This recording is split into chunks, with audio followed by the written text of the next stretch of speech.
What's up, everybody? This is Karak with ACG, and I'm here with Abzi, partner extraordinaire, who made it back. Hello.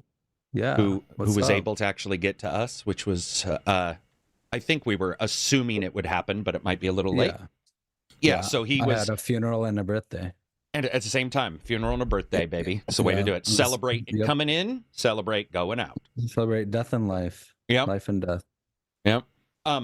We will be talking, of course, about the stuff you guys have seen in the title, which is the state of Xbox, some of the rumors that I've been hearing, my thoughts on them, why you haven't seen me post a bunch about it. And we'll be talking about the state of Starfield as it stands currently. There's a reason why, by the way. It's not just because, like, you know, there's something in particular has been updated. I want to talk about it because I've been playing it a bunch. Oh, no. Monopoly. Games are going to cost $1,000. Games are going to cost $1,000. And we're going to talk about Steamfest and a bunch of other stuff. Jezzy gifted 10 ACG memberships. Thank you very much, sir. Appreciate it. And I got to read his excellent article yesterday on, I think he might have posted it the day before, but he did an article yesterday on trustworthiness and Microsoft over the long period of time, which you and I just discussed prior to starting this, where I was like, you know, they're known for dropping things, that kind of stuff. It was a good article, man. I know a lot of people, when they see those kind of things, it's like you get all caught up in console war-itis. But oh, man. I think I've lived so long through so many consoles dying that or coming. And by the way, I'm not at all saying that's what's happening, but what I'm saying is I've lived through it so much that this kind of like, and lived through companies screwing me over, I don't get caught up in the, you know, in that kind of thing anymore. Have you ever lived through a console death? Yeah, Dreamcast. I mean, 3DO, Sega. Yeah. What else? So you lived through. You had a 3DO, right? Yeah, that was literally my earliest gaming memory. Is me playing Gex the Gecko, the 2D one on the 3DO. That's like literally my earliest gaming memory. Yeah. And I apologize ahead of time. You're going to hear me. I'm going to try to make sure I don't cough and stuff like that, taking cough drops, but still very sick, and trying to make sure that I don't sound like a heathen. I had somebody post on my video yesterday. They were like, Karak sounds weird today. It's like, just still fighting it. So before we jump in, I want to say thank you to everybody. Yesterday, we did 3 or 4 patron chats. I think at one point we had like 32 people in there where we were all talking about games and doing discussions, little miniature patron podcasts, I guess, and those were a blast. I saw you were streaming last night with your mic off sometimes, you bastard. Dude, it's because Speco in the Discord. So you know, sometimes have Binding of Isaac open, you know, work. And he always messaged me and he's like, yo, you gotta stream it. So I just go on there. I'm like, okay. And we both can't talk or anything. So I just like stream it for him, and you know, and I pause a lot because obviously I have work. Yeah, that's what I was wondering, is why you were doing it at like 11 at night, which normally I see you normally match my schedule a little bit, obviously, because, you know, we both have messed up sleeping schedules. But I saw you streaming it. But I just want to say a huge thanks. We have a unique community there, and on Twitter, everywhere. But in particular, in there, we discussed the Griffin Gaming or Griffin Games survey we're going to discuss today. Which was a survey of, I think, 537 companies that make games and what the future of gaming is. And it was it's a fascinating discussion because it informs everything of what we've been talking about in the last couple days. But before we get to that, let's talk about some good news. You posted a Dragon's Dogma video. What was that about? Because it was in Japanese, and I don't understand. It was just normal combat, literally just normal combat with a warrior. Nothing special, but it just the parries got to me, you know. There was a lot of parrying, and it looked like it feels so good. I noticed some skills from the first one, but like it feels like it has more impact here, and it's just the movement and the fighting just seems like a huge step up. So I'm very excited. Yeah, it wasn't anything special. I just, you know, anytime I see Dragon's Dogma, I want it more and more. Yeah, it wasn't anything special, but then I looked at the views, and I've been occasionally I'll help, like a YouTuber will be like, I'm having an issue here, blah, blah, blah. And somebody contacted me and we were talking about games to cover and what to do. And I was like, if there's a game to cover, it's Dragon's Dogma right now. Like, it feels to me like the amount of excitement around Dragon's Dogma is that moment when finally you like something that becomes popular. Because I've always felt like Dragon's Dogma, what's niche. What's that? Yeah, Is that like Skyrim? And I'm like, is that the game where you can't fast travel? Yeah, Is that the game I'm where you like, have to run a no, lot? that's not what it is. Come on. And Yeah. it's a fascinating time to like see It's a Skyrim game Monster explode Hunter. like that. Yeah. Yeah, and a little dark. I mean, a little Dark Souls Dark in a way. Souls, Yeah, yeah. not in the maybe sometimes in the difficulty, but in the way that it requires more from the gamer than a typical, Like a Japanese Western open world RPG. game. I feel like they always have like this, little They cater edge to them. Yeah. Oh, you mean the Japanese? Yes, correct. The Japanese Western, yeah. Yeah, I'm excited to see what we're going to get out of that. Where are Reg and Silver? Reg and Silver only do the Fridays. Well, Silver does. Reg is developing a game right now. And Reg has been streaming like a fucking banshee. He's been streaming Yakuza like a dragon. And dude, one of the best games I've ever played. I'm going to say I'm still enjoying the hell out of the game. What have you guys been playing inside of chat right now? What games have you guys been jumping into? What games are you excited about? And did you check any Steamfest games out? We're going to cover that for a little bit before we jump into the Xbox rumors and news. I did Survive the Fall, which was a blast. Survive the Fall. Yeah, I saw you posted a video on that. Huge quality of life improvements for that kind of game. Massive. Like the ability to, it's basically it's like Mutant League, or it's like Mutant Chronicles. Was that the game that came out a couple years ago that looked like X-Men, but XCOM, but it was real time? Oh, Mutant something Zero, right? Mutant League Zero or Mutant something Zero. So it's like that. It's a post-apocalyptic world, but there's these quality of life things. And I was showing Dev Guy, he's like, oh my God, every game needs to do this. But like, if you walk up to a bunch of plants and items that you want to salvage, and the salvage is identical to State of Decay. Faster you go, more chance of disturbing something and causing a ruckus. And when you go to anything, you just hit the button that identifies the person, and they go and they salvage it while you move around and salvage something else. And so you can control all these people. And then when they have the items, it pops up their inventory button to see their inventory wherever you are wherever you are. So you're like over here, and it says like Joe Bob found this. You hit a button, it shows you what they found. You can click what you need, boom, hit an A, and then they come back to you.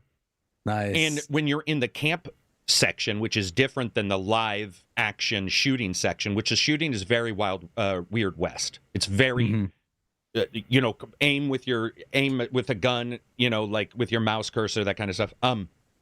And it feels pretty good. That was the most cumbersome. It took me a while to get.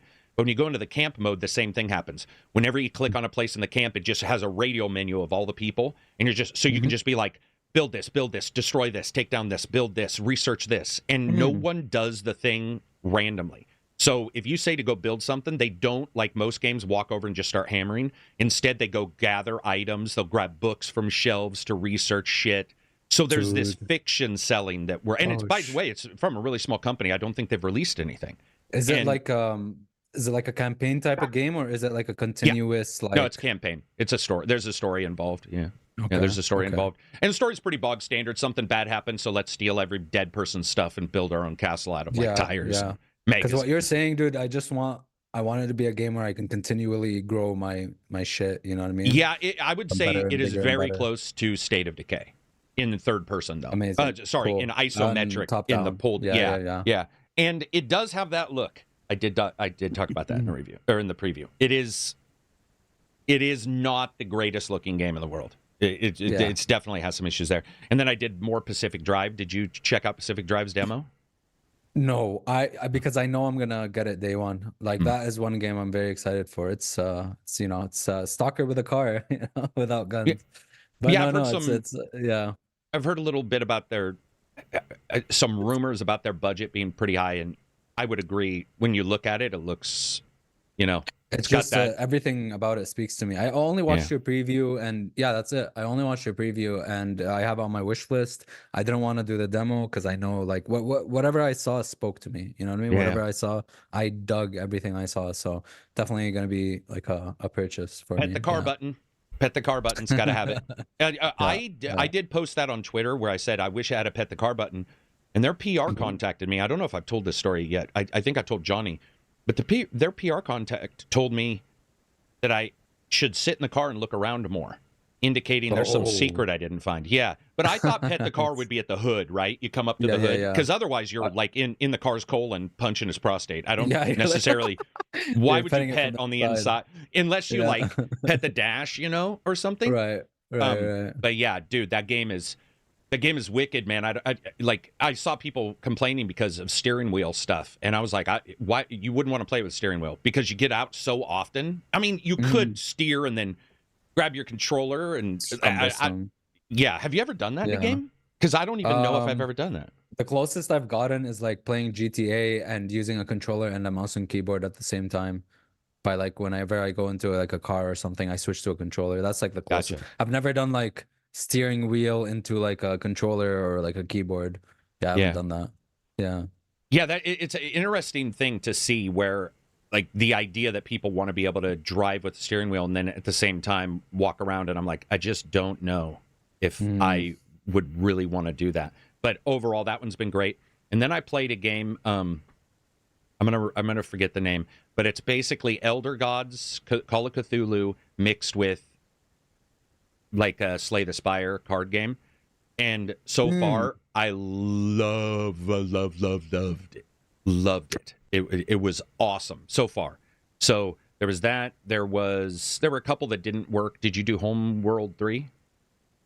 I did not. Homeworld is one thing I'm excited to see where it goes, because Homeworld's been, we haven't had one in a while. But for the card game, dude, you know what gets to me? I don't know. I haven't seen the game, but what gets me in a card game, what I like is like, I don't feel like it's important for a lot of people, but it's important for me is the animations of the cards, or like not the cards themselves, but when you like use a card, the animation that plays, or for example, I don't like Hearthstone. I don't really play it, but the animations they have are great. Or like Slay the Spire, I think doesn't have that great, but like some of them have like really cool flashy shit.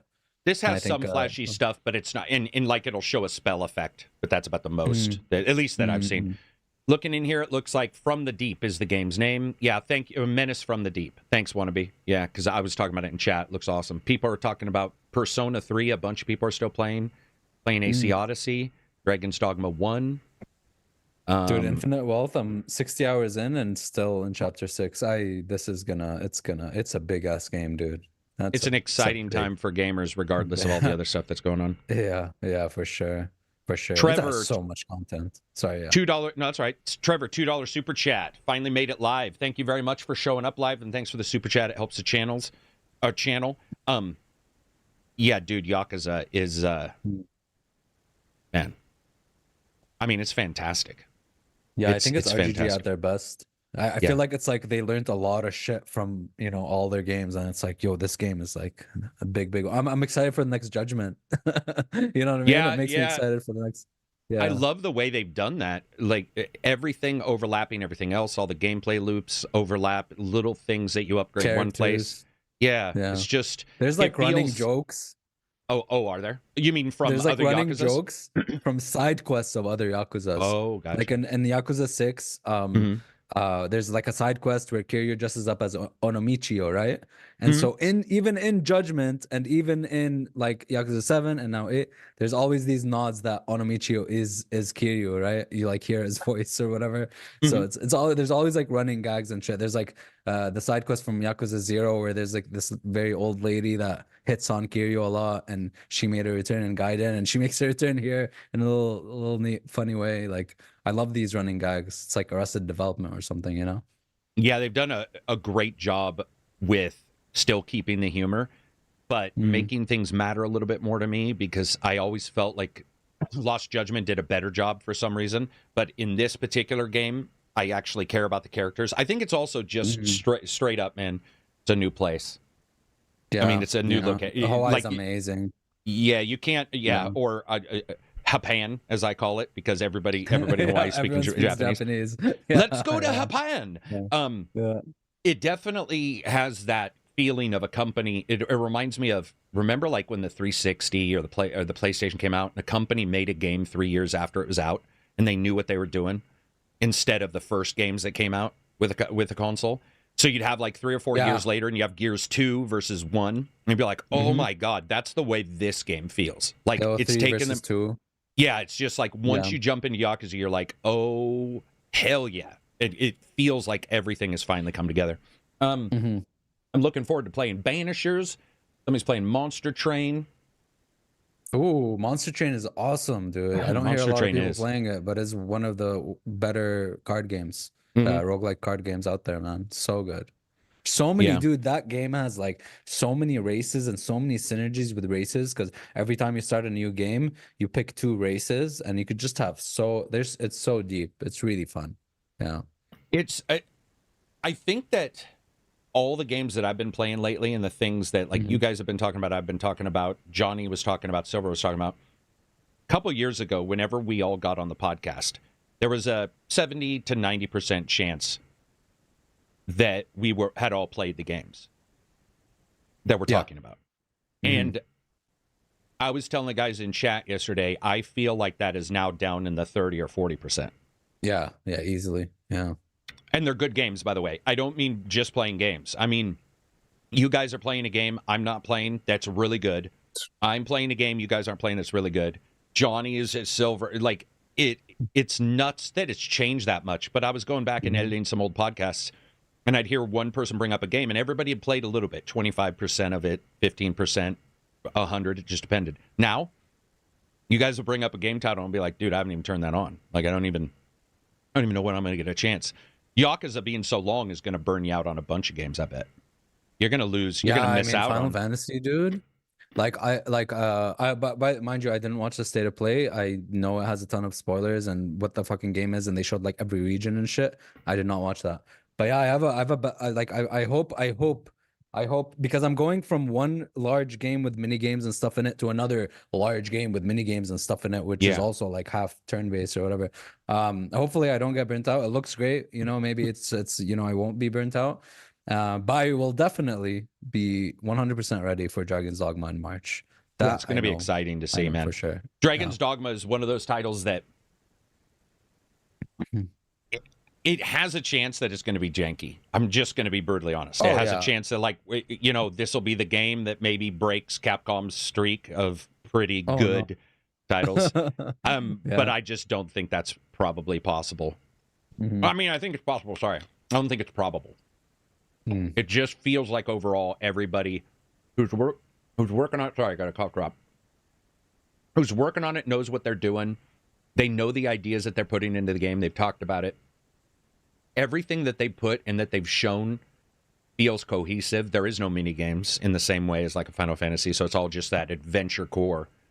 And it looks like they're nailing a lot of emergent stuff for them, for sure. Like they really pushing the interaction with the environment, and stuff can happen, and your pawns, depending on your pawns, different things, you can learn different things, and it'll be very, very interesting. I'm assuming like with a game with this much emergent stuff, it would have some jankiness at least, or like climbing on a monster in a certain area, like bashing trees. It's gonna have Monster Hunter has had those issues too. Monster Hunter for sure. Yeah. But I think it'll still be good. We'll still. Yeah. Oh, I mean, I'm crossing my fingers with my balls, my legs. Elo Games 96 $2 super chat. Infinite Wealth is dope. You guys playing Helldivers too? Not yet. I was told. I don't know if this is true, but I was told that review code, or that the game servers weren't going live until people went live, and at least that's what I was told. So I don't know if there are any reviews. I haven't checked. Could have been a lie. I don't think it was, because normally they're pretty open with like, we'll get a code when we can, versus just outright telling you something like that. So I haven't got a chance to check it, and it reminds me a little bit of Suicide Squad, where it's a server-based game. But Helldivers didn't get near enough vitriol about it being live service and stuff, right? Or like always online and server. Why did only Suicide Squad get the? Why did Suicide Squad shield Helldivers from all the shit? No, from all the Suicide Squad's gonna be the same shit. It's gonna be live service, always online server, all that shit. But I feel like nobody's gonna bitch about that. I guess Suicide Squad took the poor guys, man. Suicide Squad went out there, they suicided themselves. It's like, guys, go out with the bomb. Yeah. Boom, take that shot for us. God, from what I've seen, it looks like it's a blast. I want to play it in the next day or so, but I don't know if I want to jump into another co-op, like looter, shooter, grinder, scooter. Looter, shooter, scooter. Yeah, like the idea of jumping into another one in my free time is less. If reviewing, it's different, but free time where I've got other games I want to play, or I want to do walking the walks for and stuff like that I've been thinking about, is pretty rough. It's going to be pretty difficult, but Anybody in here doing Helldivers right now? Because is Helldivers out? Is Helldivers currently released? I think it's out. Oh, is it out tomorrow? Is it out today? Oh, wait, let me check. Someone posted it before. I think Game of the Year will be the next 3D Mario game if it gets released alongside the Switch 2. Helldivers was always an online game, while Suicide Squad was always an online game. It's a new game. It's not Batman. It's not you mentioned Suicide Squad. Trust me. All you're going to see is people responding to it. Arkham. What about Arkham? It's not the same game, there buddy. Quite literally is no middle ground. The entire discussion, we'll even talk about that today. The entire discussion is you cannot, in any way, shape, or form, not have a completely left or right side to that game. It is, you cannot have a center. You cannot like anything. It has to be absolutely terrible. No, or it has to be you love it. It's not a looter shooter? Comes out 4 a.m. I don't know. I haven't checked it. I'm gonna jump in, but just like I said, I don't know how much time I'll have. So moving on from there, let's talk about the Xbox rumors. Okay. So we're going to talk about the Griffin Gaming survey later, which I think informs some of the rumors we're hearing about all these companies, including Square and what they said about games, Sega's Super Game, companies changing how they're doing things, which I think the writing was on the wall a long time ago. Some of the stuff Microsoft said, Sony's leaked hacked documents, and FTC documents. All of that kind of stuff informs everything that we're talking about currently. So, where do you stand? Where are the rumors in your brain? Do you even know what the latest rumors are? Or listen, I'm okay. Shit, where do I start? First of all, I'll start with the fact that people are afraid that Sony will be a monopoly somehow for games or something, or consoles, and that monopolies can do whatever they want. Now, first of all, as I know econ. Okay, I know some econ, and I've studied high school econ. All right, monopolies, especially for things that aren't like necessities, necessary commodities and stuff. They can't just set whatever price they want. They can't do whatever the fuck they want, because one important factor everyone seems to be missing is consumers. There's consumers, there's supply, there's demand. There's like monopolies for those types of products. Even if Sony is the only game seller in the world, they still have to. Here's an easy example. Okay, why sell? If you're selling like 1,000 sandwiches for $10, if you're gonna jack it up to $100 and only sell 10 or 100 or like 50. Why would you do that? Profit maximizing does not equal price maximizing.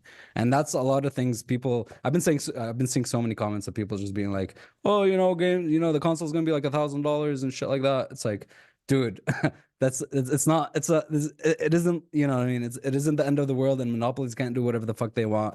There's investors, and there's a board of directors. Board of directors has a fiduciary responsibility to the investors. And, there's a lot of things, but it's not like, okay, I'm a monopoly, I'm just gonna, sit on my ass and do whatever the fuck I want and raise all the prices to like $15,000. You know what I mean? Unless you're that guy who raised the price of the medicine, but he got in trouble anyway. Yeah. So I guess you're right. You're right. Yeah, but anyways, competition is always good. Now I don't think that's gonna happen. Okay, just to be clear, I don't think Sony is gonna have a monopoly on games. There's so many other things. You know what I mean? And I also don't believe the whole Xbox ecosystem is just gonna, leave existence. You know what I mean? So what I saw is rumors about some games, going to the PlayStation, going to the Switch, timed exclusives. Maybe what is it called? Hi-Fi Rush going to PlayStation, Switch later. And honestly, there's two sides to this, right? And I've talked about it a little bit before. Okay. For me, I'm like, oh, great, more people can get to play the game, right? Now, I can be sympathetic to the other side where it's like, okay, I bought this console, I want to feel exclusive to stuff. You know what I mean? I want to feel like I have exclusivity. But I think timed exclusives are like a good middle way. But yeah, I didn't dive deep into the rumors, and I don't know exactly what the hell is going on at Xbox. Yeah. Well, I think it's pretty clear nobody does, because, a company can change whatever, and leaks are usually not from the main CEO who's making the decision. It'll be, other people seeing documents and stuff, which we've seen before. So the current ones have all been about Microsoft looking to go towards what Phil has talked about in the past, which is like, we want you to be able to play everywhere. And he's always put a lot of inflection on everywhere. And I think that you saw with Minecraft, you see with other things that they see the writing on the wall with some games and prices. And, do you do a 1-year exclusivity deal? And then do you put it out somewhere else? But I do want to say, prior to getting to these rumors, I don't think anybody who follows the industry is too surprised by companies doing some pretty big changes this year, because the COVID boom turned into a COVID bubble pretty quick. Yeah. For example, the Microsoft Activision thing was really based around the boom. And then we started rolling into the bubble. And now you look at devastating, financials in some places, not Microsoft, but I want to make sure we're talking, the industry. You're seeing companies do really poorly. They're laying off. They're all this kind of stuff. And there's a worry for the future, of where everybody's going, what everybody's doing. But the original rumors that had started was like, hey, we're looking at a couple exclusives, which we've talked about in the Discord tons of times. Like, it's in fact, it's actually shocked me that this hasn't happened way before. And especially when you look at Sony rolling out to PC, I've always considered that to be a good indicator, because Sony was known to be like, no. Sony went out and bought a PC port company. That shows you they're very, very interested in it. It wasn't just like, let's give this to the guys who did, what was that mobile port that Gran Turismo's port. They bought a port company to port to PC. That's how important. Sony changed their entire sort of modus operandi, and we're like, all right, we are looking at future titles going on to PC, and I think they've probably come out of that pretty happy sales wise. And you still get your PS5 because you want it early. You get it on the PC later. So the rumors started at that. And dude, here's one of the reasons why I just started taking the piss on Twitter. Because within less than 7 minutes, people are like, they're leaving the industry. Hardware's done. Every single game is going to every console instantly. All these companies. It was like that moment where, and I knew it when I saw the initial stuff, I was like, uh-oh. Because no one's going to see the discussion. They're going to take it to the max. They're going to take it to the minimum. Nothing's happening. Everything's happening. And so the rumors started there. It's got back and forth. It's like, okay, we heard Starfield. I even heard Fable, which, but I heard it from somebody that I'm just like, okay, this person's just saying Fable. I'm not going to post it as like a big thing or do a video on it. And I also didn't really necessarily believe that one was true in the way that it was told to me. But all these games, right? You got your Starfield was mentioned. Halo was mentioned. Gears of War. I posted about Gears of War as a joke, and I don't know if people ran with it or if I was just right, but I was like, Gears of War will come out on PlayStation 5 before Bloodborne Remaster. And then 5 hours later, there were a bunch of people saying Gears of War was coming to the PlayStation. So I have no clue what's actually if that was a real thing. Wild with it. Maybe I hit it on a perfect timing. but timed exclusivity in general, I feel like that's a really good balance, man. Do people? And here's the question I want to... Let me ask these guys a question, and then you and I will talk about just that. I have a question for everybody in chat. Truly, if a company were to release an exclusive 1 to 2 years after it is exclusive on your console, would that, in any way, shape, or form, really change the current usefulness of your current console? Because to me... And the reason why I asked this is I asked it in our Discord. I was like, would this really change any, you have a PC and you have a PlayStation. Are you not getting a PlayStation? And FOMO is a thing that we've seen in premium versions. And here's what I believe. It's a weird comparison. In some weird way, some of these consoles are a little like premium editions of the PC version. You get them early. And they might have their issues. They might have their bugs, but you're playing them early.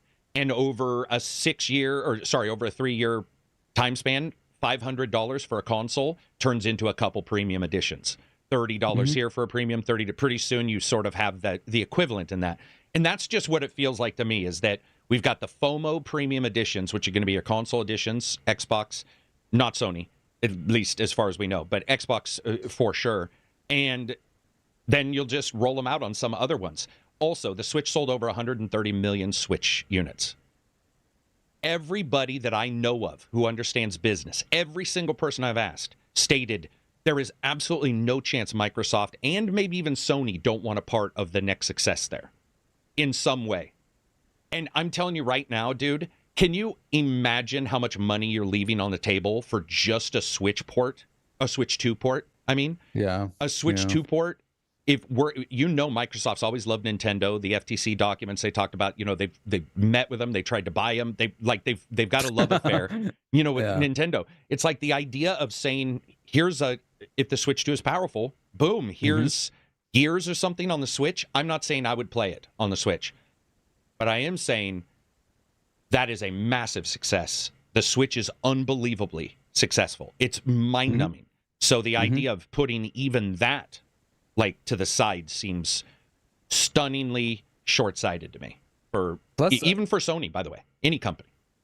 Plus, it's not. I feel like what Xbox offers wasn't like the 360 days, where the 360 days people bought Xbox as well. First of all, because Xbox 360 was the dominant console in the market, but other than that, it was like, Halo, Gears, right? The games, exclusives. I don't think that's the case anymore. First of all, obviously all of them are coming to PC and stuff. But second of all, I feel like more people buy. I've been seeing people buy even Series S's and stuff just for hey, it's got Game Pass, and I just turn it on. It's on the TV and stuff. I don't feel like it's competing with Sony in the exclusivity department that much. I mean, they just bought a ton of companies, so I don't know. It'll probably change a lot. I know some people bought Xboxes for Starfield, but I see it offering different things than what Sony is offering. So I don't know if it's that big of a deal. Go ahead. But I don't know. Well, I mean, some people brought up, and this is what I've talked about before, is that Steam Deck has basically created its own hardware platform based on other people's games. And it's been fine. And it's the Steam Deck plays, there's a bunch of fucking different PlayStation and Microsoft games on the Steam Deck, and they sell their hardware and they move on. I think what a lot of people are wondering is if Microsoft doesn't, if you're not number one, if you're not first, you're last, like Ricky Bobby, right? If you're not first, you're last. So you get these people who panic and they're like, oh, they're not first, they will leave. Well, the number of not firsts in hardware is insane. Everyone has probably been not first at some point. And they didn't just immediately go. And so you have that situation where there's this oddity where, like I said, it's either 1 or 0. It's like 0 miles per hour or 60. There's no middle ground. And what I'm saying is, and when we cover the Griffin Industries thing, when you look at what companies have been saying lately, everybody is changing the course of game development. Everybody. I mean, and we heard it from Victor. You hear it from the GDCs you listen to with tech teams talking about moving Unreal and why they're doing it, or moving to a server-based technology or somebody outside of them for their server technology. Palworld, $500,000 a month just in server costs. So it's and I'll cover that in a panel here from the survey. The amount of player churn and players leaving by one single 8-hour period of their online game being down is stunningly high. Yeah.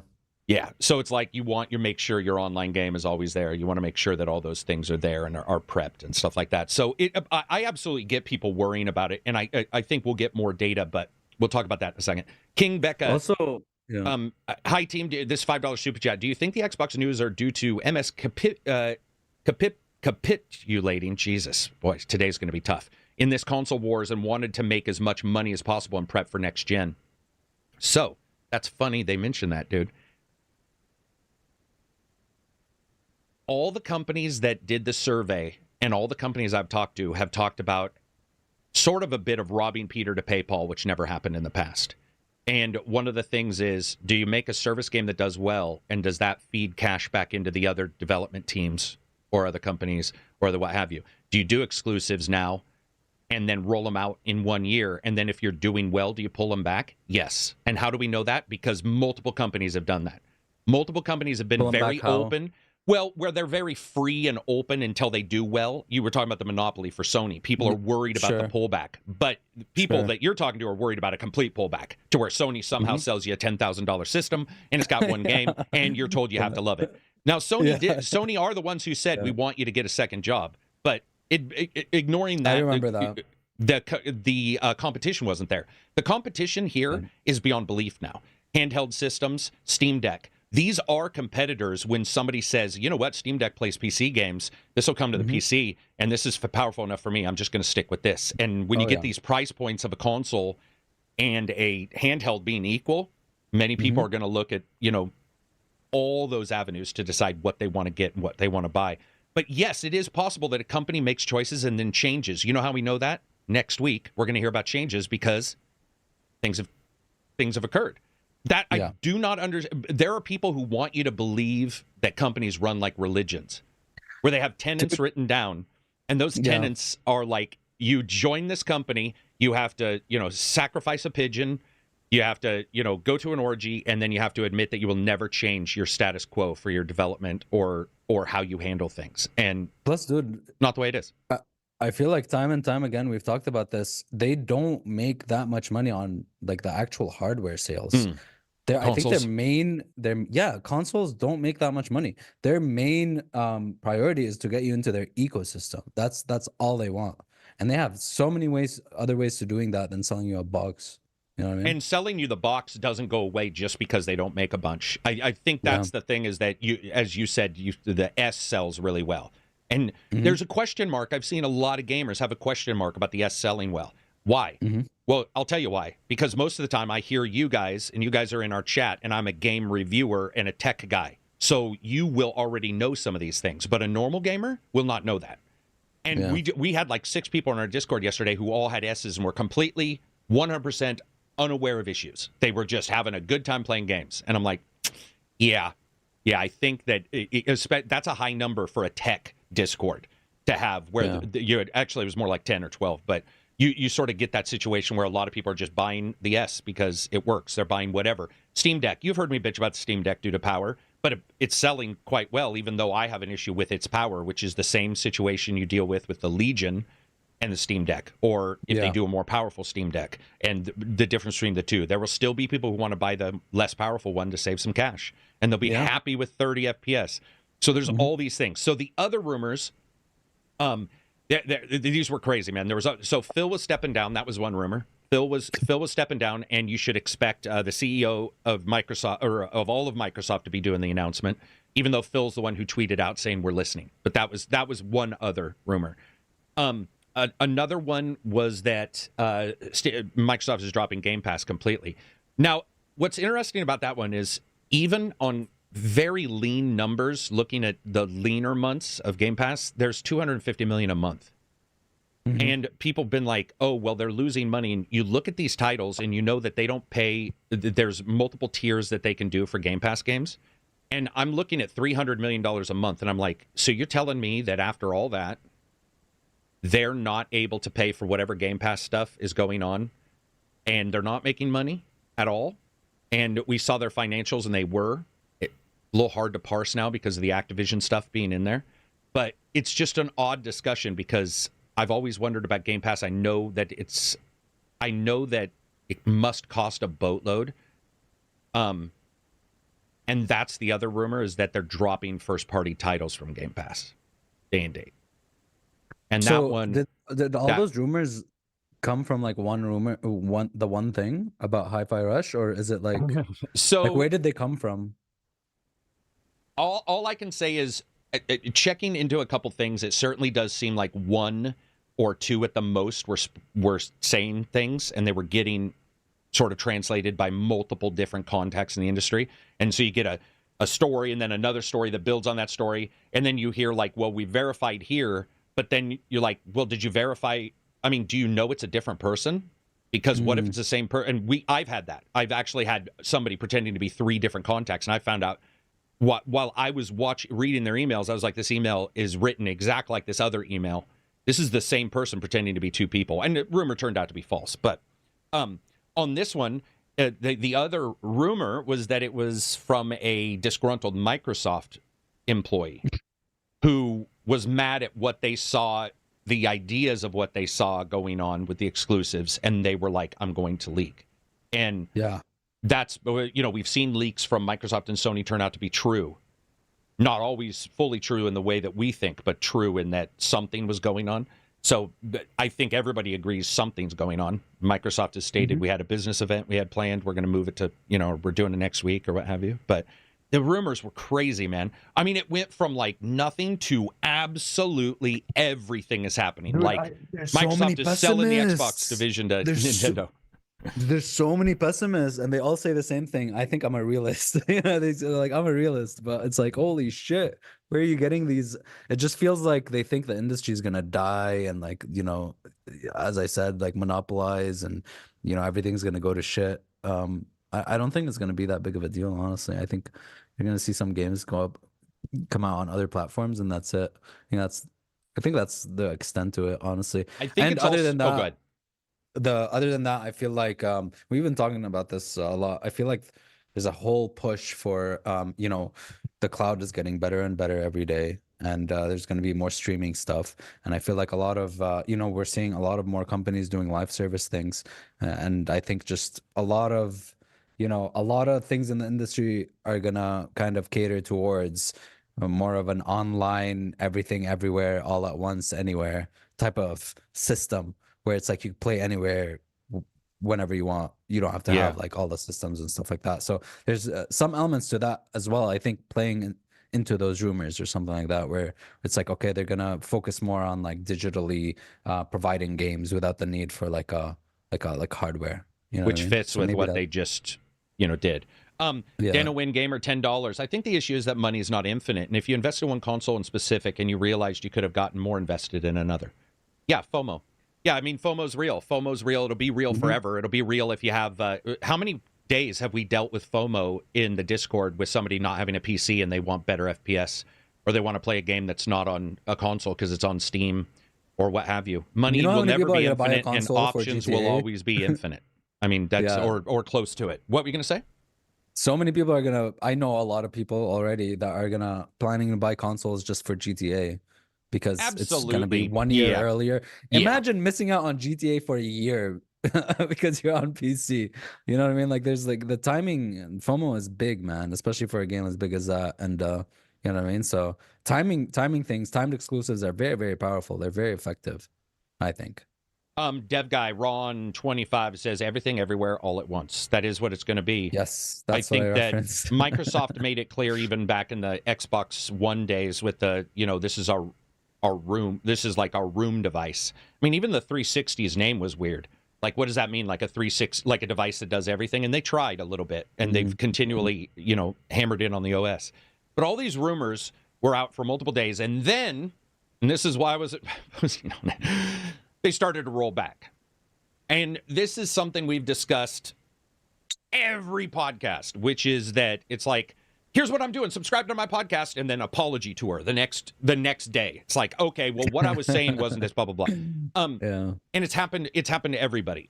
Almost everybody who deals in leaks. You want to talk about it. You think, you're like, I think I've got a handle on what's being said, and I can tell you if you guys, sometimes when you talk to people, it's very nebulous and very shady on what people are saying. You can't tell, and it turns out to be true. And then sometimes what they're saying turns out to be connected, but you're like, I don't know if this person even knew, or if they, reading documents, or if somebody's uncle works at Nintendo, as the joke goes.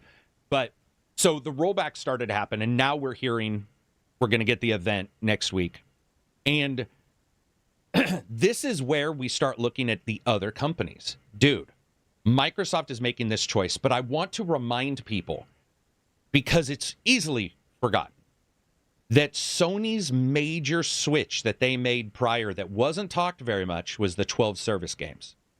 It was sort of talked about, but all of a sudden it was like, remember when they also said, or hinted there wasn't going to be a cloud for them, and now they have streaming games. They released a system for your home that only streams in your home. Everybody changes. Things are subtly changing. Square Enix announced, and this is a great, sort of an idea of every company coming, sort of looking at how they're going to do it. Square Enix, in their announcement, stated that they plan to overhaul the game development process. They were going to focus on reducing output, meaning less titles, but spending more time on titles, which I think we would all agree is great, because it's getting pretty busy in the game market. And I think some titles are not doing well by pure... Well, as Danowin said, infinite money. Nobody's got it. And I thought this was going to happen at the end of 2023. I was bringing up, I think it was August, where I said I'm worried these games aren't going to do well because there's not enough money in a person's pocket. And then I was stunned that they kept doing well, but maybe I was late by 3 or 4 months. Maybe we're getting into that. The decision to decrease the output is all around Square also seeing poor response to some of their games. Now, of course, we're not talking about the big titles, but a Forspoken and the amount of money spent, and even if you get good sales, if you look at the critic response or you look at what have you, there's some thought processes of like, well, generally you want everybody to think the game is good and do well. Even, you know, you don't, I mean, some NFL 2K, maybe they don't care. Maybe they don't care. But you know what I mean? Like they, And so Square did that. Sega has switched over to their Sega Super Game, as well as releasing their little pack of mini games. Things that like we haven't, a bunch of IPs that for them, I think they held on to way too long. Like we joke about these companies, like we'll do it when we need to. Ubisoft and Assassin's Creed going to Japan, they held on to that maybe too long. We've talked, you know, it's like, should that have been prior They're to Valhalla? still holding on to futuristic AC, right? They're still holding on. That's my hope is they're holding on to that. But Cyberpunk, so you get these companies that are making massive changes, man, massive changes, and the changes are reflected not only in the layoffs and stuff like that, but in the very way in which we're starting to see some of these games, you know, just sort of met out. And Sony's a big one because, guys, if you had told me 3 years ago that Sony was going to have 12 service games, I would have told you straight up, you did not know what you were talking about. If you had told me that Sony would have asked Insomniac to remove some money from Spider-Man, which is their largest their IP, but even though they own some of Spider-Man, I mean, like it's a Marvel IP as well. It's like a thing. They're the biggest company for making those games. And that game was discussed paring down. That to me indicates companies are really looking at a worrisome future, or a future in which they want to make sure that they're still here and they take advantage of it. And it doesn't surprise me, man. And those are like 4 examples from the biggest companies. Look at companies like Minmay, you know, a very small developer, released nothing but great games, phenomenal games. They had one miss and they went out of business because it just didn't sell. And so you have these companies looking at where games are. Games are changing, man. I mean, you talked about streaming. Dude, I do a lot of G4 streaming, you know me. And the idea of hardware for at least 5 of my friends is gone. They don't have hardware. Talking about that for a while, like since a while ago, since like the 2008, 2009, where it's like, oh, we think when we think of the future, we think of just like having a little, like just plugging a controller to a TV and playing, right? Yeah. I think that's becoming more and more realized. I hate it. I want to point out, I don't like the idea of having just a box. I like the idea of having a box plus. And that's what the rumor is. Another rumor from Microsoft is that there will be a streaming box, which they've already, or a handheld box of some device, and then a premier console. And I do think that the rumors about Microsoft doing a handheld, there's some stuff that makes sense, and then there's other things. You and I've talked about this. Microsoft can do Game Pass on your Legion, so why should they sell a hardware that maybe only makes $10 per device, which you and I've talked about with Xbox selling? Game Pass will be an app in the PlayStation Store. You can download Game Pass on it. I do not think that will happen, but I do think that it would be a place where you grab your Xbox and you play 1 year or 2 years early on some games, not every game. And I've absolutely heard that it will not be every game, even close. That's I'll just say that is the one, what do you call it? The one rumor that every other rumor intersects with is for sure not going to be. It's going to be more of a pick and choose. But dude, it feels to me like gaming is utterly, completely, absolutely changing, and that if you're not on board, you're going to be. It's going to be a weird time where you're almost confused about what you as a consumer need to do to get the most, which we've dealt with platform, different platforms for years. But now, I mean, dude, when I talk to somebody about playing on the PC, they have to buy this card, this thing, buy console, S versus X, buy streaming, cloud versus GeForce. The options are so wide now that even the experience, by the way, is completely weird. And to give you an example of how experiences can differ in like-for-like games, I didn't have MicroStutter and Avatar, and Digital Foundry had said they didn't. And then Alex did a video today where he was talking about FSR and turning FSR on and seeing it on one game system, and then on their other game system, they didn't get it. And a lot of us like to look at those companies or look at those people and say, they said this, that's locked in stone for this experience for this game. And even they are like, things are changing, experiences, everything is so complex, and there's so many layers to things that it can be really hard to track, man. It can be really hard to track anywhere where your games are going to be. Yeah, there's a lot of things that are very, very confusing. First of all, I don't like, what are gamers' most valued thing about like owning their games, or like what do gamers value in having these games, right? And there's also what are these? Every company has a different business model. Like, what are their business model? Like, what are they planning to do it? Why do they do it? Why do some focus on this more than that? You know what I mean? There's like a lot of confusing things and moving parts where it's like you can't really compare. It's like apples to apples. You know what I mean? It's very. I think it's more nuanced, right? And I know it's like a cop-out answer, but I really think it's more nuanced. And until they say so, I think these rumors and everything happening is going to be very, very hard to parse. And be like, hey, I'm okay with this or not okay with this. Is a cop-out answer understanding that things are more complex than yes or no? Well, it's not a cop-out answer, I guess, but like, it's like, you know, yeah. I mean, it's just because I don't really know. Like, I legit, I don't understand what they're thinking. You know what I mean? Yeah. And I don't think I know people love Boogeyman, dude. People love Boogeyman, even for the layoffs of devs, which is awful. I hate layoffs. Layoffs are bad. They blame like, oh, this is a evil CEO. They want to see people suffer and shit like that. You know what I mean? And it's like, no, the CEO is just answering to the board of the directors who have a responsibility for the investors, and you know, it's a process, and they have to get with the market, and you know, it's a little bit more complicated. But you know, people like easy answers and Boogeyman and stuff like that, and it's just not how the world works. I don't think that's a realist answer. It is the complexities of business. I think that when you look at how all of this is going, especially for me as a person who's grown up with multiple companies that gone out of business, TurboGrafx 16, Sega for hardware, this doesn't feel the same way at all. Especially because you have Microsoft being the most, you know, most expensive company in the world, or the biggest company in the world. Rising like crazy. So one of the things I joked with you about first is, can you imagine this? Let's fucking jump into the hilarity zone.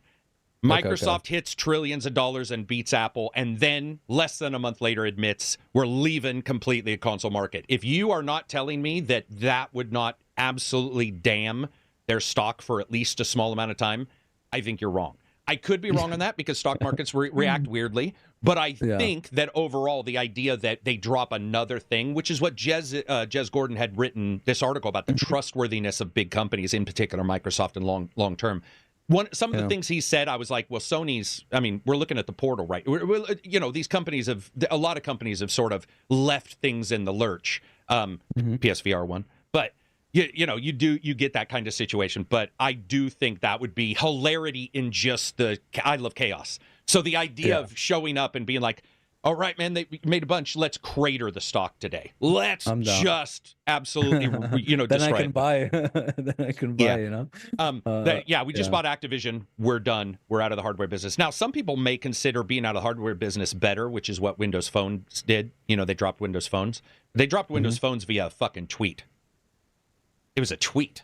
Did they, dude? Yeah. Do you know what I remember from Microsoft? You know, the craziest thing they dropped, and I was like super interested in the shit, was you remember the table that was like a touch screen? It's like, was it like the Microsoft Surface or some shit? It was like a big table, and it was a touch screen on like a game table almost. It's like and like a massive tablet. Like you can get it on a table, or you can get it like just a massive tablet. And I think only like fucking Deadmau5 had one. He used it for DJing and shit, where he like did his own like homebrew software on it, and it was Windows, and they like sold a couple and then just stopped selling them. They've done that shit before. Yeah, they've dropped. You know, all these companies have dropped so many things that I guess I do come at it from just a different overall experience of like, hey, you know what? It's one of those situations where I'm pretty accustomed to the big changes in gaming. Mhm. the first time seeing Sonic on a PlayStation device, and now Crash is owned by Microsoft. Mhm. Talk about a weird Yeah, it's world. rare. Yeah. Yeah. Well, no, Crash isn't Crash Oh, yeah, Bandicoot's wait, Activision. Crash? Yeah, and they're owned now by Microsoft, and they were Sony's mascot. Oh, yeah. Like, Yeah, that's that is a fucking weird weird. I didn't day even think when you about wake that. up, when you roll out of bed like the Underfucking-taker, and somebody says Crash Bandicoot's owned by Microsoft, and you're like, what? Yeah, It's I just a didn't even weird situation of completely events. forgot about that, dude. That Yeah. kind of just happened, right? That kind of like, oh yeah, nobody even talked about it. Yeah. Um, Feel yeah. free to pop up with questions in chat, people, because right now we're just going through all of this. So when Mhm. you look at the situation, also the head CEO, somebody just posted this is what I'm going to say, above Phil, he had stated that he wished to get rid of exclusives 100%. And if he was in control of it, but that the competition uses it, including Sony and Nintendo, and so therefore they had to. But I do believe that that doesn't mean every exclusive. And I firmly do think a lot of companies, including we've seen this with Final Fantasy being exclusive for a while for the this system. That's it. We've seen this in the past. Hogwarts had a exclusive mission for PlayStation when it released, and I think that's going to go live for Xbox and stuff here soon at some point. Yeah. That kind of stuff I've grown up with. Third-party exclusives I've grown up with. And so in my brain, I'm sort of thinking of Microsoft as they've got some first parties that they're probably going to keep on their devices, whatever that device is. And then there's other titles that they look at the finances, Abzy, and they're like, if this title has stopped selling, if this title is no longer moving the needle on anything, then the only people mad if we put this title on something else are the people that are arbitrarily holding on to an identity and not actually. Yeah, and and that's what I believe a lot of these companies are looking at, and Sega as well. Like I said, Sega had held on to their IPs. They're finally letting them loose, and we're seeing companies be more loose. What were we going to say? Yeah, we saw the same vitriol when PlayStation decided to release some of its games on PCs, and the Sony guys were like, "Holy shit, how dare you!" And now they're gonna mod it and make it weird, or now it's not exclusive anymore. I feel less ownership to my PS or whatever. What's the point? What's the point anymore? PlayStation has sold more than it did prior, by the way. Yeah, like it's it happened before, dude. It's not that I don't think it's that crazy, man. Honestly, my ideal world, dude, like let's say business aside, everything aside, logic aside, my ideal world is everything is not exclusive and everything is crossplay and everyone can play with everyone no matter what system you have. Okay, so there we go. Here we go. Here's the question. That's my and ideal world. This is why I disagree with you. And why I want to know what you think of this question, because this is a thing that I hear all the time and I'm always confused by it. If everything is playable on everything, why would you buy anything but one thing? And that's the thing that I do not want to see happen. What I'm saying is... no, I said business and logic aside. Like, let's forget about competition. You did say business and logic aside. That's why I said that. Okay. Yeah. Because I mean, like, it is not logical to me. Sorry. Because I hear that a lot of times. And I'm like, well, that is not logical because then why would you... And we talked about controllers. I love the Xbox controller, but that wouldn't stop somebody from making a rip-off Xbox controller for the PlayStation system if it played everything. Or the Xbox and if it played everything, right? It's never gonna happen. It's never gonna happen. But I apologize. Because that comes up a lot, and I'm always ready to go. I don't. It can't. It's not can't. realistic. Yeah, it can't by any margin. No, it can't. No, it would be like yeah, it wouldn't at all. Like who teamed up for a console back in the day? Was it PlayStation and not PlayStation and Sega were so originally Nintendo and Sony were releasing their system together, and then Sony. Okay. It depends on the history you believe and the stories because there's been books about this, but basically, long story short, there was a abrupt business split between Nintendo and Sony doing something together, and Sony decided on the PlayStation. And then also, the big one, of course, was Nintendo losing Final Fantasy to PlayStation. Oh, yeah. Nintendo lost Final Fantasy to PlayStation. And then you see Sega starting to release their game. When the Dreamcast went away, and there were questions. I don't know if you remember this with the Dreamcast, but EA wouldn't release games on the Dreamcast. So some people are like, did EA kill the Dreamcast? And they might have released some, but I remember at the time it was like, some third-party companies were not releasing for the Dreamcast, so that went away, and then we saw Sega games coming to other systems, and we've seen sort of this spread out of over time of a little bit less control. And then some companies, I think a big problem is a lot of these companies that are first party, they can't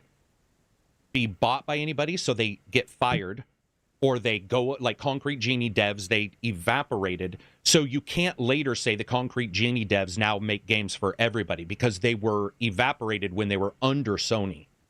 The only way to really do it would be to have every single person open up a company somewhere else, which is rare. You do hear the story of, like, I think we're hearing that about the Saints Row devs, the Violation devs. Violation? No. What is it? Volition. What? Violation. Volition. It's definitely not Violation. Do you have Volition devs. Go ahead. Do you have numbers on like Game Pass numbers on a PC versus like Xbox consoles? No, Derek from Tweaktown's done a couple really good ones where he was breaking down what was leaked in the FTC document and then the amounts of money and all that kind of stuff. And people have said anything, because some of the numbers are old, PC anywhere market from is insane now. 250 to 300 million. And then Microsoft themselves have stated that, yes, the PC market and the Asian markets have exploded for them in particular. And like, so I would imagine we definitely see that. PC Game Pass eclipsing Xbox Game Pass. From what I understand and from what I think they stated is that the console versions of Game Pass have sort of stagnated. The people who are getting it have got it, and then the PC one is the growth. That's the growth, yeah. That's what I'm thinking. I want to get some of these super chats out of the way. Ice Cold Cabbage, $5 super chat. I'm so annoyed by the so-called Xbox influencers. They literally blow everything out of proportion and make a mundane situation seem like Armageddon. It does happen, man. It does happen. But it's not just... I'm going to be brutally honest, man. I get where you're coming from with Xbox, but I've seen it with...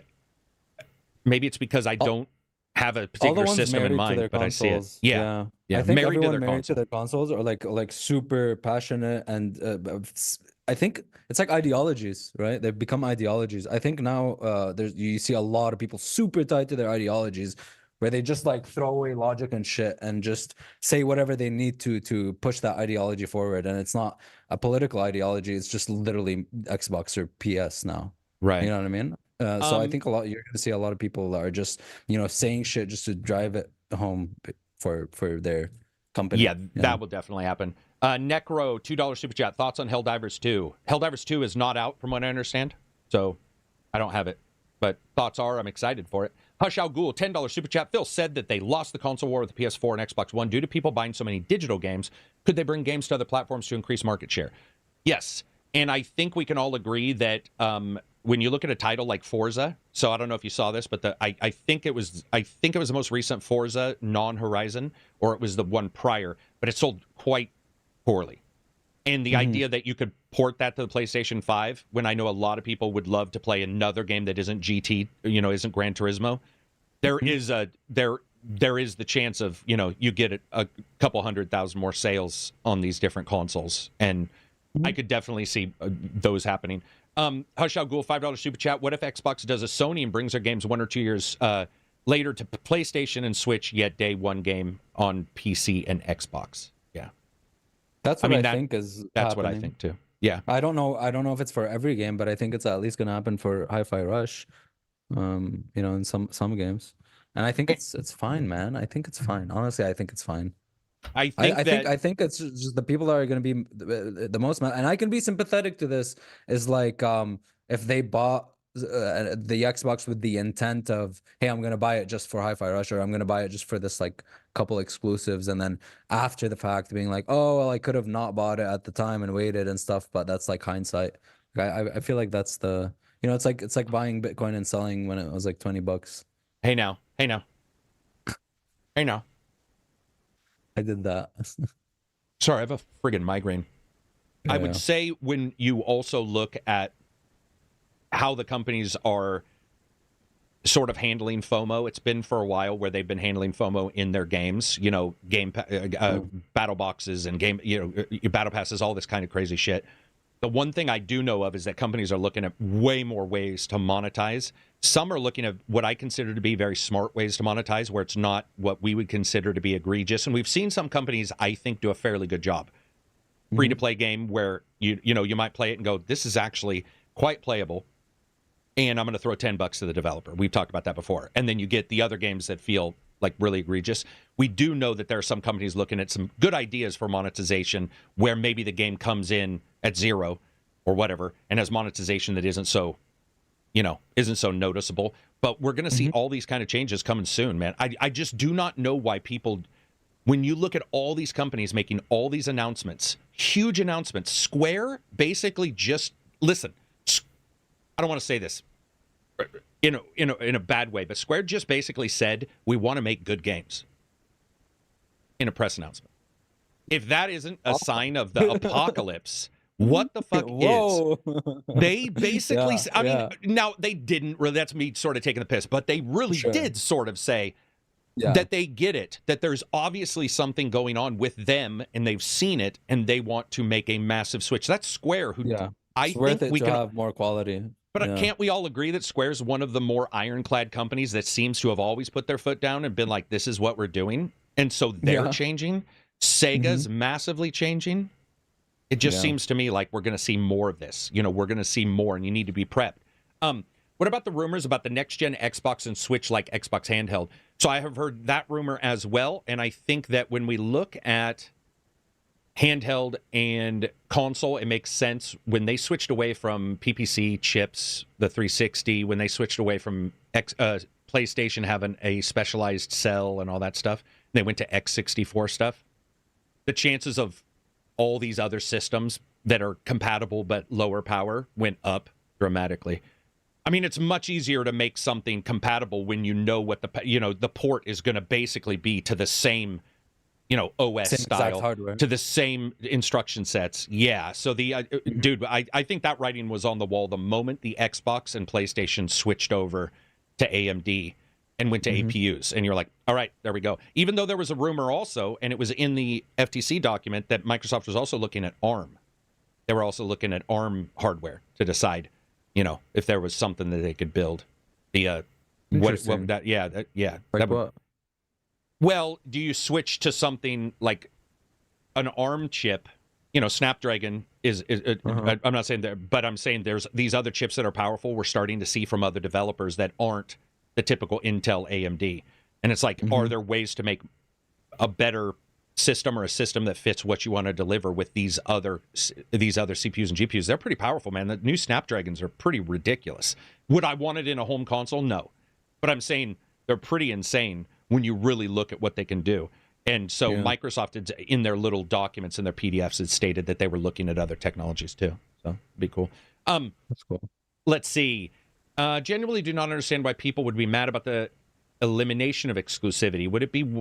Would it not be wonderful to be able to play whatever you want on the platform of your preference? Yeah, but that's the question. What would your preference even be?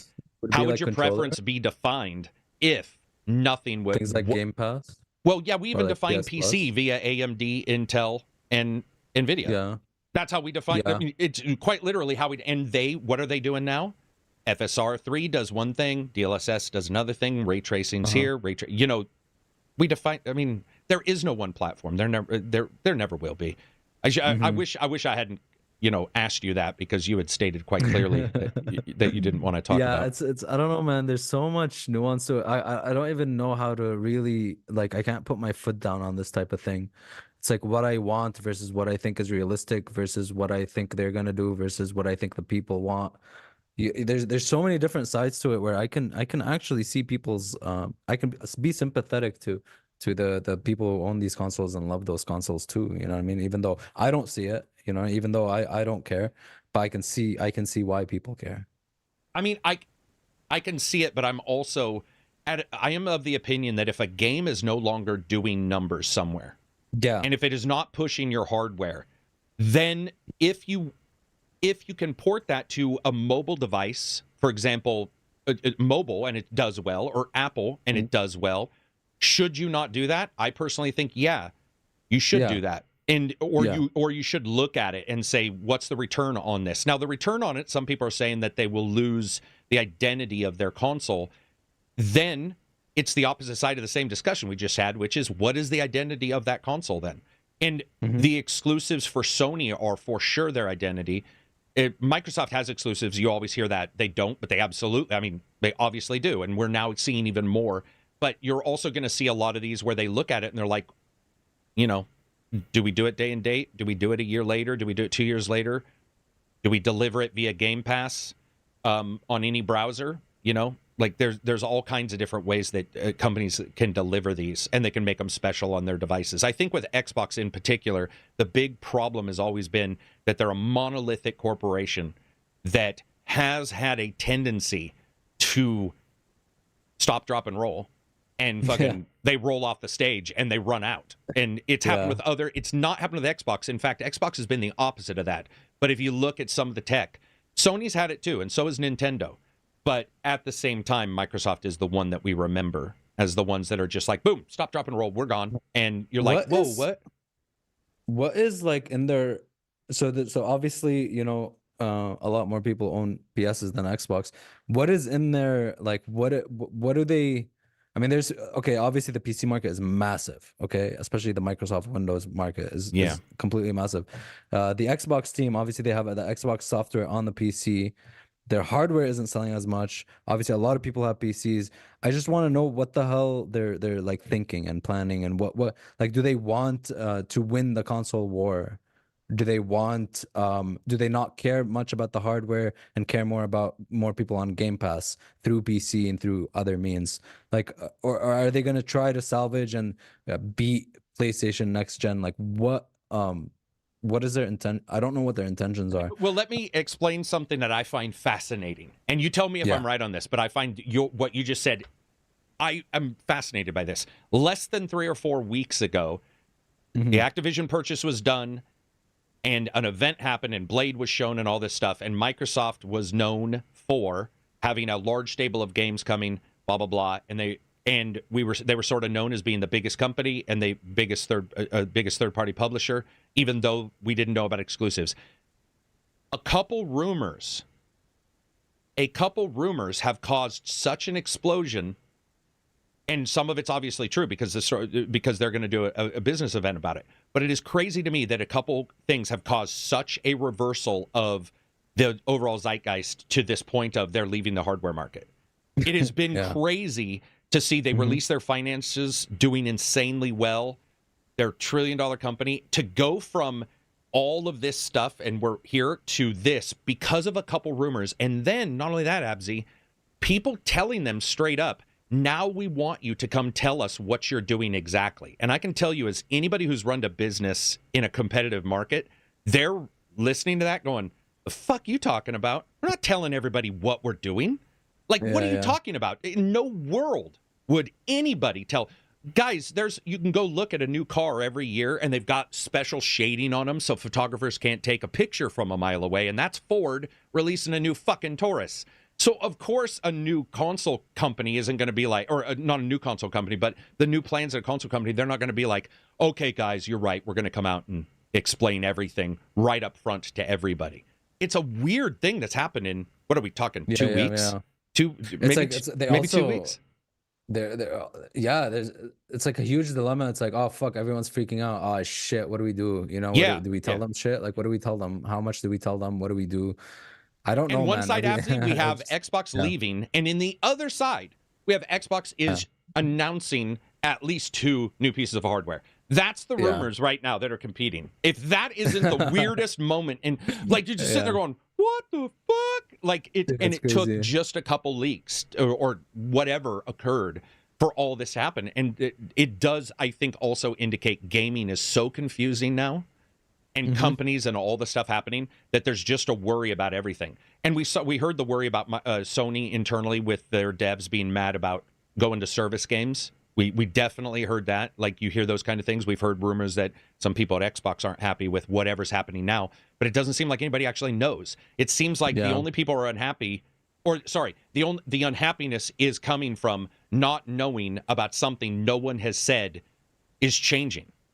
That's the weird thing. Currently, the status quo is this, but the rumors are. It's such a fascinating time. Hush, I'll go $5 super chat. I think Abzi, in a perfect Microsoft world, Game Pass is the new Windows. Like an Microsoft OS, like Game Pass OS. Game Pass OS. God, would that be a thing? I don't Because I know. mean, Okay. OS, Steam OS. Steam Steam OS is OS, really just there. Is just you know the what I mean? platform. Yeah, Yeah, Steam yeah, OS is sort of that's.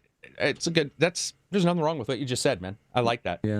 Like I'm not saying I want it. I'm saying I like your idea. That's actually a smart way of putting it. But Scott Jelnick, $20 super chat. People complain about sequels reusing assets, but Yakuza is able to do it yearly because they focus on refining gameplay and stories within the same world, saving money and time. Why don't more games use this model? I think people complain about using assets lazily more so, but they just say they're reusing assets. Like if they're, Yeah. I've seen some more people like shit on things like Ubisoft and stuff for just reusing assets for sure, because like, you know, Ubisoft is one of the boogeymen. But I think overall, like when you see assets being reused very lazily and kind of not unethically, like just like shamelessly or whatever, Mhm. people see it more and complain about it. Well, Yakuza is a weird one because like people even complain about Spider-Man 2 being kind of the same but not different, or like God of War, or what's the other one? There's another one, but then with Yakuza it's just like smooth sailing. Yeah, I wonder what it is. yeah, I mean that could definitely be a thing where I think it's also particular companies get away with stuff a little bit longer than other companies. And Mm-hmm. it's just sort of a thing. I agree, though, that they do reuse a lot, and that it seems to me that Music, it seems to me that, animations, yeah. in the same damn city for 10, it feels like It's a 10 big games with the one. same damn city. Yeah. So it definitely seems to me like you might have a situation where gamers see that and they think that Yakuza is refining, and my personal opinion is that there's been many a title from them where they weren't refining it, but it was fun enough. Mm-hmm. And then this one does seem to refine it and fix some of the gameplay loops. I think some companies have reused assets, and I haven't had an issue. It just depends on the game, yeah, and it depends Yeah, on I think they how blatant it is. yeah, they also I think they advanced systems enough, like just enough, like Right. Judgment to Lost Judgment. They did the thing to the. I feel like they literally made combat a bit tighter, and it became like the best combat, my favorite combat in every Yakuza. Or like yeah, from 7 to Infinite Wealth, they added the ability to move and do these like um environmental attacks and stuff like that. And Hmm. they just do these little things. And then obviously the new mini games and the big ones, they always introduce new ones. I think games sequels just evolve in different ways. You got like Final Fantasy, where it's like every single one is completely different. Yeah, Final Fantasy, say whatever you want, but I think Final Fantasy does a good job changing it up, even if you don't like all the changes. You don't like every game, Oh you yeah, know. dude, that's great. Dude, that's great. Okay, okay. Yeah, that's funny because it's either the sequel is too much like the first game, or Final Fantasy, where you got Final Fantasy fans absolutely ass mad that it's like, oh, this is not like the Final Fantasy I like. Where it's Yeah. like, wait, if you look back over the years, what, like, there's so many different Final Fantasies. It's like, what makes a Final Fantasy, right? Yeah, It's and I don't always that even know. question. I don't even know what makes a Final Fantasy. Like I Yeah, have no clue what makes a Final Fantasy because they're so different all the time that yeah. it It's is. mostly like thematic shit. Yeah, and it's hard to Yeah, even really parse what is going on in a Final Fantasy. It's just one of those things where you go yeah. into it, you sort of look around, and you're like, okay, they call it Final Fantasy. Chocobos. Chocobos. You know? Yeah, chocobos. Your Yeah, that's little true. your That's true. Koopos. There's thematic or like repetitive thematic elements. Turning stuff. Yeah, yeah, yeah. Let me get to But these gameplay super wise, like chats. they're very Oh, different gameplay systems. wise, they Yeah, switch. like Yeah, they switch yeah, everything up. gambit Yeah, systems. Yeah. it's pretty crazy. Jason, $10 super chat. Could all this just be Xbox announcing an all digital future? So a cheaper Xbox with no drive to boost sales. A lot of gamers are going digital only already. Yeah, it's possible. It's possible. I think that obviously some of this stuff that we're seeing makes total sense for companies to switch what they're doing, but I think it's blown so out of proportion now. It's got Mm. so completely nuts that we won't I was even know. surprised, even for Alan Wake 2, where them going digital sold the game for cheaper because they didn't have that overhead. They didn't have that. They didn't have to pay for what do you call it, pressing CDs or whatever the hell. Yeah, burning, there was a what do you call it? small premium. I mean, Little and we call it the $10 switch tax, cheaper. right? The switch tax But for a people didn't cartridge. care. People would have paid more for a physical. That was very. I didn't know that would happen. I thought people would be ecstatic about that, but I was wrong. Especially over the past couple months, even I think over the past couple months, the hardware versus the physical versus software issue, digital issue became blown the fuck up. Can you hear my dogs? Yeah. Give me just 1 second. Let me mute this to yell. He didn't. They're not going to shut up. That's Baron. He's like, somebody has attacked the house. Apparently, he's a good doggo. Yeah. So, luckily, next week we're going to get the final say on what's occurring, and I think that gamers in the next 6 months need to be prepared for a lot of changes that aren't only just current with Microsoft, but some of these others, and where the competition is with handhelds, the competition with other companies, consoles, games, the space. And it's going to be not completely alien, but I think that a lot of us who've gone into it in a particular way are going to come out in the next couple months, next year, 2024, and see what's happened with the industry and be like, oh, whoa, this is a weird situation. Because 2023 was like one of the biggest years for single player experiences. You know what I mean, most of the big games, like almost all the big games, were single player experiences. You know, Remnant 2. I mean, dude, live service most of them games were. should just. Remnant 2 isn't live service, but more games should have that model. You can play offline, you can play online. You have those progression systems like a looter shooter or whatever. You know, and you pay like $5-6 and you get a new region, a new little story, a new class. You know what I mean? It's like, just do that. Just do that. It's way better than well, everything. That's something we can talk about when we talk about this survey, is that gaming as a service games, all that kind of stuff has completely changed what it means.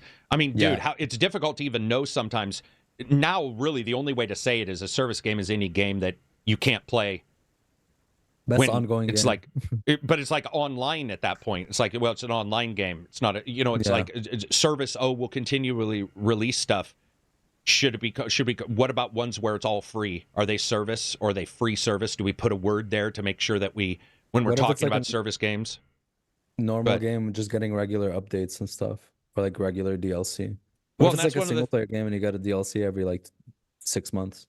That's one of the things that I found was interesting in the survey, was that they were saying that so that people know, you can go and download this survey. It's an amazing survey done by Griffin Gaming, and basically they're a massive, like, sort of not a hedge fund, but they're an investor in games, and they did a survey. They talked to, let's look at 537 development studios across the globe, and they did a bunch of surveys, all different kinds of questions that they asked, and some of the answers that they got, some of the information about service games in particular, was that 95% of studios are working or intend to release a live service title.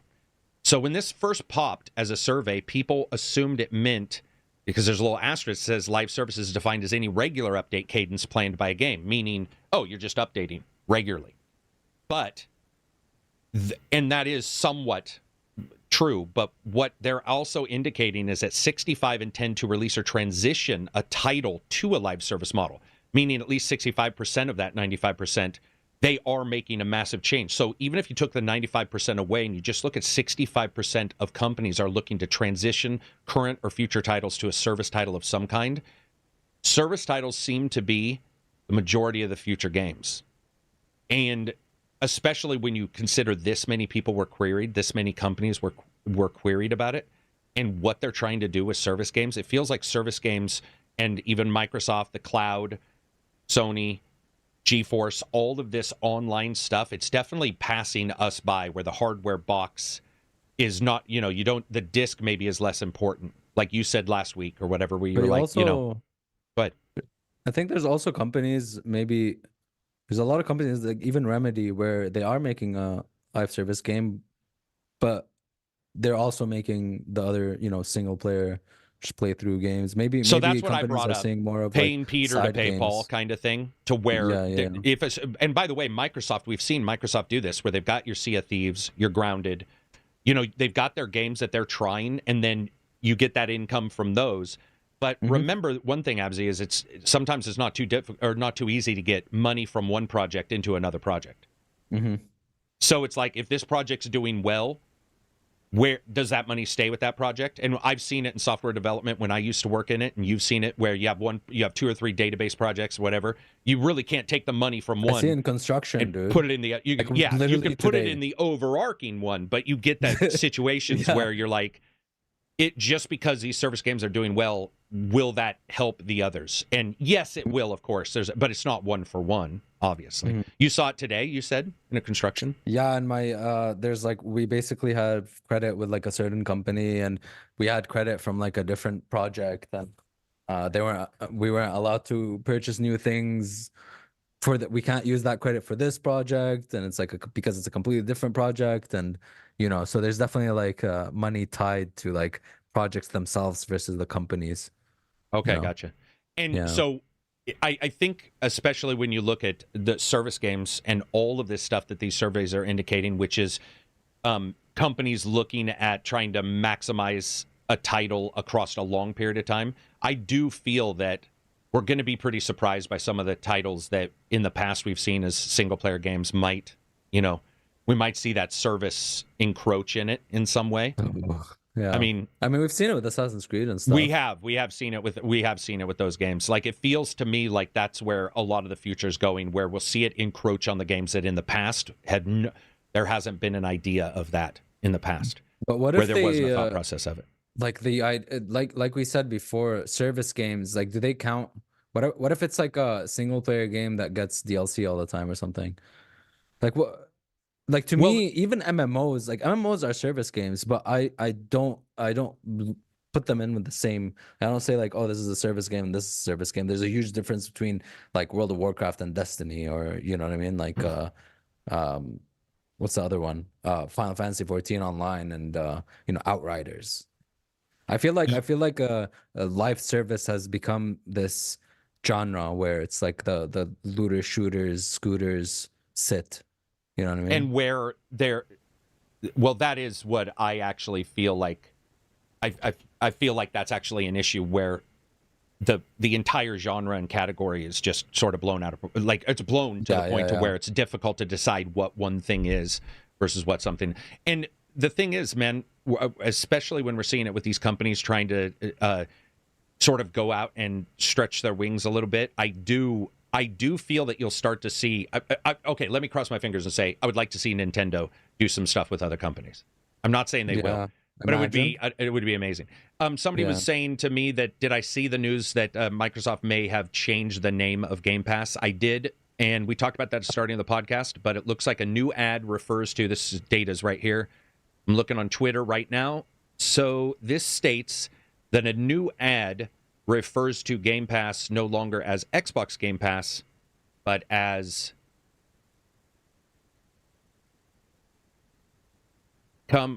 Microsoft Game Pass. So that backs up the one rumor that I did hear that there was a name change of some kind. So instead of Xbox Game Pass, it's called Microsoft Game Pass. That does, so there's one, So, and that looks, I can't tell if that ad went live and then they turned it down. That's something that's happened at Microsoft many times here recently, with the ads going early. Remnant 2 being announced for Game Pass prior to that was a weird one. Or was it launched? No, it's launched on Game Pass, right? It was just without anybody knowing. It wasn't even on the coming soon thing in the Game Xbox. It's crazy. Weird. Dude, for live service though, like, seriously, I think you could still make a live service and not require always online. Because like, this always online bullshit, because every game, no matter how big the company is or no matter how much money they have, is going to run into server issues. You know what I mean? So I feel like they can have a model where if you're playing alone, you could just play offline and then your data would be uploaded the next time you're online. Suicide Squad is adding a offline. They're adding that, right? Yeah. I mean, I think they should at this point. And it's not because some people may not have internet. I think almost everyone playing games has internet, but it's because of the server issues. And you're not going to fix server issues ever, because it's always new. It's always tied to the new code base. Yeah. Or you have an issue with your router, like I did when the power went out. There you go. You have no internet. So it's like, if you have a generator, you put your Xbox turn your Xbox on or whatever, and if it's a service game, you're just like, oh, I'm screwed. There's nothing. Yeah. There's nothing I can do at this Diablo time. 2 back in the day, you could play in offline mode. Oh yeah, It was great. yeah. I definitely see some companies trying to work that model in. I see that people saw the situation where, well, it's that I think a lot of people see particular situations where everybody feeds back at a developer that they hate the idea of online only, like Suicide Squad. And I would assume other devs look at that, and go. I mean, because server issues are they're the only thing that bothers me about the always online. Like other than that, I don't care that much. Like other than obviously like power issues and stuff like that could happen for sure. But the biggest one is server issues. Especially day one. People want to play day one because of FOMO. That's why timed exclusives work. Yeah, that's why timed exclusives are a thing. I also, when we look at like all of this kind of stuff with updates and servers, the other thing that the survey was talking about was just the sheer cost and player churn. So like if a server does have one day of difficulties, they have a huge amount of player churn. People just not coming back for a while. People just going off and doing their own thing. We saw it with streamers. I don't know if you saw, but Helldivers has announced that they'll have people watching while people are playing the game. They're going to have company, like people watching while people stream and play the game to then make adjustments and switches the game, which makes sense, obviously. We saw that with Vermintide where they were having an issue. I think it was Vermintide 2 where a Twitch streamer was having a crash and they were in the Twitch stream, talking to them. But you're seeing that kind of support, which is awesome. But it also feels like, oh my God, do we need that? Like, why? If you want to have that, great, but only do it on the games that have to be online all the time. Don't do it on every game. Like Helldivers, I personally think Helldivers, and I don't know if this is true because I haven't checked into it. I personally think Helldivers, of course, if it has bots, should have an offline mode. If it's got bots. If it's got bots and there's an offline, or there's the ability to play the game with bots, that should for sure have an offline mode. And any game going forward, any game in the past, that should also be the same way. But I don't know if that's true. Yeah, especially games like Hitman, where you're always online, but single player. But no, and I also believe for live service has a bad rap, and even from me, like when I think, oh, they're making a live service game, I'm like, oh, here we go again, right? Because a lot of them are not good. They're just not that good. They just do the same type of thing. They don't I've had my issues with the way they reward you, with the way like loot drops and stuff like that, and obviously like their greed and like the way they distribute content and maybe scarce updates on the game. They've had a lot of issues, so I think it gets a bad rap. And I think you can like someone can come out and be like, hey, this is like actually super good. You know what I mean? Like this is a live service game. Yes, maybe they don't go outright call it that because they don't want to associate with the other ones, but I think you could do it in better, more consumer friendly ways. Yeah, maybe definitely. That's too hopeful. I don't know if it's too hopeful. I just think that that when they're starting to be developed and they're looking at these games and starting to build them out, and they're going one way with a live service idea, and maybe during the boom this made more sense because everybody was at home. And so, like a Suicide Squad, to them, I'm not saying to me it made sense. It makes no sense to me. But to them, it made sense to have an online mode. And that was the way to play it because people were engaging more. And now that it's sort of evened out, it's like, so I'm hoping as we move forward, we won't see a ton more. But it does feel like everything I'm seeing in this survey, which was the major developers, AAA, all the way down to like less than 10, service was just becoming a thing. Because gamers also wanted a title that they could jump into and just be like, boom, boom, boom, and play a bunch. I don't like it, but it certainly seems like when it does well, it does phenomenally well, which is a little bit what Square was saying, which is that gamers have a tendency, there's these concrete games that come out regardless of what type of game they are, and if they do well, they do so well, it's mind-blowing. Like, Power World is so nuts. Dude, Power World is so nuts, and like you're just sitting there looking at those numbers going, what the shit? Like, there's that many gamers in the world playing games right now. Like, how is that possible? I mean, we all know it is possible. Early access game on Steam. Wait, there's that many. It's there's that many people who will trust a company with their money on an early access game. I'm just joking. But yeah, so with the Xbox rumors, obviously we just found one that turned out to be somewhat true, which is that, or unless something weird has happened, and this has always been this way, but I don't believe it, which is that they've GameStop posted an ad that says, "Come play new Xbox games on Xbox Series S and X and explore the benefits of Game Pass. It's free to join." And in their sticker, in their JPEG, it says, "Come play new Xbox games on Xbox Series X and S Plus. Explore the benefits of Microsoft Game Pass." I also think Microsoft Game Pass is a good name because, dude, Xbox Game Pass always seemed really weird to me as a name because it's like it's on your PC. So anything on the PC, don't they have PC Game Pass and Xbox Game Pass? I think the reason for that is for both of them to be homogenized. Probably, yeah, or something like that. I actually have no real issue with that, and I had heard this morning it was being renamed, and I was like, that's an odd thing, but I didn't know what I didn't fuel think to the fire, dude. It'll add fuel to the fire, yeah. Well, or maybe it won't. Maybe when you see something like that, it's just going to add. It will add fuel to the fire because I think it indicates also what we're talking about. But yeah, the rumors when it comes to Xbox, when it comes to Sony and Nintendo, Switch 2, we've seen stuff about the Direct, all these kind of things. It does also show that people are just tuned in more, man. People are just tuned in more, and maybe it's just the people I deal with, but it certainly seems like they are directly. They're always in the know. Always. You know who's always online? The gamers. Yeah. Not the games. Gamers are service. When you think about it, who's online all the time? Gamers are service. Like they're gamers like 3 a.m. By the way, that's when I got the tweet when I got a DM in Discord this morning about the name. It was like 3 a.m. Yeah. Gamers are up. Gamers are like, dude, I'm up 3 a.m. You got console warriors doing services for them that no one asked for, like fighting wars for them and shit. Like, yo, I'm online fighting this fucking war, answering the war chief of Xbox. Jim Ryan, get on my back. It's then that I carried you, Jim. And there'll only be one set of footprints in the sand, Jim, because you'll be on my back. Remember when they gave shit? I think it was like Sony people gave shit to Alana Pierce for playing Starfield. Like, how dare you? God. How dare you? Because she works for Sony Dev? Yeah. Because she works for...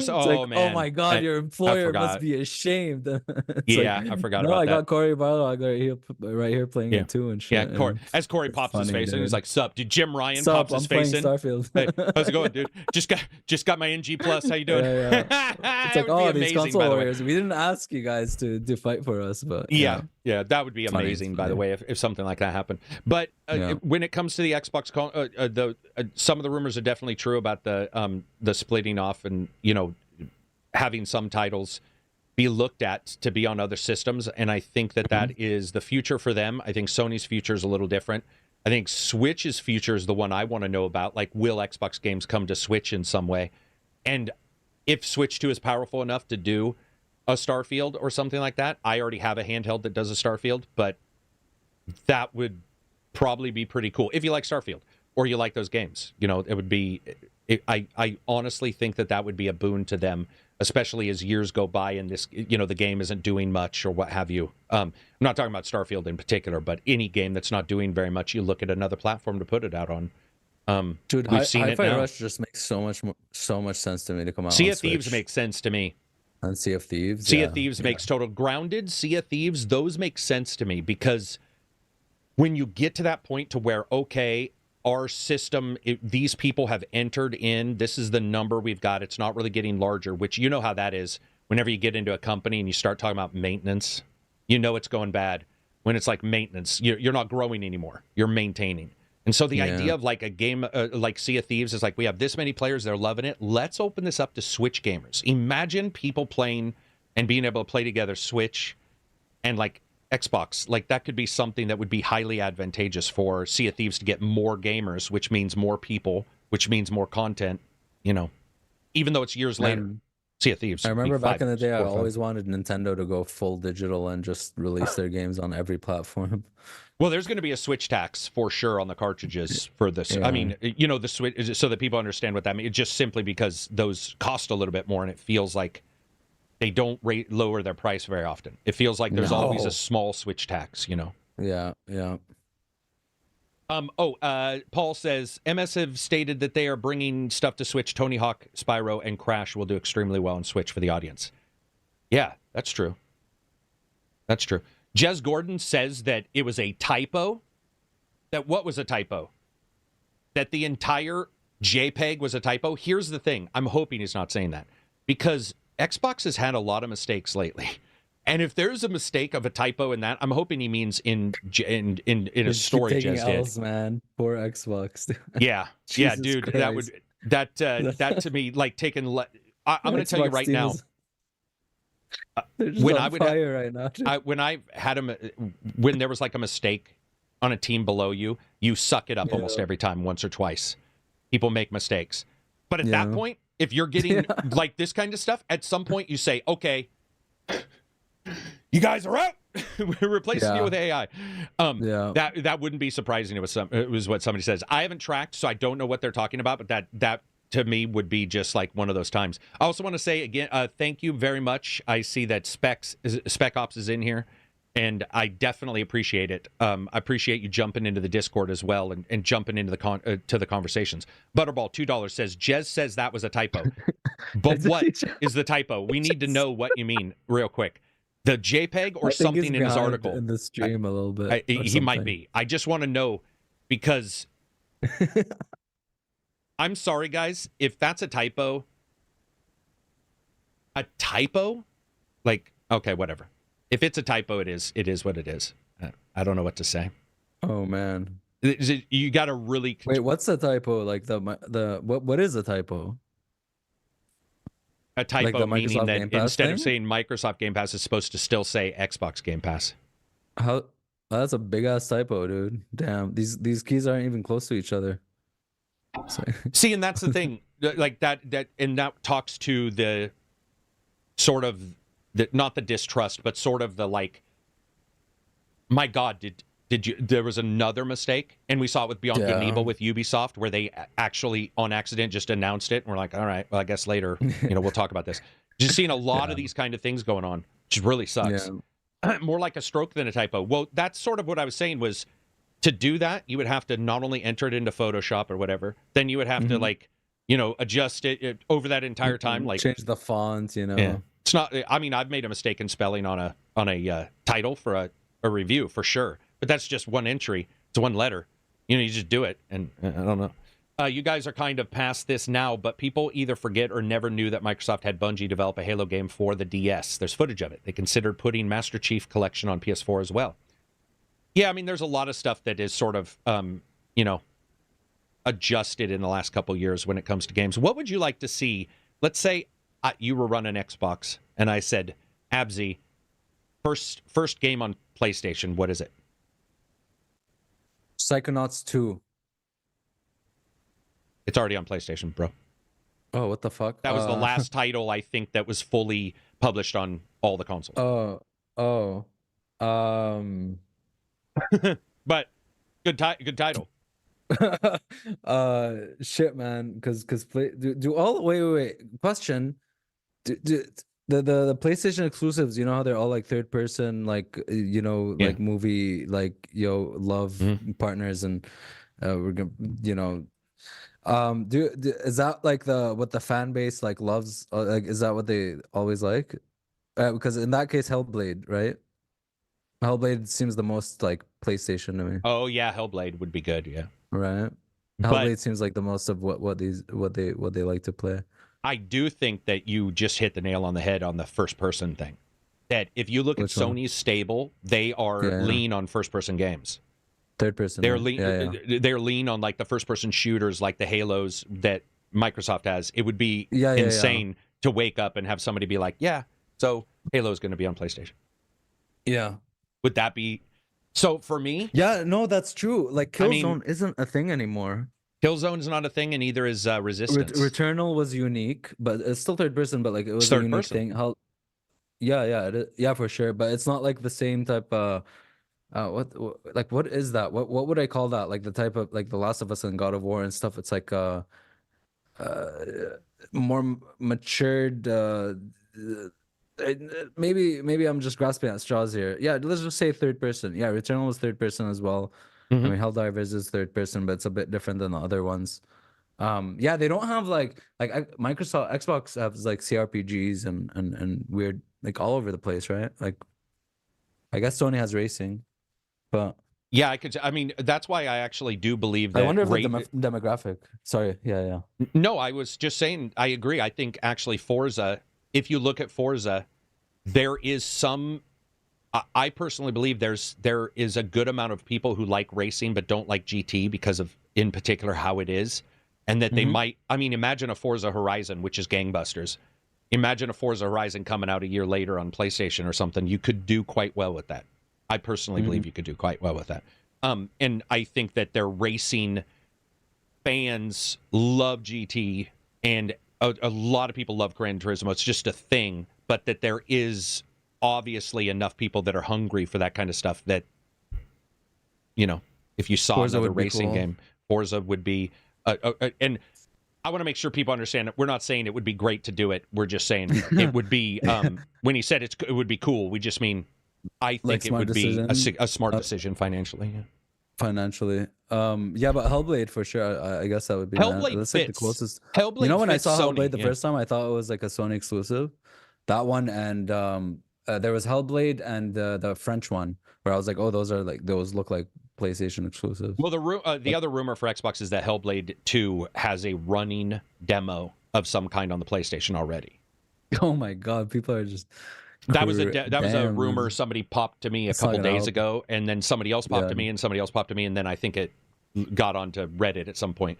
But there was that was definitely a rumor that, well, it's a rumor, but who knows if it's confirmed, but that was sort of one of the first ones that sort of popped as they know something's going on. I will say this, and as somebody pointed out, a lot of these companies will get stuff up and running on a competitor system, and you start looking at this stuff. I wouldn't be surprised if Microsoft has done this in the past, and then we've never heard of it. It sounds like somebody had said that it definitely has with other ones. Plague Tale is not PlayStation at all, right? Yeah. Yeah, that's the one where I thought was a PlayStation exclusive, but it wasn't. Draw says $5 super chat. Xbox not leaving the console business. The core games are not going anywhere. Correct. In no way, shape, or form do I believe the core games are going anywhere or that Microsoft is leaving the console market. And by the way, I should also point out, we've said it once, but let's point it out again. The rumors I have heard, they all made quite clear that is not what's happening. At all. That is for sure not what's happening. The core games are not going away, and the hardware is not going away. It was simply that Microsoft has opened up the possibility of other games that in the past we have thought would not be possible to possibly be on others. But also, I had been informed originally that it was not going to be your Halos and Gears, and that it was others that we've talked about in the past. Pentiment, Halo those and kind Gears of needs something though. They need like Halo, a dude. change up. That was my joke on Twitter. Gears. Like, listen, who cares? no, that's what I said. I said I would sort of celebrate Gears being on PlayStation because it's obviously not a new one's not coming to the Xbox. What's going on with Gears? And it's like Gears and Halo. I was just in the taking 360 days. They're like the ones that you would be like. They're like, oh yeah, like keep it for us. But now, who gives a shit, man? Like they're not even that great, honestly. Sorry. Like Gears 5 is I think dope and it runs well and it's fun, but it's not like the. It's our it's the big exclusive. You know what I mean? I don't know, man. I don't know. I might Do you think challenge you on they're the gonna do Gears. something for 6? Let Really? me tell you why I think Gears could be a challenge and Halo may have less of a challenge. Because Halo has had issues for a couple games now. It's had issues with identity. Since Halo 3. It's had Reach. since Halo since Halo 3. Well, Halo Reach, you're right. Halo 4 and 5 and Infinite have all had a bit of an identity crisis. And Gears has overall less of one, I think. And so I think Gears fits a little bit more right now. Yeah, even though Gears has Halo's less huge. of one. I agree. But Gears I feel has like, less of an identity crisis. But like Gears was it was a product of its time for sure. I feel Gears, like dude, Gears is of course, Gears is a product of the the Xbox Bro gamer.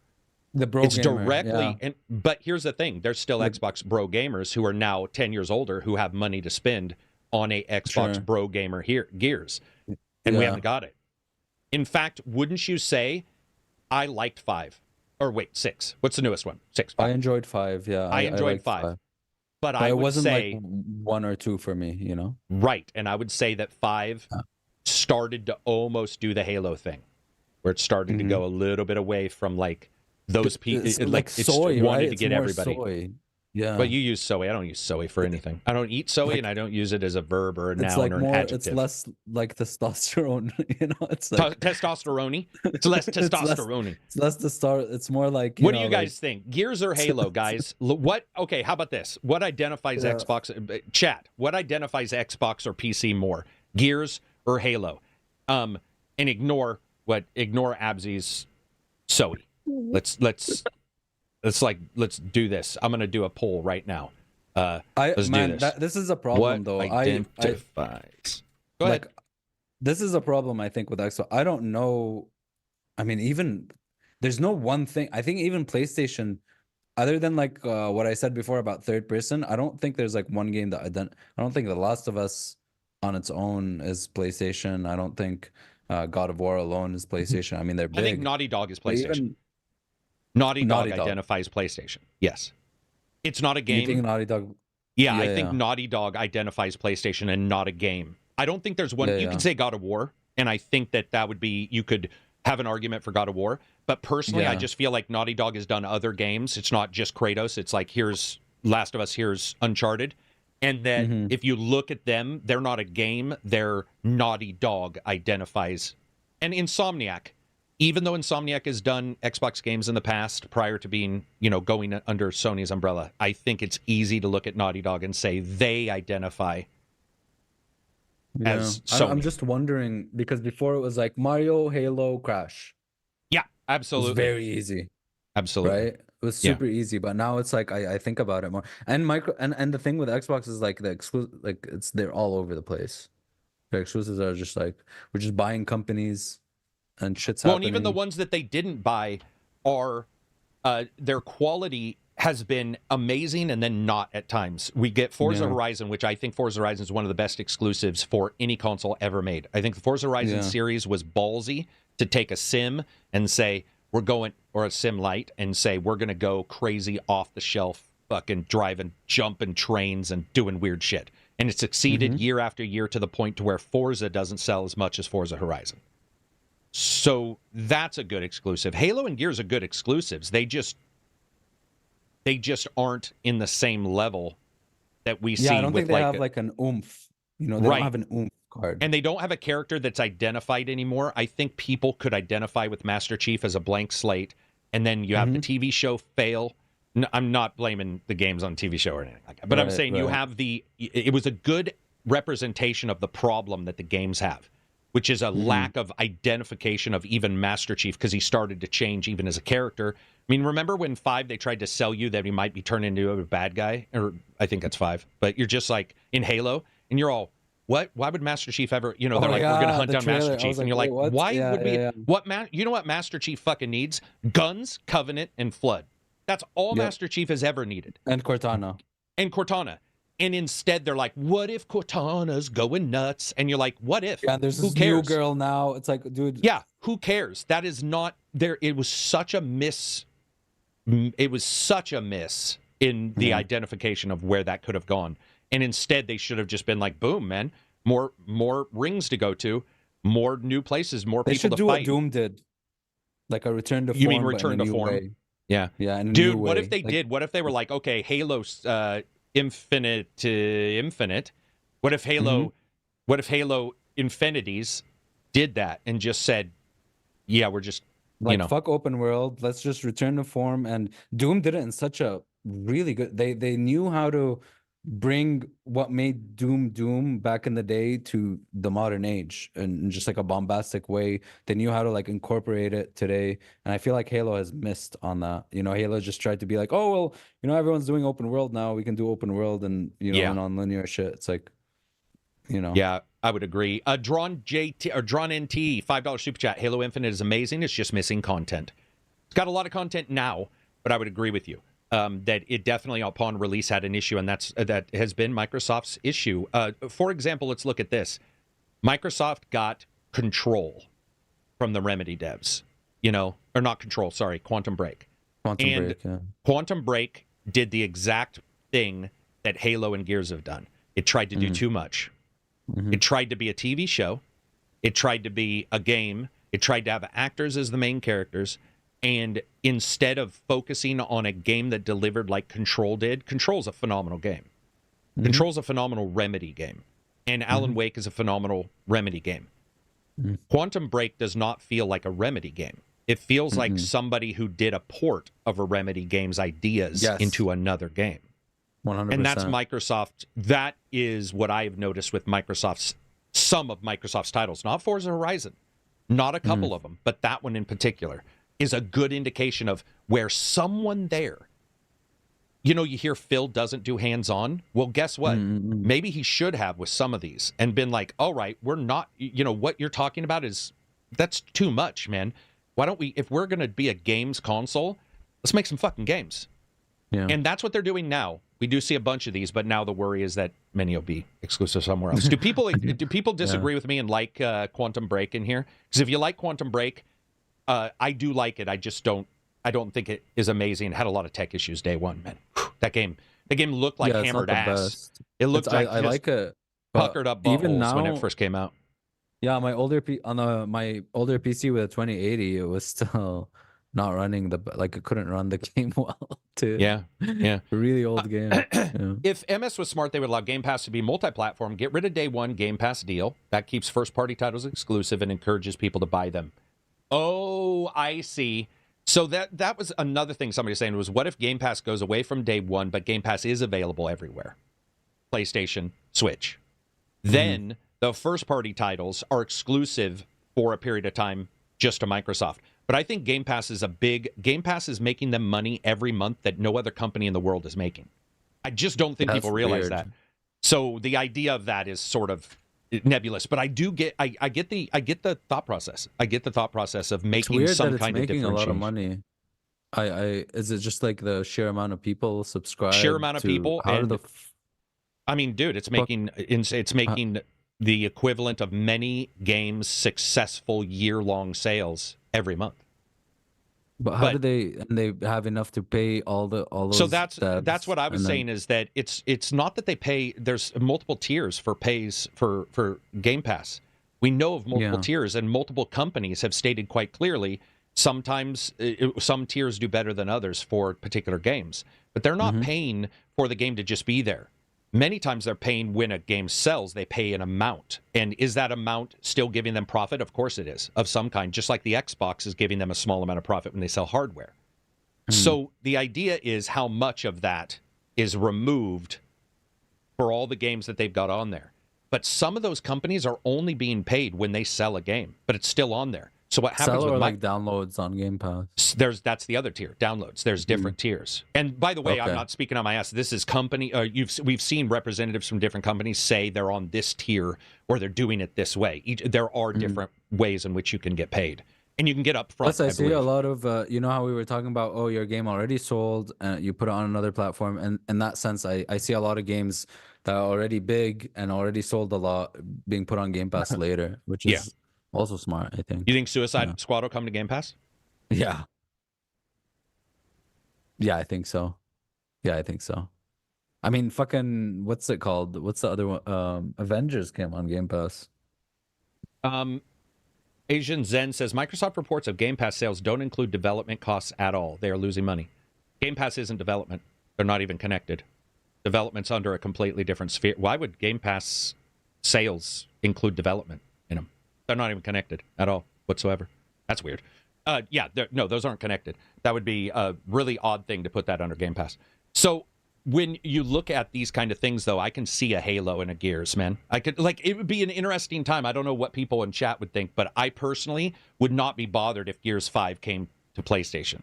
If it meant they're selling and we're going to get a Gears 6 on Xbox earlier because they have money to pay for the development. You know what I mean? Like, Rob Peter and pay Paul. I mean, certainly, I don't think Gears 5 is doing numbers. Gears 5 can't be doing numbers, right? Gears 5. There's no shot. There's no way. Drawn with another $5 super chat. Just wait for COD Day 1 and Game Pass bundles with Xbox this holiday. You will see. So I don't know if you guys have seen, but there's actually a rumor that the Day 1 stuff from Blizzard Activision is not going to Game Pass. Yeah, and that's what I heard. That's what you. Yeah, and I believe you even said it. Yeah. Wow. I don't What? think even WoW. World of Oh no! Warcraft. Wow. Oh no! No! No! Imagine you have a subscription to World of Warcraft through Game Pass. They would never. They It make would so never much fly. money. No. Yeah, I don't know, man. I think especially when we take everything into account, these companies are making big switches. We're starting to see some of them, like I said a couple months ago, I said I think some companies are going to be more transparent.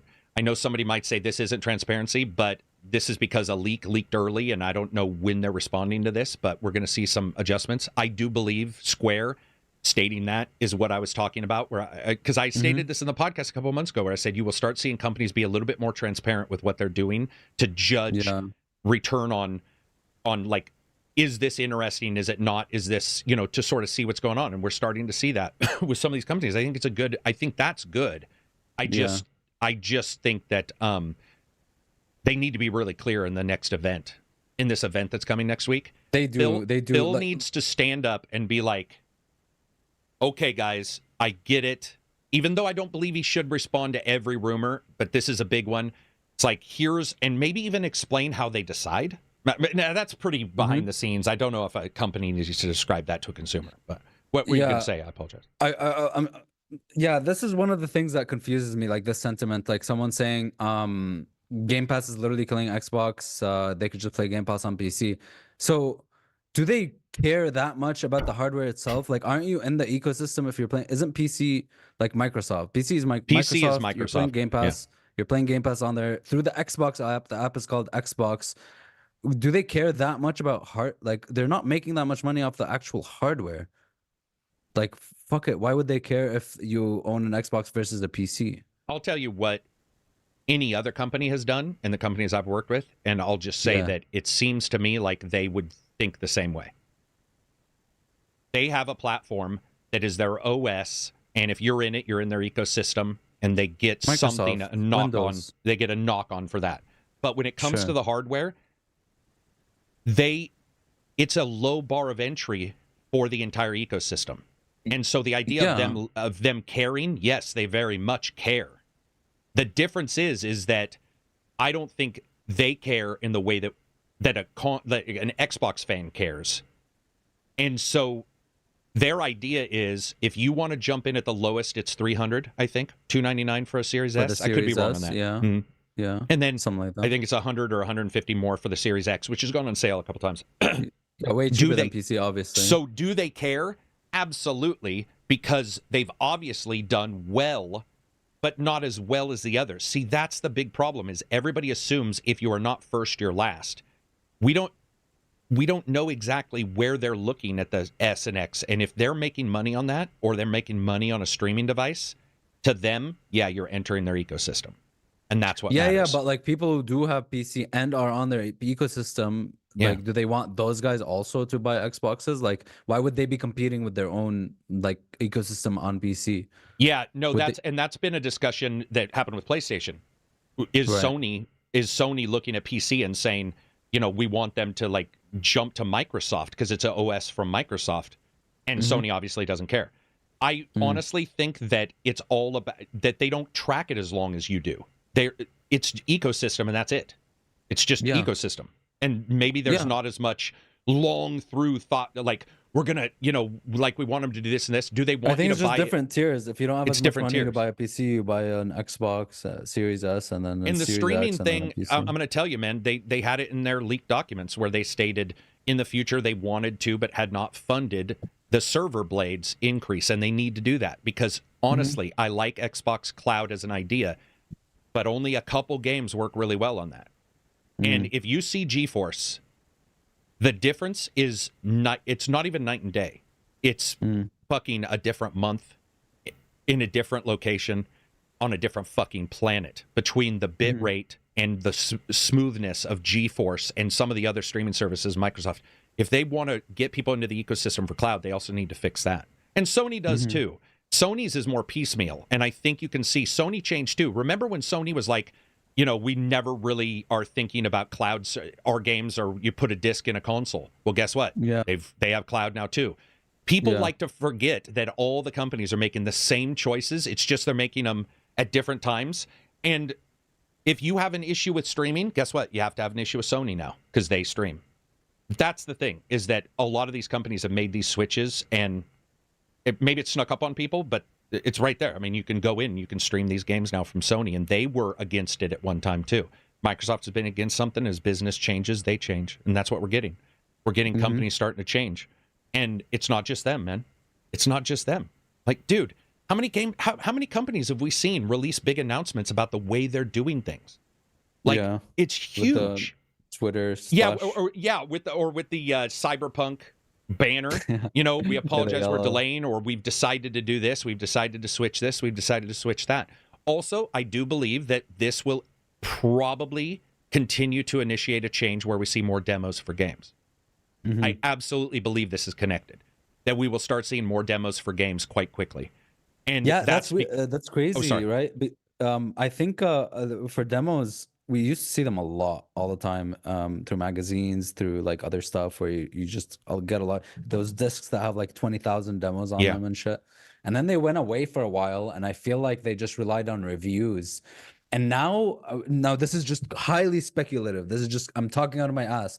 I feel like, aside from the cloud stuff, I feel like demos are seeing a return because I feel like some or a lot of reviewers have become super you know, they've cultivated their followings and fans and stuff, and they became super tied to them, where they just kind of don't really review games on the merit as much as before. Maybe they just like kind of, I don't want to use the word, but they kind of a little bit virtue signal for their fans and shit like that, where they're just kind of like, okay, we're gonna have to do other stuff like demos and shit. Because we've seen a couple games even recently, like Avatar and a bunch of others, where reviewers straight up didn't like it as much as the users themselves, the gamers themselves. I mean, that, and I think that also goes towards what we just noticed. I was talking to Big Mac this morning in the Discord, and the one thing about that, like everybody in the Discord, is if you argue, everybody's like everybody's really cool. Well, he said something that I found a little unique. He said, I don't know how Forza, the new Forza, could just be us driving over a train again, jumping a train again. It needs to change it up. And I was like, okay. But every year, multiple millions of new gamers haven't jumped a train before in your game. So you have to not only carry on the prior people, but you also have to look at bringing in new people. And the new people can experience an old experience and find it new. And that is what is driving me nuts currently, is there is this odd zeitgeist of control of the narrative, to where I get to say, I've been gaming for this amount of time, so therefore this game that's repeated itself is a problem. That's true. And that, to me, is a little bit, it's getting away a little bit from the excitement of new people coming in. The number of new patrons I have who are young, and maybe this is their first console, their first PlayStation, or their first Switch, or the first Xbox, is pretty high. And those people don't know what we're talking about at all. They have no clue what we're talking about. For example, let me get one last example. Somebody spoiled Final Fantasy VII, and I said, I get that you don't think it was a spoiler. I get that, but we're going towards a remake that has slightly adjusted the story, and there are possibilities that people are brand new in here, and just are brand new. They haven't been reading the internet and looking at these things for the story. They haven't been this. They haven't been that. It would be nice for us to at least acknowledge that a new person may not know what I mean when I bitch about Gears being different. So my job as a reviewer, and this is why I do it in reviews, where I say, as a sequel, it's this, and as its own game, it's this. So if you are tired of this, maybe not for you, which is what I said for Far Cry. I was like, Far Cry 5. I was like, it's buggy, and it may not be for you because it's pretty samey. But that, you have to be clear about that, because another person sees the number 5, and dude, how many people are going to want to jump into Far Cry 1? Like, that's ridiculous if they're brand new. This is we're seeing more than ever now. I've been seeing over and over and over again, especially for those numbered games. I think companies are seeing like a huge influx of very, very new players. And because they're driving a big talking point to for a lot of these sequels recently, Yakuza, Zelda, what is it? Final Fantasy kept saying over and over and over again, you don't have to play the old Final. You don't have to play all of them. You don't have to do it. You don't have to do that. And Alan Wake 2, it's like, oh, we added 2 new characters, another character. She's gonna be new, so you're not gonna have to play the first one. A lot of companies. It's very true because a lot of companies have been really driving that point home. Yeah, and that's the thing is so the remake is a great idea and the remaster is a great idea, but I think the remaster is a little bit more for people who don't want to jump in new. They just want to do a remaster. They like the game already. It's a remaster. But the remakes like this, that's a big deal. That's new people. That's old people who want to jump in, and that's new people who want to experience for the first time. And there has to be a time in a discussion where you have to say, if for me it is repetitive. For me it is. But this is the first NBA 2K somebody's bought. Well, guess what? I also have to review it and say for a person who is new to basketball games, this does this. For a person who has played multiple ones, yes, 10 years ago it was all free. Yes. It was. It's not now, but it was. And then you have to figure out the dividing line. It is difficult, but it is really dude, it's super important because every person that comes in new, like, you don't want to have to say go to Yakuza 1. I mean, goddamn. Yeah, imagine at some point you have to be like, okay, if you maybe Yakuza 7 or something, if you really like, if you're brand new to it, maybe watch a gameplay video. But I think gaming doesn't do a great job at onboarding politely new people. In fact, it's pretty contentious. You know, oh, you bought an Xbox. This is my first Xbox, and I've seen it in our chat. That's the one thing I do get mad about. When I see somebody in chat saying, dude, I got an S yesterday. Oh, you didn't get a place? What? And you're like, dude, seriously? It's a person's first console. They're excited about games that they are getting to play. I get that you have an issue, but why don't you read the room a little bit? And until that discussion comes up, why don't you say, hey, dude, even if you like your PlayStation more, there's third-party games on both. So if you can't abide by Halo, then mention a couple third-party games that are on both so you can still get your little masturbatory moment of pushing your console. And that it frustrates me, man, because like that's a big deal. That's why I came into gaming, because I noticed people weren't covering music in games. And I was like, dude, we're starting to see this growth of music, composers, Marty O'Donnell, like Halo. You know, game dev had not played Halo before, and we were playing Halo together. He's like, oh my God, this music is this good. It legitimately is as good as everybody's ever said. You know what I could have said? I've heard it a ton of times. I'm turning the music off. Oh God, that's the worst. That's like, worst. Dude, man, it sucks because we can have this discussion on a podcast, but there's this desire to, it's like a gatekeeping thing. You know, oh, well, you haven't played the original Final Fantasy. Nothing is more exciting to me than like having a friend play a game I've loved for the first time and seeing their like reaction to it. It's like one of my favorite things. You get a bit of a spirit boost when you introduce somebody to something like that, and it's the first time they've done it, and you start seeing the magic you had when they have it, and you get like that touch on magic moment where you're like, dude, this is this is the part. This is the part. You know? This is the part. This is the part. And that to me is what drives you and I can have a discussion, but after a while we have deja vu, right? You're like, okay, we've told this story before, let's move on. And I do that in Discord sometimes. Somebody will tell a story and I'll be like, move on. We've all said this story 15 times because that's me as a person who's been there. But then I do have to remember, oh, well, this other person hasn't heard it, you know, and it's funny, so maybe this person wants to hear it. So you sort of have to take a step back. I just wish people would do it a little bit more with games. And regardless of console. Zelda's the same way. I've had people who talk about Zelda and they're like, I liked Breath of the Wild. You know me, I didn't love it. But it was their first Zelda and they adored it. Like, to them, it was the best moment of gaming ever. You have to celebrate that, because if you don't, you're going to create a gamer who's just sort of doesn't want to talk. Yeah, they don't. Oh shit! This is what I'm into. This is what I'm in now. This somebody's is like going to bitch. Put myself this in, is a community. This is community I put myself in. Yeah, and that to me, separate from all these rumors and stuff, that to me is one of the worst things. Is that you have this like shift of almost anger towards anybody that either doesn't have every experience you've had, or a game where there's any kind of repetitiveness. And I agree. I say this fully.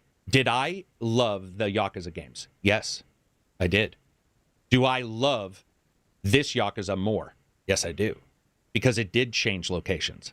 But I'm going to tell you right now, if it hadn't, and it had improved the gameplay cycles that we've seen in Japan, you know, all this stuff that we see in this new Yakuza, I would have still liked it.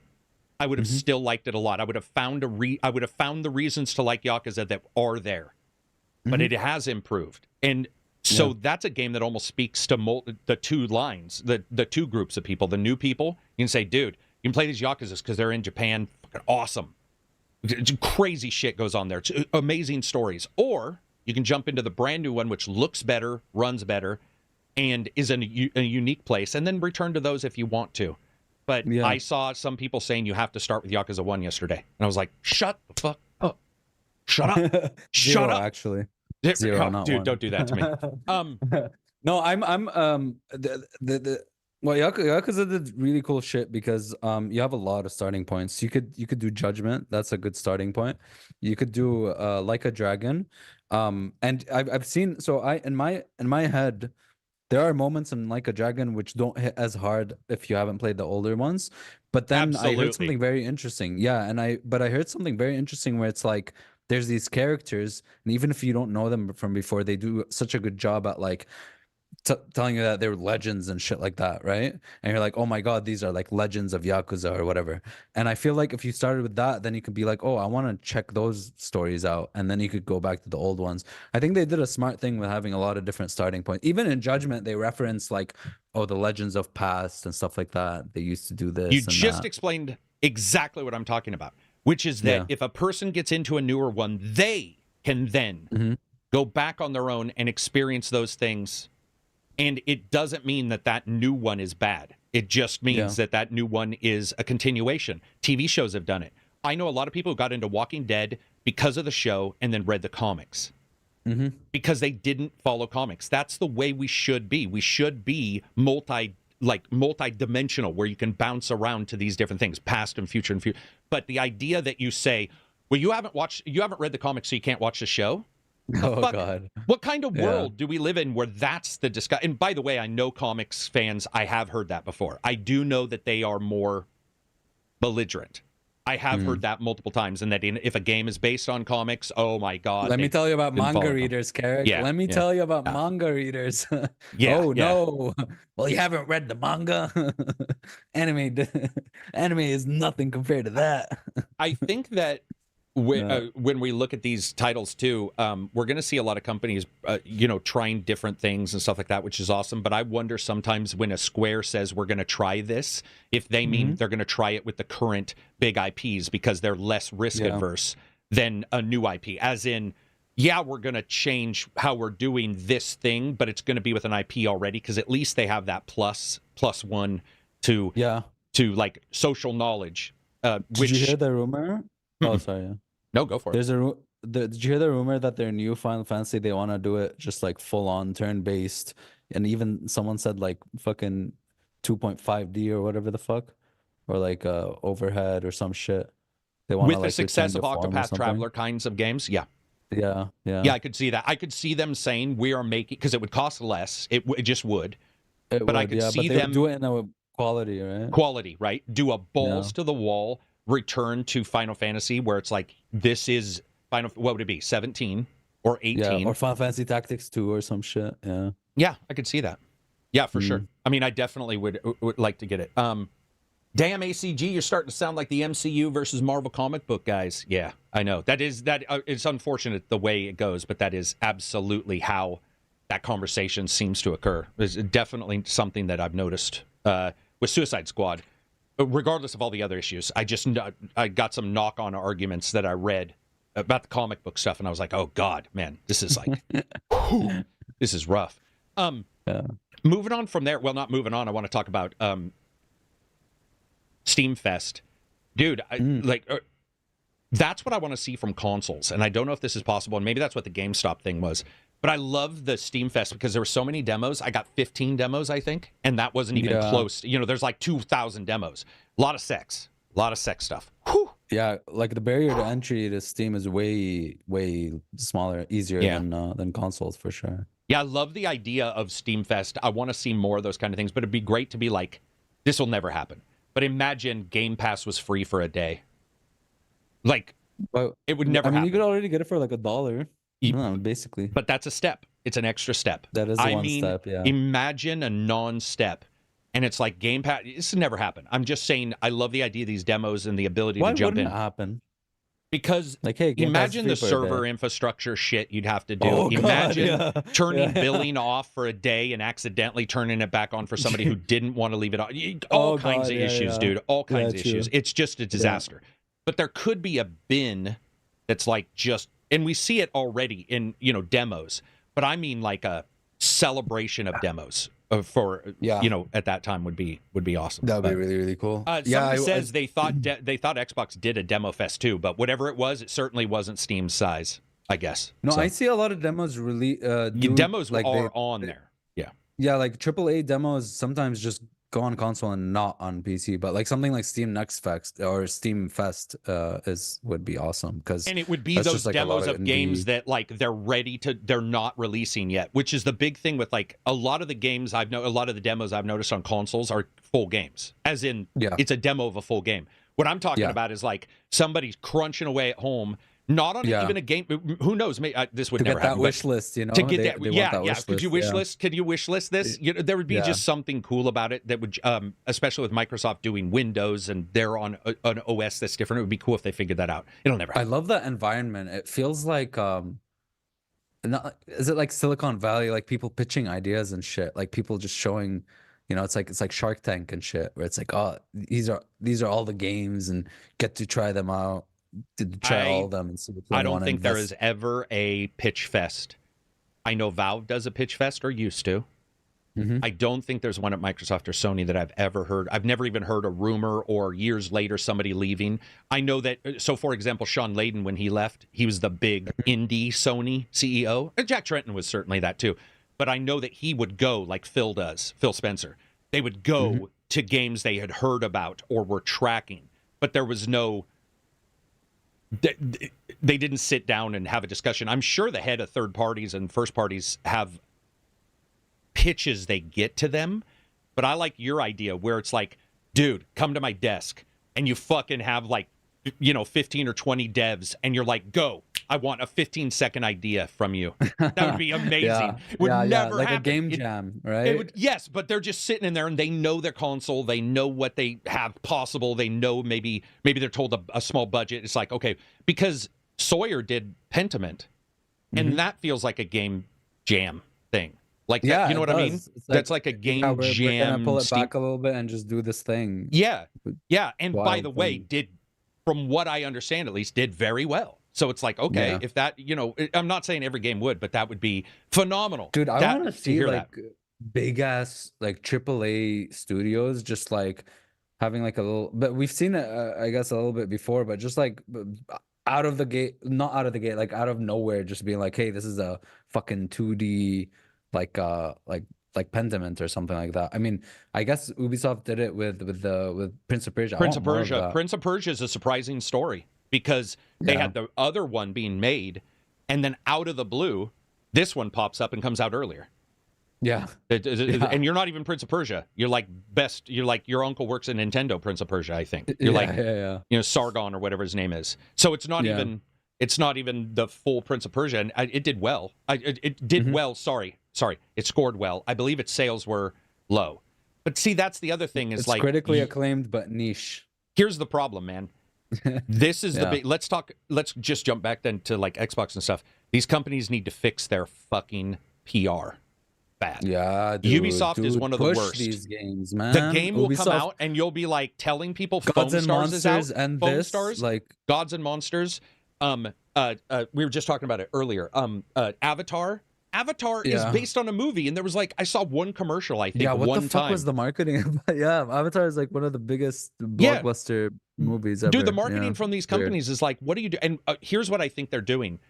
Remember, in the past, it used to be generalized that 50% of the game's budget was budget and development, and 50% was PR. Obviously, that's changed because digital storefronts let you PR right there. You don't need to go and fucking sell it to ABC to put a commercial or do it at a Super Bowl. But I'm wondering if a Ubisoft says we'll save money by not doing PR, not doing the 50% PR, and using our knock-on effect of influencers and store to sell the game. And I don't know if that's successful. I have no clue if that's successful. But it seems like that's what they're doing with some of these games. I mean, dude, Avatar was just like, here you go. And DLCs are even worse. Atomic Heart's DLC popped, and multiple people didn't know there was a first Atomic Heart DLC. Wait, there's two. A second Atomic Heart DLC. I know about the Candyland looking one. It's second like you're one at came out? Candyland with robots. Yeah, it looks pretty insane. Interesting. Let's see. I really feel like Square's milking the Final Fantasy remake. I mean, I don't know. Are they milking it? It seems like they're putting a ton of like work into it. I think maybe he means milking like with the trailer and stuff, and I would agree the state of play. Oh, gotcha. I can't watch that. I don't even want to. I don't even know what. Yeah, please don't. I didn't watch that. No, I used to think. I was thinking before. I didn't play the original FF7. But my reaction to the 3 games was like, what the fuck? They're selling one game and 3. Like they're selling one game but 3 games. They just want money or whatever. But I had no idea what they were doing, right? I had no idea it was actually a sequel and not a remake and blah blah blah. Yeah. I mean, when you look at it, especially with like the PR of these, it just feels to me like Guardians was the same way. There wasn't a lot of PR. There was a lot. Dude, what like, a good game though. And what a good game. Yeah. I also think when you look at it, we brought this up in the Discord. We had a huge discussion about trailers that falsified what they were versus were just a step down graphically in the way that development usually works, which is optimizations and figuring out, we don't have the power to do this. Watch Dogs 1, for instance, the big discussion was that trailer like an absolute lie, or was it a step down? Where did it meet? And then there were other trailers, and one of the things we talked about is Stellar Blade, the game you and Johnny and I talked about, where I was like, whoever cut that trailer, maybe they just didn't cut it right. Maybe that's all it is, and that it's not a misrepresentation. By the way, I don't think it's a misrepresentation. I'm just saying I think that it wasn't cut to the way it probably could have showed itself the best. But then you get ones that are cut unrealistically, like Division. Go to the left because there's a bad guy with 4 guns and a bullet, and there's a dude, and they talk in a way that no one does. Okay, I'm going to get food. Or this Anthem, person, or Anthem, where it's like, the unrealistic discussion during the trailer. Like, oh my God, he just blew up a tree, and the tree fell on the monster, and the monster broke the whole bridge. But Dragon's Dogma is going to do that, by the way. Dragon's Dogma is totally going to do that. Dragon's Dogma 100%. Looks like it's going to do all that. Jeff Rizal, Yeah. $5 super chat. I got PS Premium thinking Soul Reaver and Dino Crisis would be brought back, but I'm gonna to invest in the bare bone Game Pass. I'm going to also invest in the bare minimum Game Pass console because laptops are pricey. That was a hard to read. Wait, what? Post, man. That was a hard to read post. Hang on. Drawn to J, $5 super chat. Just wait for COD Day 1. Oh, we talked about that. Yeah. He was just saying that he had got PS Premium because he thought those games were going to be brought back. They haven't yet, so he's going to get a minimum Game Pass because on a console because laptops are pricey. He probably wants to do a laptop. Oh, gotcha. But it's only $299 for $299 for a laptop. Console. Yeah. Dodo says ACG, the newest trailer gameplay overview of Banishers. That's how trailers should be. Yeah, did you see that, man? The Banishers trailer did a great job. They've done a really good job with their trailers. It's mostly about I'm gameplay. Excited like they for break down Banishers, gameplay. Dude. It's just gonna be hard to find time to play it. Yeah. Like I don't know how long Yakuza's gonna fucking and Tarkov, man. Shit. I'm like addicted. So addicted to Tarkov. Yeah, I've been seeing Tarkov and Yakuza, I've been seeing you in Tarkov a ton. Oh, and Binding of yeah, no, Tarkov, yeah, dude, that game, it's a good wipe, but there's still issues for sure. When the fuck is it coming out, though? Seriously. But anyways, when is Tarkov coming out? Yeah, dude, when is it I don't think out? Tarkov is ever coming out. I It's feel like Tarkov out. is just never coming out. It's Somebody never said gonna that come the out, Spotify dude. looks down. It does look down. I saw that too. I don't Yeah. know if I got hacked. I'll look it up. It's no big deal. But I mean, if it did get hacked, they'll just bring it back up. I just saw it too. iTunes is up, so There was the big account, hacks and all that kind of stuff. I've just been waiting consistently to see something get hacked, even though I've changed all my passwords. You never know how they're doing this stuff, so I'm always waiting. It could have been that, but there's been another time where Spotify people were telling me that was it Happy Console Gamer? It was somebody else. Theirs was down for like 3 days and then just popped back up. It's just like Spotify just does something. It goes down, then goes back up. Mine's been down before for a day or two and then popped back up. So not showing up right now. But you can find us on iTunes and everywhere. But Spotify right now, apparently.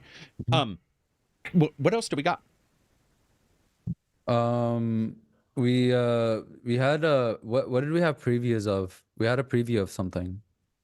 Well, we had you don't mean Final Fantasy, you mean something else? Yeah, no, Final Fantasy, no. We had a preview of something. Holy shit. Didn't we? I swear there was a game where I was like, I want to... God damn it. Let me look. A preview of something. I'm just going crazy. Maybe you are. Vanishers looks promising, but it's launch in the middle of too many big launches. Yeah, ACG, will Series X value drop if I don't trade it? Will Series X value drop if I don't trade it? I don't know. Oh, that's a good point. Avowed's been making the rounds. They've been on a media tour. Been all over the place. Yeah, well, I think Avowed made a smart move, and they posted that they are looking at the combat. Did you see the video I dropped yesterday in the Discord? Yeah. I think so. I know that they talked about... It was Outer Worlds and Avowed side by side, both of them using up close, and it's identical. And I could see why people would see it and go, ooh. Yeah, no, I was telling the guys about it, and I was like, dude, it's identical. And I said, I'll cut a video when I can. And finally, a couple days ago, I was able to get time to put two of them and sort of merge them right at the time when they're both swinging and they're both doing stuff. And it's very much Outer Worlds looking combat, which I could see the up close in Outer Worlds. I did not like. I didn't think it was great at all. Well, I thought it was okay. It wasn't great, though. For a game based like Avowed on all that, though, it needs to be good. It needs to be like really good. That's what I saw. I saw like an interview with the director, and she was like, they're working on that, and it was they showed like an older build. Oh, okay. She said that they've been consistently working on that. I just don't know how much they can improve by release for that. I just hope it has the same. I just hope it has the same writing. Like, I loved Pillar's writing. I really hope it has that same quality. Same quality. Yeah. Somebody was asking also, what do you think of Nightingale? All I can say about Nightingale what the fuck is happening with the that demo game, dude? Is atrocious, and it was in like, I remember going into chat and some people had played it, and there are people who are very much not, but like people who complain about that, and every single person who had played the Nightingale demo were really insanely unhappy with it. So I don't know. Yeah, it's early I saw access, it crashed like right? 5-6 times on a it's coming out early. I thought, dude, I thought Nightingale, dude, one of the reasons I was hyped for Nightingale was literally because I thought it was coming out at one point. Like, I thought it was just a game that was coming out. I had no idea it was gonna be a early access survival game like all the others. I literally thought it was the one that was gonna come out fully, like day one. Yeah, no, we're looking at a lot of these titles that I'm just going to state it. It's like their early access just seems like the wrong move. It seems like they're going to have so many issues up front that you're never going to come out. If it's as bad as what I was seeing on the Steamfest, the people talking about it and the Reddits. Yeah. And when I say Reddit, I don't mean I go to Reddit and just read a subreddit and I'm like, okay, they're negative. We know that's not a proper representation of anything. I mean, I went a bunch of places and looked and read the complaints, and it's like, oh, it's not in Chinese translation like a Steam review. I'm like, whatever. No, I was looking at real. It was like not only was it not working, going through the portals, animations were bad, things were crashing. It just was a disaster. And when it was working, it was not at all what people wanted from that kind of game at all. Like, it was, even the people, by the way, multiple people I know, like, sort of unwish listed it. They were like, I'm not even it's fucking looking crazy, because even the previews were positive on it, and like the things I was hearing about like how the game works, where you could go into these procedural like challenges in these portals with modifiers, and I love modifiers and stuff. It just on paper it just sounds so good. I just Sounds like a man, great idea.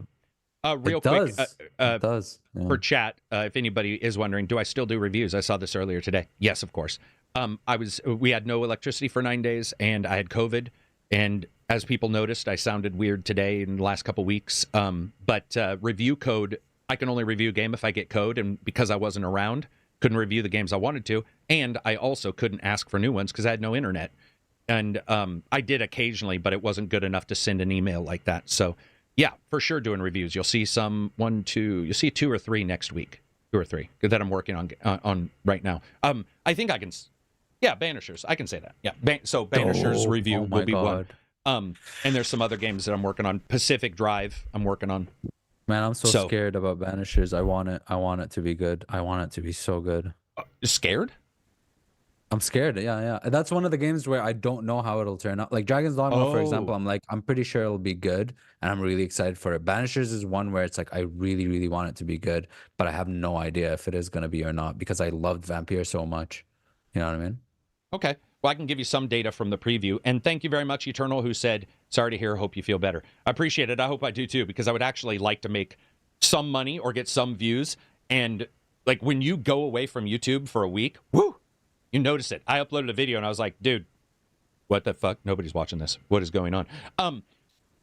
Banishers, my preview time with Banishers. It is, and I've already recorded everything I need to record, but it is quite literally like Rob Roy Ghostbusters. Not Witcher 3 like some of the trailers have shown, like in that way, because you are teamed with somebody. So it's a different style in that way. But it is not, it's got a different vibe than Vampire. So Vampire's vibe is a solitary person making decisions that are almost all bad. And this has the same overall idea, but because of all the stuff we know, where it's 2 people, which one is not alive, one is alive, how they're going to do that, it is a different style of caring for somebody. There was no real care in Vampire. In Vampire, it was about a person. There was a character. It was like moral quandary. Yeah, it's like dilemmas between what's those evil and eviler. Yeah, they're there. Yeah, that's awesome. Yeah, but the supernaturalness of a vampire is not the same as the supernaturalness of a man and a ghost. There is a different feel to that. So I will say that. And I think with Banishers and with Don't Nod can make ham or bacon a huge moral quandary. Like they can somehow they can be like, okay, man, do you want cheese or no cheese, mayo or fucking no mayo, and somehow make you go, oh fuck, hang on, let me pause again. Yeah, dude, I literally had to like sleep on one for like I literally had to wait 24 hours until I made a decision in Vampire. Yeah, it was one of the highlights. Those are definitely in the preview I played when they had preview, and I didn't get to do a preview video at the time because they had I did some coverage, but they had a weird thing where I couldn't get it running super well. But the actual situations that you see are of the like that you expect in any Don't Nod game. They are absolutely awesome. of those kind of those kind of feels. And then you'll see some other stuff from me for reviews and stuff. I'll probably do a trailer or 2 breakdown too, because I hear big trailers coming out of a game that we know about, but I don't know if this is true or not. But if it comes out, I'll do a breakdown for that as well. Those did pretty well on the channel. And then Stellar Blade looks awesome. I'm getting major Nier vibes. Yeah, Stellar Blade Nier vibes sounds fair, right? Nier plus Bayonetta type thing for sure. Bayonetta even closer, right? Hey, Karak, would you be open to reviewing Elden Ring DLC? So listen to this. This was a huge discussion. I want to know what you think.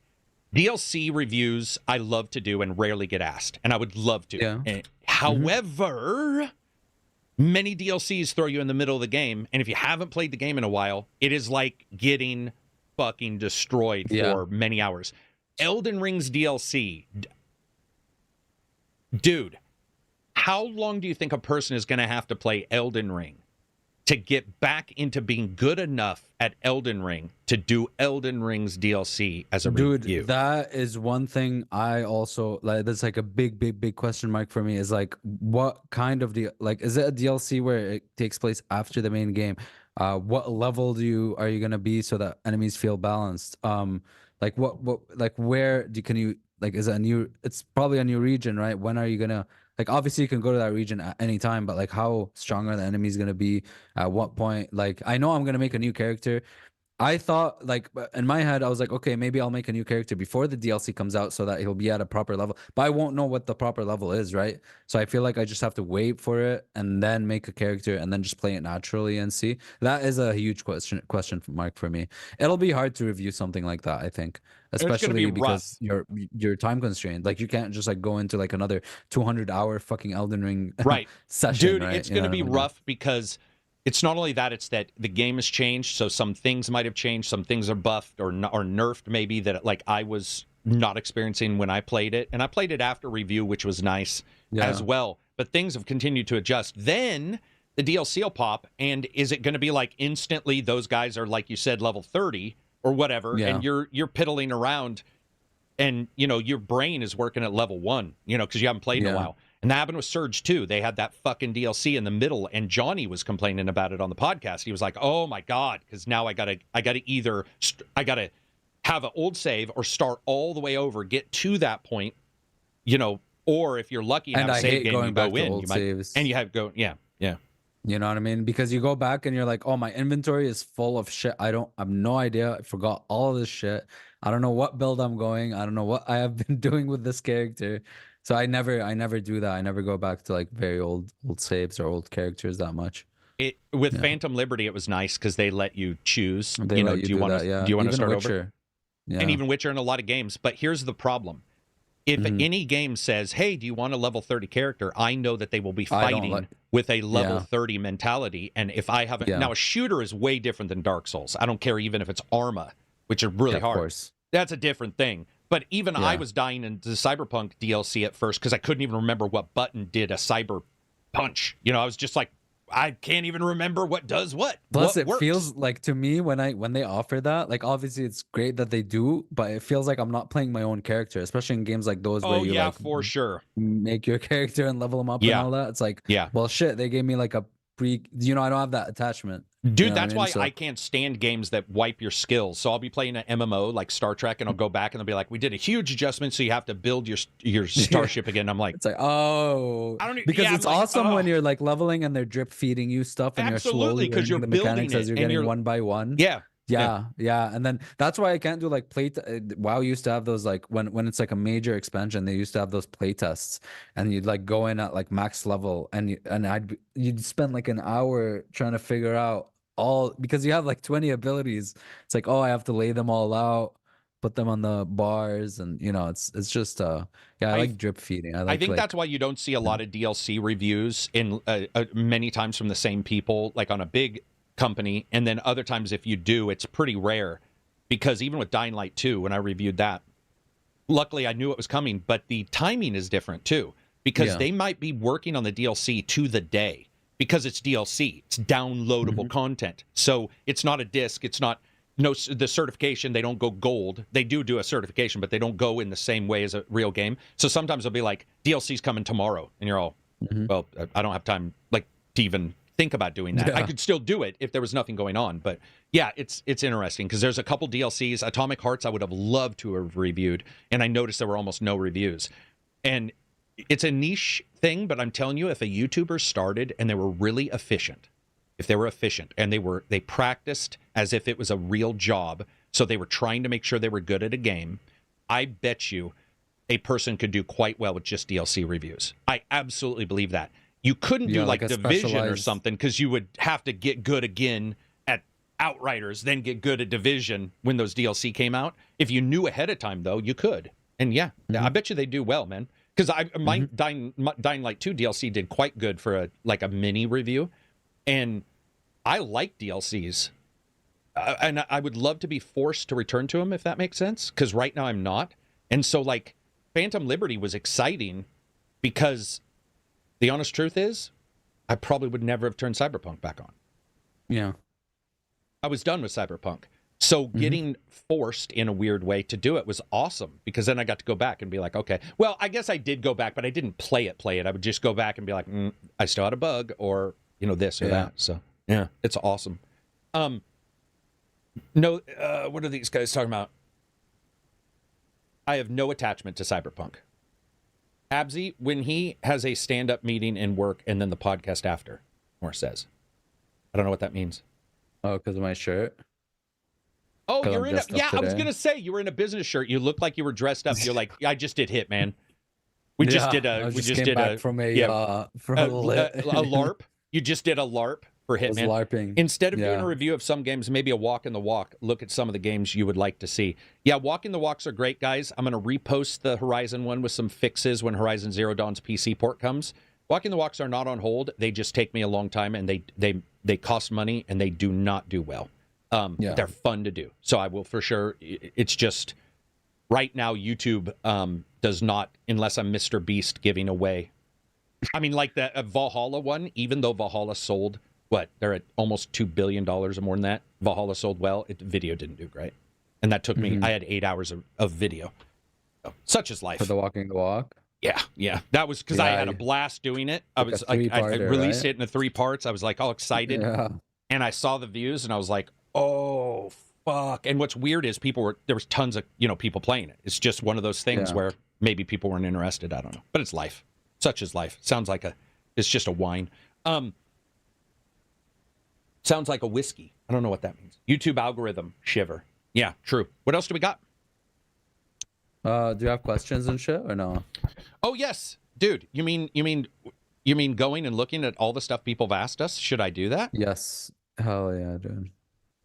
Gaming Alejandra says, Karak, I want to ask you during voice chat, but I wasn't able to. You were talking about how the next 2 to 3 weeks will really change things, but I want to know if that's only in regards to the Griffin survey you mentioned. Any chances to spill into day-in-day life, just being restricted to gaming? No, and I would say it's more like 2 to 3 months, because we were talking about month changes, but I would say that you just need to be prepared for some ideas that you have of exclusivity and all that kind of stuff changing and altering. And with Square and others, you probably seeing less releases. There's going to be some not going to be, they're announcing it. This is not behind the scenes stuff. They're announcing it all the time. There's just big changes to the way that companies are doing stuff. And it's also good. IPs, like I said, Sega had held onto their IPs for years. Golden Axe, stuff like that. And we're seeing those guys become more open. Cloudcutter says, every once in a while a game comes along that really sticks with you. I find myself putting off finishing the game. I don't want it to end. You guys experience this? So is there a game that you've got that you didn't want it to end? I mean, I guess Yakuza right now. I mean, I'm like but it's more like ADHD stuff where I'm like with the amount of stuff there is to do in that game, I always feel like, oh shit, like, oh man, I have like moral quandaries, right? It's like shit, man, like there's the story, which my story hasn't even really popped off yet. Like it hasn't even started, dude. I'm in like the beginning. That's 60 awesome, hours in. That's great. 60 hours in. But like at the same time, I'm like, well, shit, like I want to do all these things, but then I don't want to be too over leveled for the story. But then it's like, oh, these side quests. And then I literally, dude, yesterday, I was like, okay, fuck it. Finally, I will go do the main story. Okay. I'm just going to go just progress it a little bit. I feel like I should. And then walking there, like I run into like a side quest where I have to do this thing, and then it brings me over here, and I'm like, oh, you know what? I'm right next to the upgrade shop. I'm just gonna go upgrade. And I go to the upgrade. I'm like, oh shit, I just need these materials. I'm just gonna go down to like the water guy that like changes like fucking geodes to crystals. I'm like, I went there, I changed that. I'm like, you know what? Maybe, I'm right next to the Dondoko Island, like dolphin guy. I'm just going to go to Dondoko Island. I go to the island. I spend like a couple hours, doing my island stuff. I come back. I'm like, okay. I really should do the story. And then on my way there, I'm like, well, the procedural dungeon thing is literally right here. You know what? I'm just going to like, fuck around with different jobs, try out different jobs and level them in the dungeon. And it's like, well, shit, man, I did not, and I'm still in chapter 6 and it's going to take me forever. But I feel like in those decisions, I'm like, okay, I don't want to do the story because I don't want to like go anywhere. Like, I don't want to, like, I'm still in a spot where it's like, everything's chill. Nothing's really popping off that much. and I'm like, I'm And kind you're of enjoying safe. that chill. I'm super enjoying it, but I feel like once I continue with the story, it's gonna like grip me into Yeah, the and you'll great roll forward through it. Yeah. Yeah, Um, yeah. First of all, I want to say, everybody watching, if you get a chance, go to iTunes and review us. It would help immensely with the channel, and I always forget to say that, but that would be insanely helpful. So, for me, there is no game. I do it with TV shows, and I for sure where like I know a TV show's ending because I've seen it before, and I'm like, oh man, I love these characters. But not with a game overall. I think with a game, in fact, I sort of.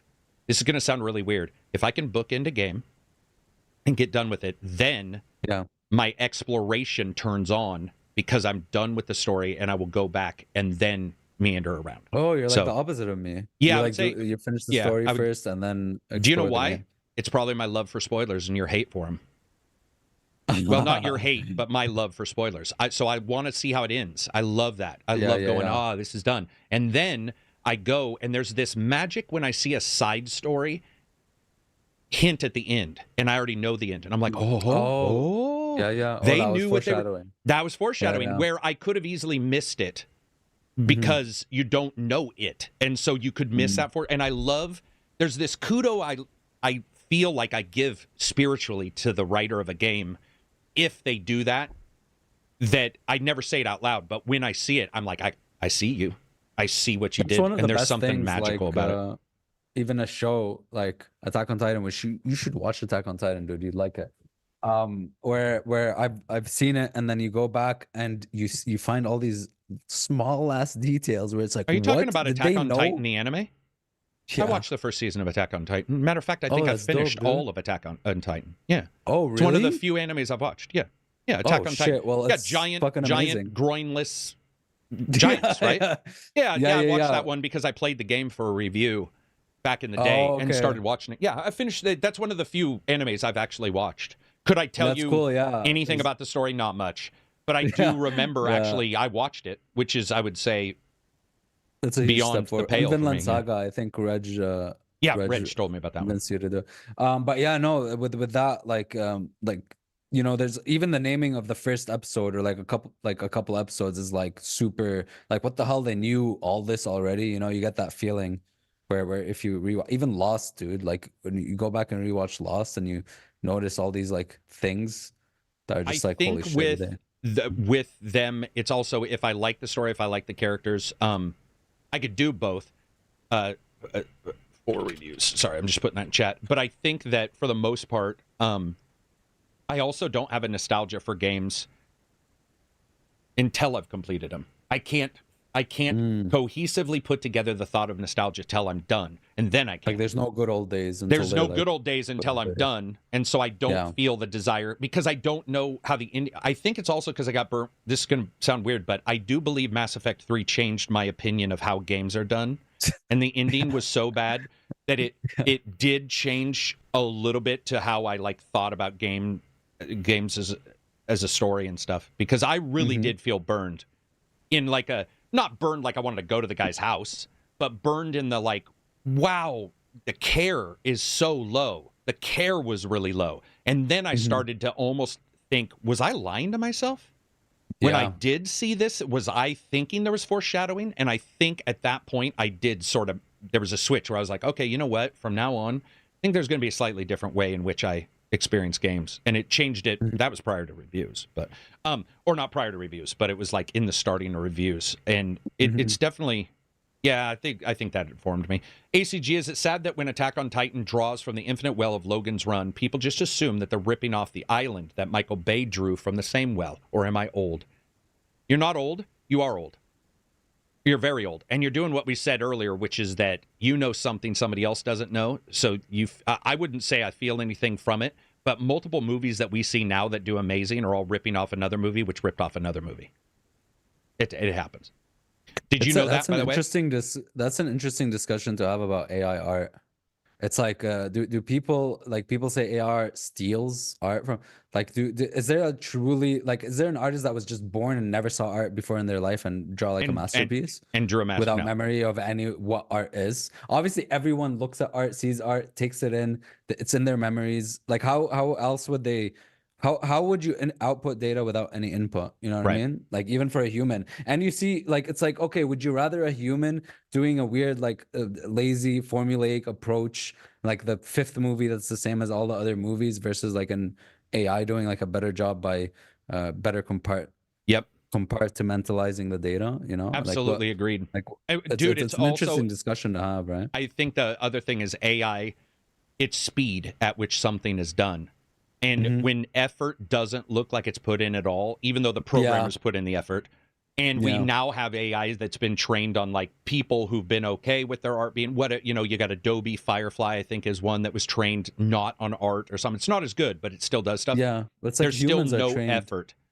And by the way, we're trained. I took art until I graduated, and I can tell you, how did I work? And what's the first things you do? You copy other people.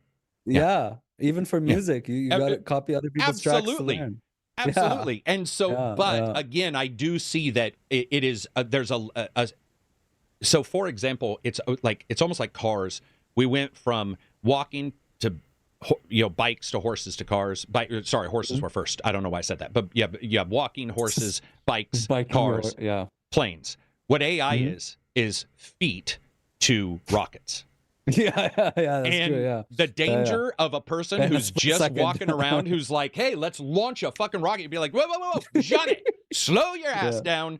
Let's look at some safety features first." And that's where I think a lot of it comes from. And also, what do you do if what you do can be done by something at a level that is commensurate with zero effort by everybody? Then that means your usefulness is changed. And that's not only scary, that is actually impactful for everybody.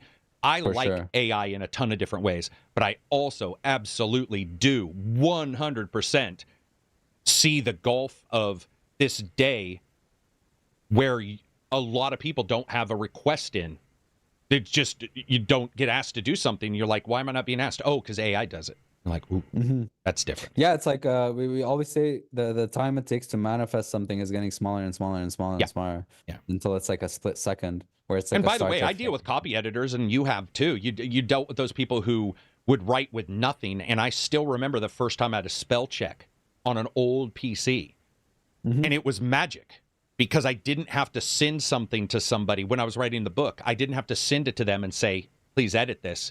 I was able to edit it grossly myself and then send it, and then that got better and got better and got better and got better, and word got better and better and better, and grammar checks and narrative, and now they're using AI, which is even beyond. So the iteration is super interesting. small. Like it's interesting to talk about because it's like what is the like if you take in a lot of people's art and then make your own, are you stealing people's art? If you get inspired, there's so many songs with the same chord progression. Depends on how close you. It's absolutely true. It's absolutely true. It depends on how close you. Like very similar melodies. But you would also, I would say, obviously inspired from others. I would say inspired, but even if it's the same chords and stuff, they're still in a different arrangement. And if they're not, then you have two like for likes, and that is getting very close to just copying. So, for example, if I took an Eminem song and I just did my own lyrics, that's for sure copying. If I talk fast, so let's say I rapped fast, is that copying? No. Is it the same style? Yes. That's the difference. He doesn't get to control style, but he can certainly control the content. And if I am going over so the style of art from AI, I don't think you can. I can copy Sid Mead, who made all the concept art for the Blade Runners and Mass Effect. That's not a thing. But if I go and I see and I just put everything where he did, or copy the color work and all that, then you do get to the point to where it starts. And you'll hear it in artistic circles where somebody's like, that artist is good, but they have a tendency to sort of mimic this person. They'll say it in a nicer way, but they'll be like, this person sort of mimics this other person. But you and I have talked about this prior to AI. ArtStation, I thought ArtStation was all AI because they were all looked like World of Warcraft. And then I found out they were all trained on World of Warcraft, every one of them, because mobile games were using World of Warcraft, which is a very nice, easy to parse visual language of graphics. They were all copying that.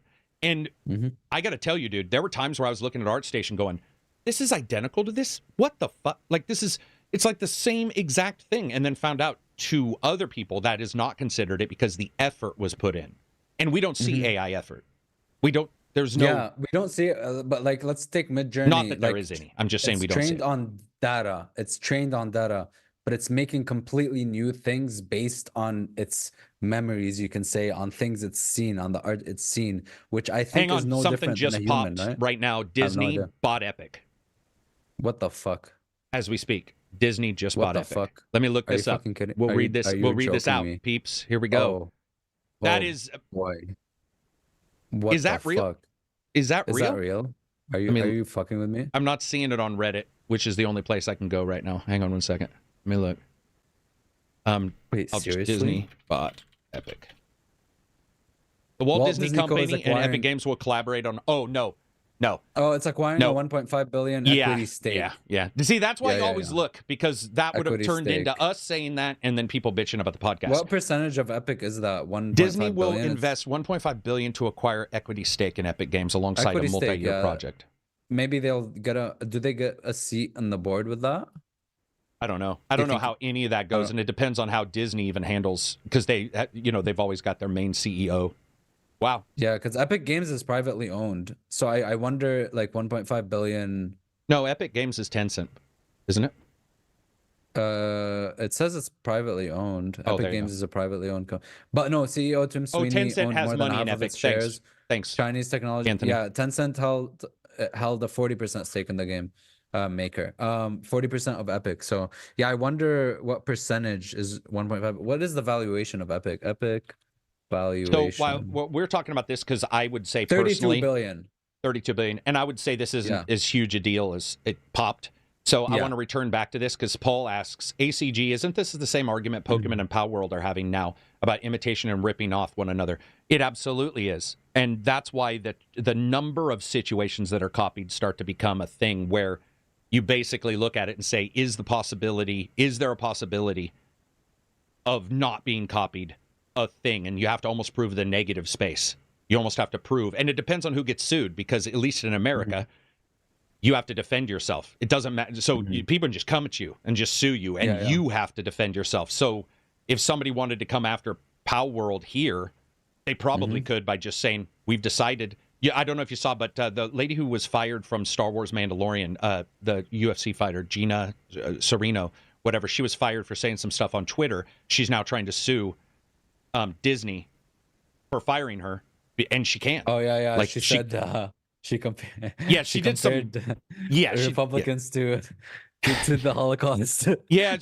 There's certain things you're just like, but well, that's not a to me, but it's certainly a time where you can see that suing here in particular is pretty easily done. People can come at you for pretty much anything, and you have to defend yourself. For and there's times where you can sue back for lawyers' fees, but. I don't think Nintendo at this point, they could have sued so long ago. Because in Japan, dude, in Japan, copyright laws, dude, you could get fucked so many different ways. Well, it's not only that, it's that Nintendo's they don't have fair use laws. Nintendo's prior lawyer stated very clearly, if he worked there, he is blown away they haven't sued him. He could not figure out why they haven't, and it was his job to do just that. By now. Yeah, he said he is blown away it's on the market. So he doesn't understand how it's on the market. They would have before it even came to market. It's based in Japan. They would have. Yeah. You know what I mean? And they're just sitting while it makes so much money. What if they're just waiting until it makes like a fuck ton of money? I said.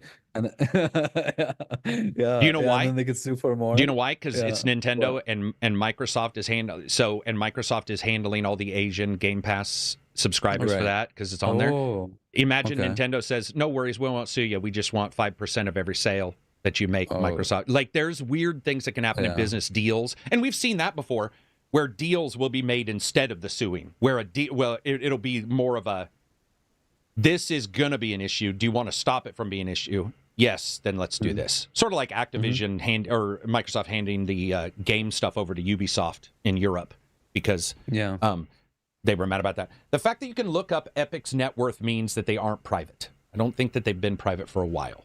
This is what Jack says. I think, Epic, do they have stocks? Like Epic, privately traded or publicly traded? Like they could still announce their value. Unfortunately, Epic Games is a privately held company as of 2023. Yeah, it's privately held. You can't buy stocks of Epic. right? Like Epic IP Spots Gaming don't says, exist. ACG, do you think Phil will resign in the next 12 months? Do I think Phil will resign in the next... Okay, so Phil has worked for Microsoft for whatever amount of years, 25 plus years. Phil has seen huge improvements from where it was after the disastrous Xbox One launch, which I think is where Xbox got the black eye, especially coming off the 360. Microsoft is also, or Phil has also been the head of multiple companies being brought in, and they're making money. I'm trying to see why he would. But people resign from companies at the weirdest times. Personally, I don't see that he does. No. But I mean, I don't know. I don't know, especially when you look at the way Microsoft or Sony does stuff. Jim Ryan to me always felt like a guy who came in to do a particular thing. And the Sean Layden situation that occurred, and you saw some rubbing the wrong way that was going on Twitter, and just the way it was announced and how it was done, that seemed contentious. Here, though, I don't see any real. I mean, there's nothing really contentious. Do I see him going higher or something? Yeah. Or them. I mean, they've adjusted stuff and all this kind of stuff with the way they who is in control of what. But no, I don't. I mean, I don't think so. I don't think so, because what we're talking about is a PR issue, which is huge. But when you look at Microsoft, like I said, they just became $1 trillion company. They just became the most valued company in the world, and their stock is still going up, and so is Xbox's. So in fact, I just see that maybe internally people would see it as a good decision, even if we don't. Like, we may not like it, but if it's working well and it actually is bettering them and they're staying around. Do you know who surprises me that they haven't been kicked out? And this is because I don't know anything about how it works. But the Embracer guy, like, that was such a disaster that I'm surprised there was a vote of no confidence kind of thing. Like, a board, because I don't know. I think the way they are done is the board doesn't have control of that. I think he's in control of all that. But that's a big one, because that's even bigger. I mean, that's in the billions of dollars daily just lost and evaporated. Embracer has a ton of investors for sure, right? Like, Embracer is huge. Wouldn't they have to? Because he has a fiduciary responsibility, right? Like, wouldn't they? Yeah, I don't know what the fuck, man. X1 Buck says, I don't see Phil. I don't see how Phil doesn't get fired. The direction he's taken Xbox is the reason for the situation they're in. The situation that they're in is successful. So I don't quite know where we're going with that. That is, the situation that they're in is successful. Admittedly, the Xbox Series X and S is not selling as much as they would want, but it is still selling. And they still have Game Pass, and Game Pass is growing. PC market's growing. They just completed their sale. I don't really quite understand why would he be fired? It's possible. Yeah, and companies do the weirdest things, but I don't really. That sounds more like we're mad because popping up for the past week because of the rumors, right? Like, correct. Not only has it only been, it's actually prior to this. That's what I said 3 weeks ago. The complete positive versus now. The Blade, all those games being announced, all of this excitement for the games. And by the way, many people, even PlayStation fans, PlayStation podcasts, PlayStation, big people were stating, man, they look like they're really set up for the future. And now we're suddenly like, oh, it's absolutely a disaster. And you're just like, I don't quite. Who was the head of Xbox when the Xbox One came out? Matrick. After 3. Don Matrick. Okay. Can I tell you a secret about Don Matrick? Point. It was, but can I tell you a little story about the Don Matrick situation that I think is interesting? You go back to when he was hired. He was considered a massive get for 2 reasons. One, he had had a ton of success prior. 2, his idea of putting the Kinect into the Xbox One, all the finances checked out. It was the number 1 most selling peripheral in the world. It had all the success in the world. Now, did he have a disastrous? And was it a disaster? Absolutely.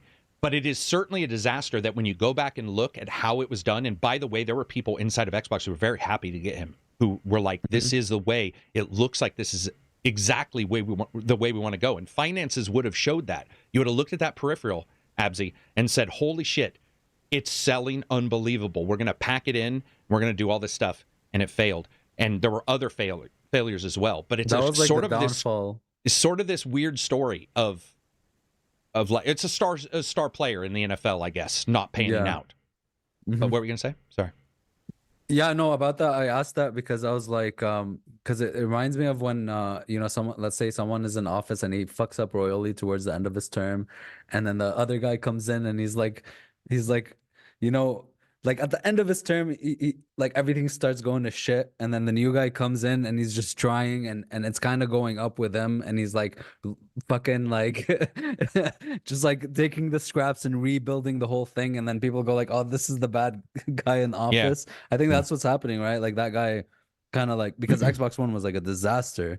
And it was beyond a disaster, and it's been trying to salvage that for a while, right? Phil, and I think Phil did a good job at that. I think especially with the play on PC and Xbox and the Game Pass and stuff. Yeah, and like I said, when all these companies, when you look at like everything, especially the Kinect in and of itself, it was unbelievably successful. It was mind blowing. Like I remember it was mind blowing. There was no doubt in anybody's mind, and it made sense to everybody doing it. That this is a little bit like the Wii, and the Wii made no sense to us, but it worked. This made no sense to us, made sense to them, but it didn't work. And that's just the way businesses work. So you read it wrong. But I would say personally here, the outcry from us, right? The outcry from me because I review games or I know Xbox or we have fans who are more dug in or know more. That is not replicated outside at all. And I mean at all. I mean, like when we did the poll a couple weeks ago, some of these questions that weren't this detailed because we didn't know this stuff, nobody cared. It had nothing. There was not even a peep. There was no knowledge. For example, Cadiz, who's been on the channel and helped me with the channel before, him and Vans a while and a couple other people I've reached out to about this situation and said, "What do you think?" And they're like, "About what?" I'm like, well, I have no clue what you're talking about. I'm like, okay, this person buys like 80 games a year. And they're because the people in a YouTube who are talking to me, I'm talking to them. We're a different group. You're a different group. When you go outside, they're the ones buying $2 billion worth of Assassin's Creed Valhalla. Right. Yeah. Like that's just unfortunately the way it is. And so we're a vocal minority we are a very vocal minority. Yeah. And maybe one who has a good point. I'm not going to say we don't have a good point, but I would also say the idea of removing him seems weird. I guess Jeremy means the mentality surrounding Kinect internally was positive. Not that it was beyond successful. The Kinect was the #1 selling peripheral of all time for many, many years. It was beyond successful. That's when they changed the whole ecosystem and shit. It's when they changed the ecosystem that it failed. Yeah. No, it was beyond successful. I mean, like the ideas behind it, and everybody thought it made total sense. And I remember talking to somebody, and they were like, "Dude, here's what we're gonna do. We're gonna, here's the way we're gonna do it." And I think the Kinect was too early. It's like VR, where the Kinect needed better sensors. It needed to have game feedback, which they didn't do. All real problems, very real problems. But the actual idea of putting it in there was backed up by what they were seeing, which was consumer demand that was unbelievable. And so they thought, like using an IP to make a sequel versus making a new IP. They thought, we'll package it, we'll make a slightly less powerful box, which really hurt them. Because the original Xbox had all the weird RAM and shit like that. All that was done to save cost so they could get a Kinect packed in. And that was... Yeah. This is another thing, Abzy. Would they have done better had they just left the Kinect in, but also took a dive on the original Xbox and made it as powerful? What would we see? What would we see now? Because Phil has stated that he feels that they lost the worst war possible, which was the Xbox original. That was the worst time for them to lose. So. Yeah. It was. They were flying high before that, my friend. Paul and Moriarty laid out the reasons Phil may get fired, and it made a lot of rational sense. Well, what the hell is happening with Phil, dude? I don't know. Wait, I don't have any clue. What did he do? I don't have any clue. But I will say that when you look at firings, we've seen firings for like less or whatever. Like we've seen like PR reasons where there's no confidence. Is it just Xbox people getting mad that like their games are going to other places and they're like, they should fire him? Is that because just exclusives are going to other places? Yeah. Well, so in the old days, this happens still now, but there's a thing called like lack of confidence, which is what originally happened with the CEO of OpenAI. When they voted him out, they said lack of confidence, then he got right back in. Lack of confidence you can do. You can definitely be like, okay, there's a vote of no confidence, meaning it doesn't really even mean it could mean there's no confidence in him. It could also mean as a front piece, it's no longer going to work for you as a speaking piece for our company, which they could do. However, our discussion around Phil versus the world's discussion around Phil, completely different. That's the thing that I just have I would honestly say, could I make I don't even know if I would be able to say I could make a rational choice for either one, because I think you would have to I think that's talking out of way. I mean, I see a lot league. of speculative shit. Like everyone's speculating. I mean, people are saying Game Pass is a business failure. Isn't that speculative? Is buying Activision Blizzard a bad move? I thought, but even Sony was super scared of it. We saw leaks where Sony were just up in arms and scared about that thing about buying Activision, right? The Activision thing. So the bubble turned into a burst bubble. So during the time when there was a boom, it made more sense, and they were trying to get it away from other competitors because they were worried somebody else would get it. But I don't know. I mean, remember, it seems to be indicated by the FTC documents that Bethesda was bought because Sony had looked at Starfield as an exclusive, and Microsoft has the money to offset that by saying Bethesda's how would people exclusive. Know if I don't know. FTC documents leaked a bunch of this. What about they leaked Game Pass not being profitable and shit? Oh no. That kind of stuff, dude. That kind of stuff is it's because Microsoft releases finances in a different way than anybody else. And you can say it's obfuscation, or you can just say it's because they do it differently. But some of their numbers are a little weird. But people have already crunched the numbers who know what they're talking about, and it's this is the amount that they. Yeah. But here's the thing: is I agree with everybody who's how much is left over after the amount they make. And then you pay all the devs, not all the devs. I don't know why that was meant. You pay all the titles to be on there, and then you pay for one-offs. However, I will say this. There has been leaks of how much an exclusive has cost for different companies to do a year exclusive or a full exclusive, and it's not much. It's certainly not what we're seeing from Microsoft making in Game Pass. So even if you look at all those exclusives, I don't know. I don't know. It's just, I mean, they're reporting it as positive, and they did say consoles have stagnated, but that PC is not. You sort of have to take it at, you look at what they're doing financially.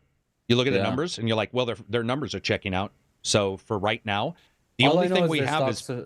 Right. And that's what I'm saying is all we have now is people sitting, armchair quarterback saying, it can't make it because it can't make money because of this. But then you have them reporting that it is, and you're just okay, I don't know the difference. I don't know. That's one thing where I wouldn't make a case for, let's say, Phil being fired or not, because I personally believe that kind of discussion is so far beyond what any human who isn't working top tier at Microsoft, I mean, other than a thought process discussion of here's why. And I certainly could see a vote of no confidence. Super speculative. I think we just have to wait and see, I guess. I don't think anyone knows for sure, but people claim to know. I will also say this. It is funny that people right now are not liking Phil in some ways, but the number of people I know who do is much higher than the number of people bitching that he goes. So it's it's just more it's just chaff. It's right now, without knowing anything about what's going on. It doesn't even, to me, it also doesn't even feel, because Jim Ryan, people were, I don't know if you remember, but the 12 service games, people were calling for Jim Ryan's head. They were he needs to be gone. Where are these claims coming from? Are you guys just watching YouTube videos and Yeah, it's probably podcasters and YouTubers. I mean, I would say for the most part. Yeah. I mean, I'm doing a podcast, so I can certainly talk about it. It's just that one's so high up that all I can say is from what I've seen, I don't see an indication of why. But I could certainly see that would be an issue. Jack says Xbox dying is nothing but good for PC. They've basically been the reason we got sidelined, and X input was disastrous.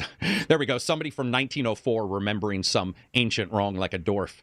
I love that though, because Creative, Microsoft years ago bought Creative and ruined one of the better 3D implementations of sound, and people like myself still remember that. Are still sour, or somebody sour that Halo went from Mac to Xbox.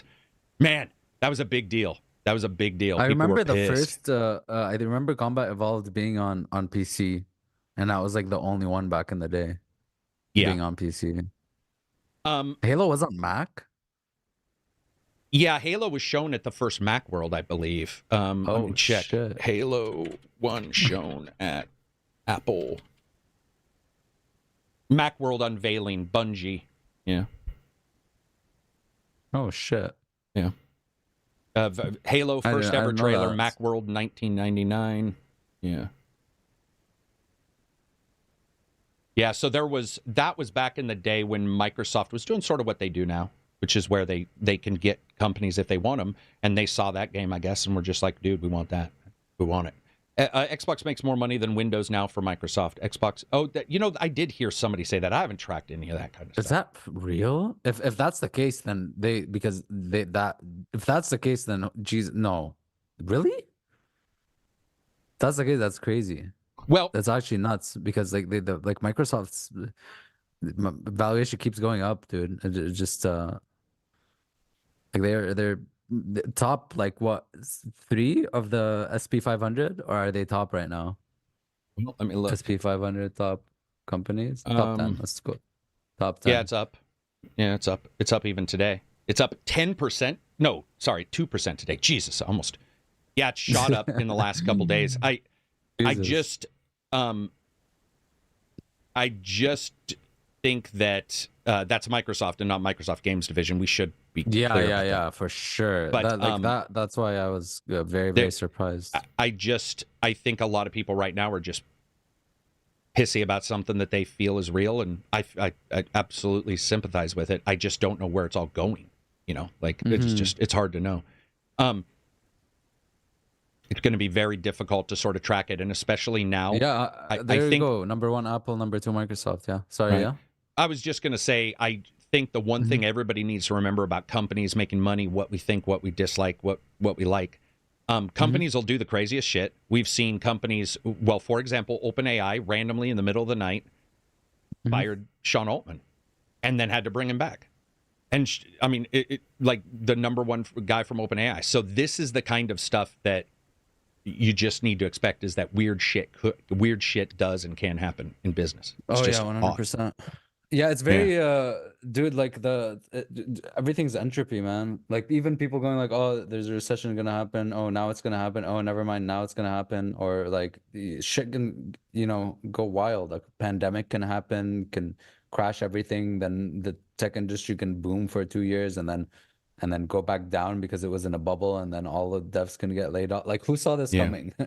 Who saw the past 3 years coming? Yeah. No hate for the guy or the company. We want them to succeed to make great games. Spencer just hasn't set up Microsoft to do this. Man, it's so weird because like I'm just still trying to figure out what that means. Yeah, and that's the thing is like you have that's the thing, dude. Like that's something that matters, is the random zeitgeist of just deciding that you don't like somebody, is that enough to get them removed from something? It certainly doesn't seem so, because when I just did a positive sentiment SEO search, Phil Spencer's still super high. He's still like 90%. So whatever we're bitching about seems to be completely beside the point. But I could definitely see them wanting, we've seen it before with companies, especially with PR-facing companies. I will say that Microsoft in particular hasn't really had that mentality, it doesn't seem like, but it's possible. And if it did happen, you have to look at Sarah Bond, who is running, basically the Xbox division now, and she's really good and really well liked. And but one thing that you do have a situation with is that, let's say you get rid of a top person and you have 7 people below them that they've all worked with and put in power for a long period of time. A lot of times a no vote, like a no confidence vote, that's sort of weird, because it's like just one person's leaving. If those other 4 or 5 people run the division the same way, then you're not really improving anything. Do you think the CEO switch up of Bungie is really going to change anything? Bungie? Or do you mean Bungie, Microsoft? Blizzard. Oh, Blizzard. Right. Bobby Yeah, that Kotick's was gone. the So other now one. the company's Yeah. gonna be saved. The Yeah. whole company's gonna be saved because the one guy left. Yeah. I would say also it really depends, because here's the big point I should point out to everybody. Whatever change is happening regardless of anybody replacing anybody. Mhm. So if there is a belief that magically things will turn around that are this big in the company, nope. It's more systematic than that. I think there's Well, more checks I mean, and I'm just balances. saying whoever leaves or whoever goes, that's what's happening. Like you just like that is what's happening. So it doesn't really matter what I like, because some decisions, so for example, some decisions of Phil's or some of Jim's or some of Jack's have been weird, but it's like many of them stuck around for years. It just doesn't, I mean, especially with gaming CEOs, they stick around a long time. I mean, some are, some are terminated, but yeah, I don't know. They need a creative edge. See, there's so many soft languages. I think that's what my issue is I like to know, like when somebody says, oh, so-and-so doesn't have a creative edge, and I look at some of the games and I'm like, no, that's really creative. It just didn't do well, but it's super creative. I don't know. So Phil is always congratulated for being hands-off. And I can't personally say, okay, this person's hands-off, but the game this other company made is bad, so therefore this person's in trouble. For example, you always see him getting blamed for Redfall when he had no connection whatsoever with Redfall. So you're like, what? It's not even They connected. went up like to Arcane, didn't blame like there's Arcane, and then there's Bethesda, there's ZeniMax. Yeah, it had absolutely nothing to do. And so there's this situation where there's a separation of church and state that doesn't happen, but that's just life. That's getting in the weeds. I think it's just having a boogeyman. It's easy. Yeah, I would say that does make changes at companies, though. If you have a big enough boogeyman. Face, Todd Howard, Phil Spencer. Yeah. Well, and that's the other thing is like Phil came out and apologized for Starfield, even though that's not his either. Mm-hmm. And so at some point, or didn't apologize. I apologize. That's not true. Has talked about Starfield and some of the issues, and then apologized for Redfall. And I would say that that's been weird to me, where you've heard me bitch about it, where I'm like, why isn't like the Redfall, somebody at Redfall like saying, hey, we know there's an issue. Why is there's no face? Main guy, yeah, probably because there's no face at Arcane right now. The guy who used to be the face left, the French guy. Oh, did he? Oh, he did. Yeah, he did. Antonio, Caliente, not Caliente. Forgot his name, but that guy. He does Weird West now, and he's working on a new game with Chris Avellone. By the way, did we talk about that? Weird West. You brought it up last week, but I don't think you talked about it. So what's going on? I just saw a picture. I think they're gonna announce it soon. I have a feeling. The Weird West devs took a picture of the team working on their new game, like on Twitter, and it was a while ago. And in the back there was what's his name? Chris Avellone. I think you did say that, yeah, because I know I looked on his wiki and saw he had come back to working on games. It's awesome. It's awesome. He's a good writer. Yeah, very good. Especially let's talk about something that's less narratives. Stupid, man. What else do we got? Yeah. I don't mean stupid. I just mean like it's just regurgitating the same shit, and it's just these odd. If we can't really define the entire thing, I think that there's no definition to be made. We're just sort of. I think everyone's just speculating, pulling shit out of their ass, and we won't know shit. I think they're gonna adjust stuff next week and talk about these rumors. So we'll see by then. It's not even trending either. I mean, I just don't think that people understand like the real organizational stuff versus what we're no one knows what the zeitgeist and the Twitter and the podcasts, random podcasts would. I mean, it's just a weird situation overall. I like the idea of these companies branching out, but I certainly do understand the worry that you lose a little bit from it. Mm-hmm. Are you watching Halo Season 2? No, never. The last generation Xbox consoles is proof that hardware is no longer the key player. I would agree with that. Hardware is definitely the key player. I think that, or definitely not the key player. It's like your games, your services. Game Pass is obviously doing well for them. The ecosystems, yeah. And For sure. we can all sort of like say we don't like something, but when you do look at it, I mean, I love a powerful system, but it's obvious that I have the minimal, or the one that's bought the least, which is the Xbox Series X, which is the more powerful, technically more powerful. We've seen it lose to PlayStation. We've seen PlayStation lose to it, but you got PlayStation 5, and then you have the Xbox Series S, and then you have the Switch. Like, people forget that the Switch is still outselling.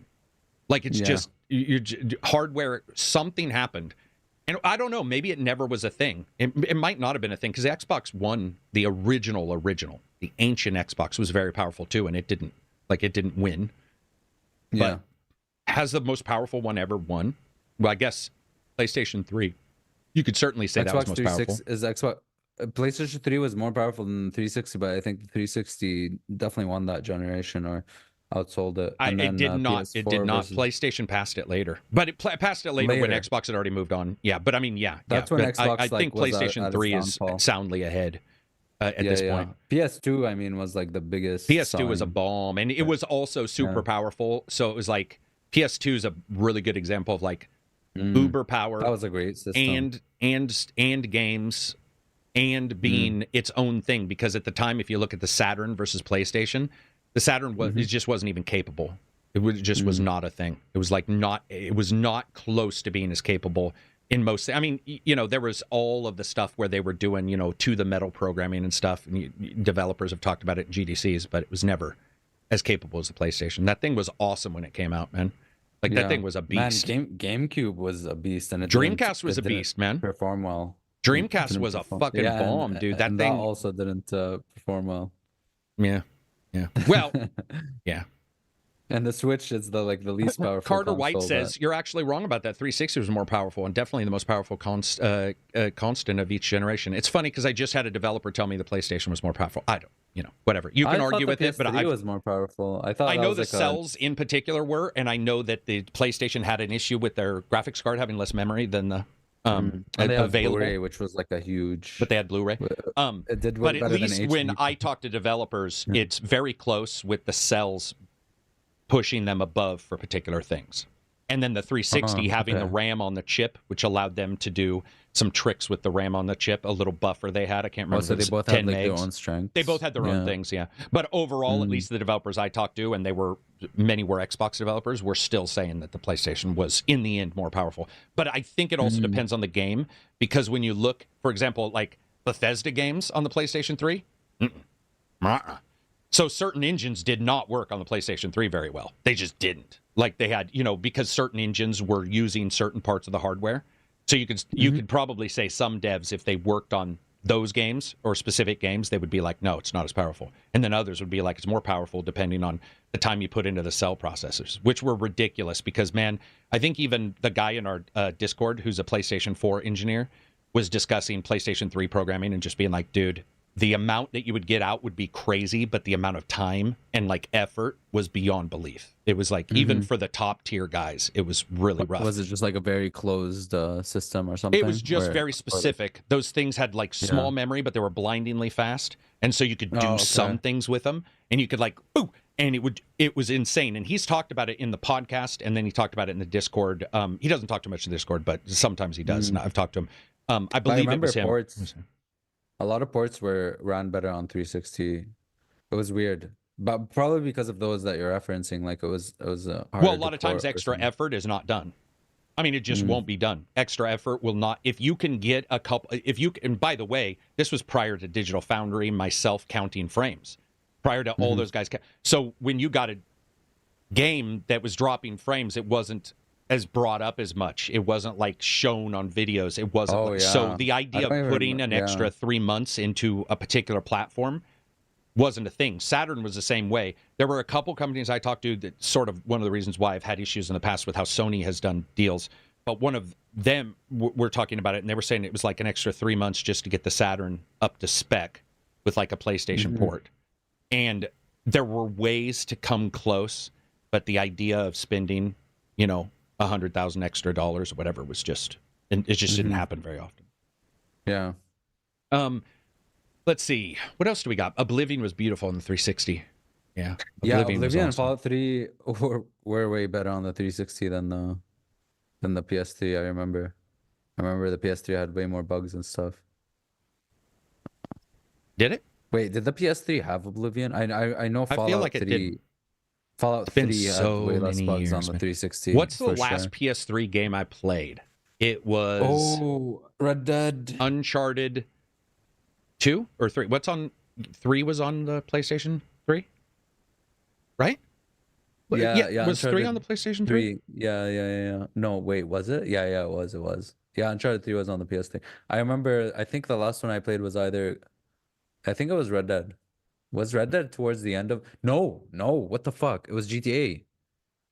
GTA 5. Oh, Oh yeah, my God, GTA GTA 5. 5 came out on the Isn't that PS3, crazy man? that GTA 5 came out on the PS3 and the 360? Oh my God. That was And definitely the last Destiny game came out on the 360.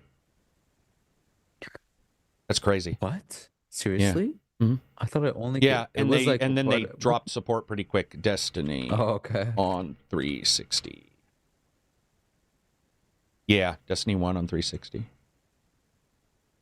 And you still play it, and it says, I'm looking right now, players can continue playing on legacy consoles until they are ready to upgrade Destiny 1 on PlayStation 4 or Xbox One. So I don't know. Oh, wow. Does anybody know if Destiny, by the way, is available? Can you play Destiny on the Xbox 360 right now? Does anybody know that?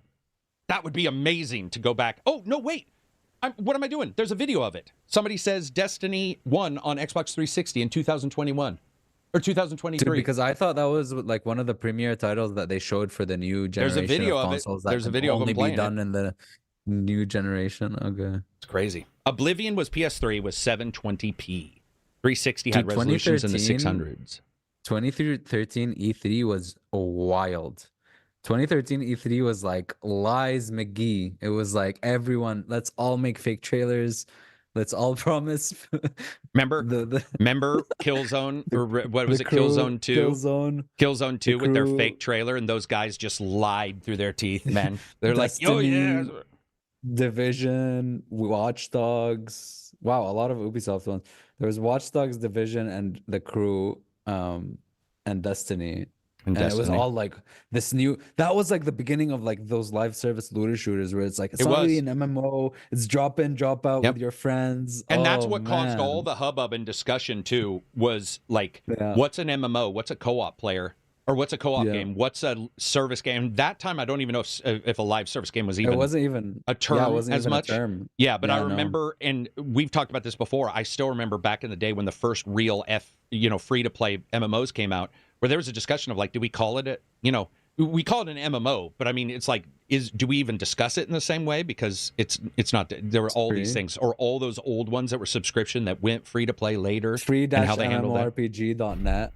And you just go and browse and there would be so like many different Destiny MMOs. Stone, some Chinese one that was translated poorly, and it was like really pretty girls running around with swords online. Oh, dude, and so most of them were absolutely asinine. They were terrible. It was magical, man, because it was I so downloaded new a lot. to me. I downloaded so many, and I was like, I'm in this world. I can see people running around. There was one where you literally just flew. Fuck, I forgot what it was called, but you just flew around and stuff. And then the Korean ones with like, and then the Korean ones, action combat with like anime girls and shit. Yeah. I think all the free to play MMO co-op stuff that all started the service thing, and then somebody, I don't know who it was. It'd be nice to know which was the first single player game that required you to be online. So a single player game that still because it couldn't have been too long ago. I mean, Hitman did it. Hitman did it. Hitman did it. I don't remember how long ago it was, but it would be nice to know what was the first single player game that required you to be online for no reason. Do you mean like a game that can be played single player, or it's fully single player game? Yeah, no, a game that can be played single player. So like Suicide Squad, Diablo where you can 3 have was one of the early ones. Diablo 3 did it. Released on 2012. I think you couldn't be offline for Diablo 3. Yeah, you couldn't, because everyone ran into server issues. They had like a whole thing. People couldn't get online. It's funny Diablo too, 3 was because a big one. all of this stuff starts to build up, and this is sort of the reason why I'm talking about the service game stuff, the surveys, because it's easy to get caught unaware. But I don't know about you. I feel like we've been talking about this for 2 years. 2 solid years where it's been like, dude, look and listen at the companies and how they're talking. Like, you can tell these things are happening. And with service games, I think that snuck up on me. I don't think I was prepared for games that required you to be online. Like, for whatever reason, I didn't track that one. Where, I mean, Diablo, probably because I did do Diablo 3, but I didn't, like, I'm not a Diablo fan like you guys are, something like that. And so whatever popped up or snuck up on me was surprising to say the least. And I got surprised on those. I mean, Division, in my brain in the old days, Division would have been a game you could go online, but you didn't have to be. So I could, so when I grew up, it was like, oh, you might see a Division 1, but you only have to go to do the multiplayer online. You can play alone, the entire game alone. And that's the like idea that you can't is so weird. Remnant has like a go online or a go offline, go online mode. Yeah, is it different save? I think it's a different save on Remnant, though, right? So that there's no save scum, no save cheating, no cheat engine. No, I think because I got disconnected once while playing with a friend, and it just no, but I could still play. Oh, right. We did too during the review. Yeah, it popped you back. It pops you back to your home base or something like that. At least if you were.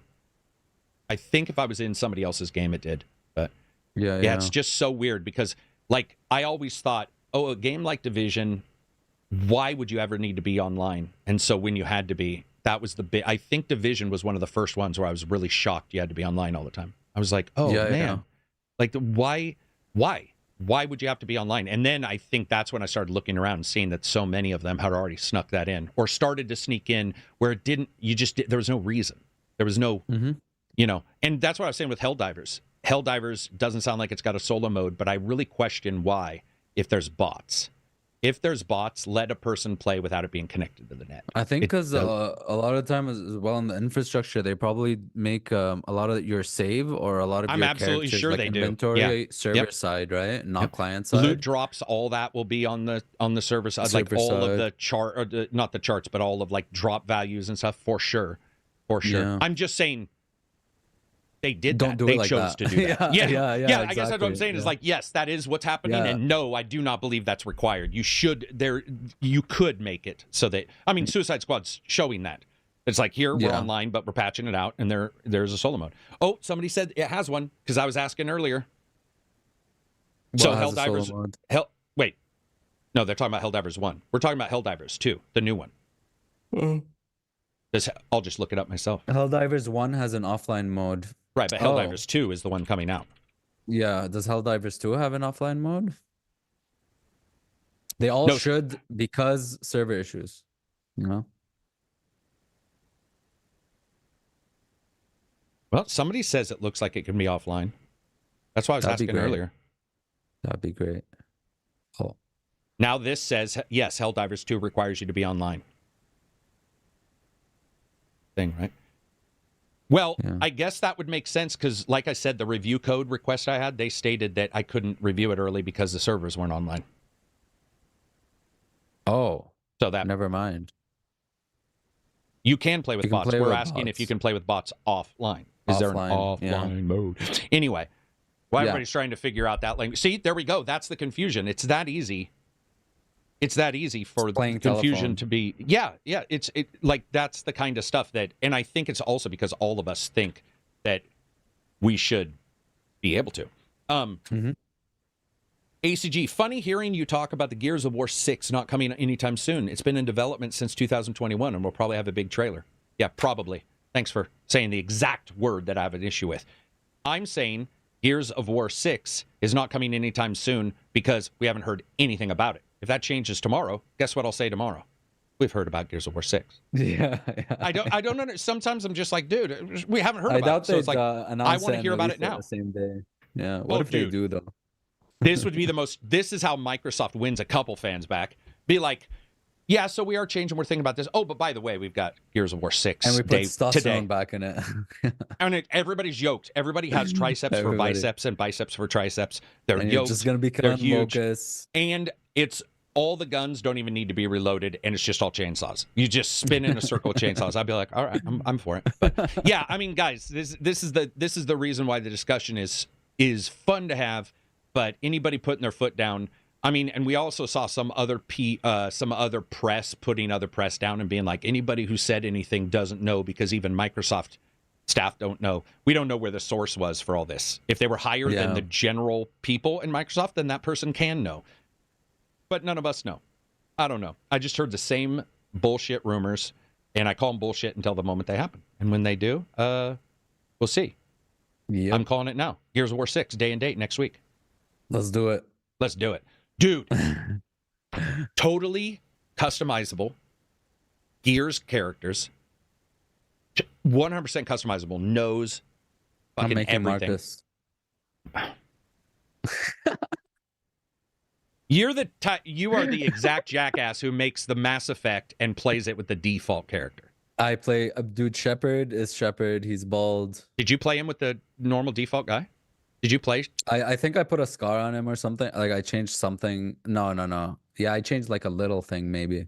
But definitely, I don't know, man. It's just when I see like gameplay videos, like sometimes I rewatch cutscenes from Mass Effect because like sometimes, you know, there's like cutscenes I want to watch again. And the guy has like a completely different looking Shepard. And I'm like, this is weird. This guy's voice doesn't match his face, you know? Jack says, I feel sorry for Xbox fans. What are they thinking? And I'm a PlayStation fan. Don't feel sorry for Xbox fans because this is a rumor. Once again, like, it is so weird. It's like this is a rumor, and now they're having to answer for a rumor. What are they thinking? We don't know, because I bet you they weren't going to answer it, or, you know, they were going to announce it at a later time. It is so weird. It is such a weird just goes like, fuck it, dude. Fuck it. Or what if next week they're like, hey, guys, by the way, the change is we're dropping Game Pass $5. That's it. That's all we were discussing. Everything else is status quo. Dude, I have no idea what's gonna happen, man. Well, just because it's rumors, nobody knows. It's just random jackasses talking, and now we have to deal with a company who has to talk about it later, and we have no clue what it's actually going to be. I know what it's going to be. I know what it's going to be. Here we go. Here we go. Okay, you ready? It's going to be 3 pieces of hardware. Super expensive $1,000 console. This console will have 2 SLI chips in it. It'll have 2 graphics cards. 4090s? 2 4090s. That'll be liquid. That'll be liquid metal cooled. It's gonna have 2 liquid metal cooled 49. So it'll have 128 gigs of RAM, and it will use a PCI 5 SSD or NVMe. RAM. DDR5 RAM at the fastest speed humanly possible. That's what it'll come with a neural net can it run interface. GTA at 60 though? It will be able to run that, but not Crysis, because not Crysis. Not 120. Crysis. Then they're going to have a handheld, and the handheld will have 2 screens, so you can play with a friend and both hold. But so does the handheld have airplane mode? No airplane mode, but they will have 2 game. They'll have sticks on both sides, so you and your wife, like I'm married, she can hold it and I can hold it, and we can play. Staring at each other, and it will show her eyes like the Apple Vision goggles. It'll show my eyes staring at her through her screen. That's the second one, and then there will be a controller that just connects to the net to play Snood. That's it, just Snood. What's Snood? Snood is an old you like build things by shooting balls at the ceiling. They stick together, and you try to like make patterns. I remember that. That's my 3. Those are my 3. Those are, and I'm putting my foot down. Those you heard it here first. 2 4090s SLI, perfectly working SLI. They're gonna replace Phil with artificial intelligence. No, Phil will be replaced by the brand new Series X XL. See. It'll have an AI chip. I should have mentioned that. The Excel spreadsheet? Yeah, they're being secret about it, but it's going to have an AI chip on it, and the AI chip will make the games. You will just talk into the mic. Yeah. And your neural interface, you'll be like, I want a space game that's like Starfield, but you can land on planets and fly between them, and it'll just make it. I think they're just going to scrap it and be like, Xbox is an app now that you could download on the PS Store, and you can get a Game Pass with PS Plus. And then you can play all the Game Pass games just for the PS Plus subscription. Then they're gonna raise the price of PS Plus again. But if you use a PlayStation Portal, then that's where you really get into the shit, because the airplane mode is there for a reason. When you turn on airplane mode, then it switches into being able to play live service games offline that are only on Xbox. I don't even know if what you said is too crazy. Because what you said was Game Pass would be on another system and sell their games somewhere else, but you'd still have I don't know. I mean, there could be a day, dude, in the future where we see a Sony game on a Switch minimum I could see them doing PlayStation that. box. But imagine, you know, What if you they have just join? PlayStation Plus on Xbox. If Microsoft and Sony be like, hey, Japan, America. Dude, Listen, guys, did you hear what I said though? we're gonna What if take over the world. PlayStation Plus allows you to stream? What if they're like, oh, you can do PlayStation Plus on the Xbox? Ubisoft is on Xbox. Uplay Connect is on Xbox. They flip the script. Flip the script on everyone. Yo, what if next week is like, actually those rumors are the opposite? Dude, actually, we're getting all the PlayStation. Oh my God. PlayStation I've opened exclusives. Unreal. I'm a bit of a developer myself, so let me tell you everything about your game. Yes. That's sort of like people talking about the finances. I've spent $5 on a bag of Jolly Ranchers. I'm sort of a financial analyst myself. Let me tell you how Microsoft runs their company. Yeah, dude, that is so awesome. If any of this even came, like yours would, you know, you have a chance. Mine was a little bit more. I just need a reason for the airplane mode on the PlayStation Portal. I can't live. What if you turn it on and it makes airplane sounds and you just grab it and go? I can't. Uses a gyro. Seriously, my life cannot end before I know why there's an airplane mode on the PlayStation Portal. I need to understand. I need to understand this. I need to know why. Here's the thing. Yes. I will tell you why. It is any reason. Just an Android device with a controller on it, and they did not remove airplane mode. That's it. Come on, man. I can't, dude. That's such an unsatisfying reason. But that is the reason. God damn it. They already did a teardown of it, and we know exactly what's in it. That is the reason. Yeah. Airplane mode is just not removed. Now, would they use it later? I don't know, because but right now like it doesn't UI do that option for it. I know. Yeah. But that UI option is an Android UI option, by the way. You do see that, right? I mean, it looks like, it's OS, but from Sony. But I mean, when you look at it, that's an Android device. What we see as an Android device. Sorry, normally, it's just that Portal is just a weird. I got it right here. I found it. I dug it up because I haven't turned it on in a while. And I got to tell you, the Portal's the most comfortable to handhelds, but that it's also super low bit rate, so it's like it's not really super enjoyable to play when I have a Legion or something like that. Did I tell you what I did? I like the idea. I like the screen. I like that it's like the controller, you know?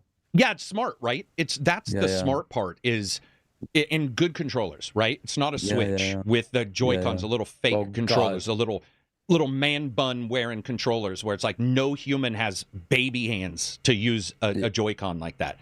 This is very comfortable, man. It's very comfortable. I will say that this is going to sound weird, but I think we, as users of handhelds, are not as accustomed to holding a handheld where the screen is in the middle of the controller. That can feel a little weird versus above it. And I don't know why. I'm just, and it didn't affect my review of it or anything like that. It just feels a little odd. Where for whatever reason, I think I'm accustomed to having my controller in my lap and looking. And this is...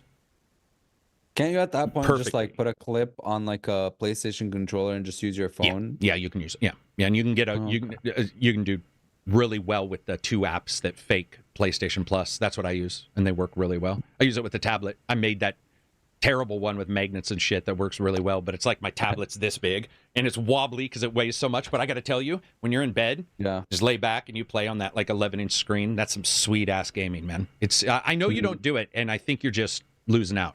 I think you should try one handheld because I'm GeForce Now on a handheld because it's different on a mouse. You can tell that instantaneous movement is not there. I was thinking of getting like a low end. You can like a low end one just to play Binding of Isaac. One of the Chinese knockoffs, man. One of the they're sold for like $99. And they can run GeForce Now. Oh, by low end, I was thinking Steam Deck, but yeah, I can go that low. Oh, there'd be no. I mean, nothing wrong with Steam Deck.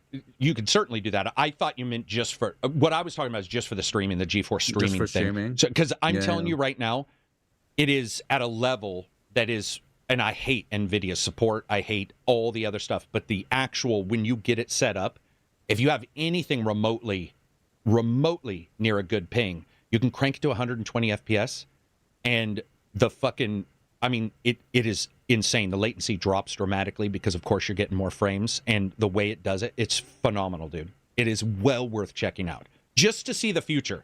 I would want to see you, I don't even think you need to buy it. Get it from Amazon and return the fucking thing. But get it for like 2 days and try it, because I would love to see what you think. When I was watching somebody play Cyberpunk better than my PC, and I have a 4090, but their systems are just the server blade, so it's got no OS overhead like mine does. They're playing Cyberpunk with everything cranked, man. And yes, is there a tiny bit of latency over, but it is so minuscule now because you are able to crank all that stuff up. It is really cool. And I don't mean cool, everybody should fucking replace their hardware. I'm just talking about cool tech. It's amazing, man. It's amazing. It's mind-blowing. It'll blow your mind. It'll blow your mind. It'll blow your mind. For that cost, and all those games that you bought are just on there, I don't think it'll change because you love your mouse and keyboard. But I did it on my shitty laptop, little MacBook Air back in the day. When my old PC was getting fixed, I played Everspace 2 on it, and I was like, "What the fuck?" You know. Did you do high bit rate? Did you adjust the bit rate and crank it, or did you just? No, it looked flawless, man. It looked really good to my eyes. So you've done it, I guess. I was wrong. I've done it once. I've done GeForce Now. I've done PlayStation Now, but that was PlayStation Now is a mess for streaming, or at least a mess for me. Like, that's the first thing I tried for streaming games, and it soured everything until I tried GeForce Now, but later. What else do we got? Life. What about life? You had a power outage. Power outage. Sick. Fucking sucked, man. It sucked because it's making a knock-on effect for all the videos. I posted a video yesterday. I was really happy with the preview because I thought, I'll cover next Steams. And one of the first comments was, "Do you even fucking do reviews anymore?" And I was like, Jesus Christ. And then I had somebody on Twitter, and this is just bitching, but it was crazy. I had somebody who went on a diatribe. They were like, "I've watched you forever, blah, blah, blah." And then they got the entire rating system wrong, and they got the rating of the game they were complaining about wrong. And oh my God. There's something that bothers me a little bit when somebody says they've watched you for a bunch of time and then doesn't get the basics right. And you're sitting there going, "Oh my God, does nobody like, is this the way everybody is? Like, does nobody pay attention?" And they're fans that, by the way, I'm not talking about anybody in chat. You guys are in here. I'm talking about like these people. It's not embarrassing, but it bothers me a little bit because I'm like, oh man, this person they were complaining. They didn't even know the review score system. They didn't know this review for the game that they were bitching about. And they say they watch for years. It's like, is that how little attention I can get from some people? It's just bothersome. Yeah. That bothered me a little bit. I was like, God damn, man. Yeah, like, I got it. You didn't even get the if you're going to complain, I want you to cut to my heart. Yeah. I can deal with that. But when you're like if somebody said, "Hey, KARAK, man, I really don't like you because you're not good at Taekwondo," I'd be like, "Dude, you didn't even get the martial art right. Like, God damn. At least fucking come at me with like Kempo." I'd be like, "All right, now you're hurting me." But it just, it was just one of those things. But everything else has been going pretty good. Got a brand new lime green Xbox controller because I dropped mine on hardwood, and apparently joysticks don't work when they're 3 inches deeper into the fucking controller than they need to go. That does not suit you, man. Where'd you? You know why?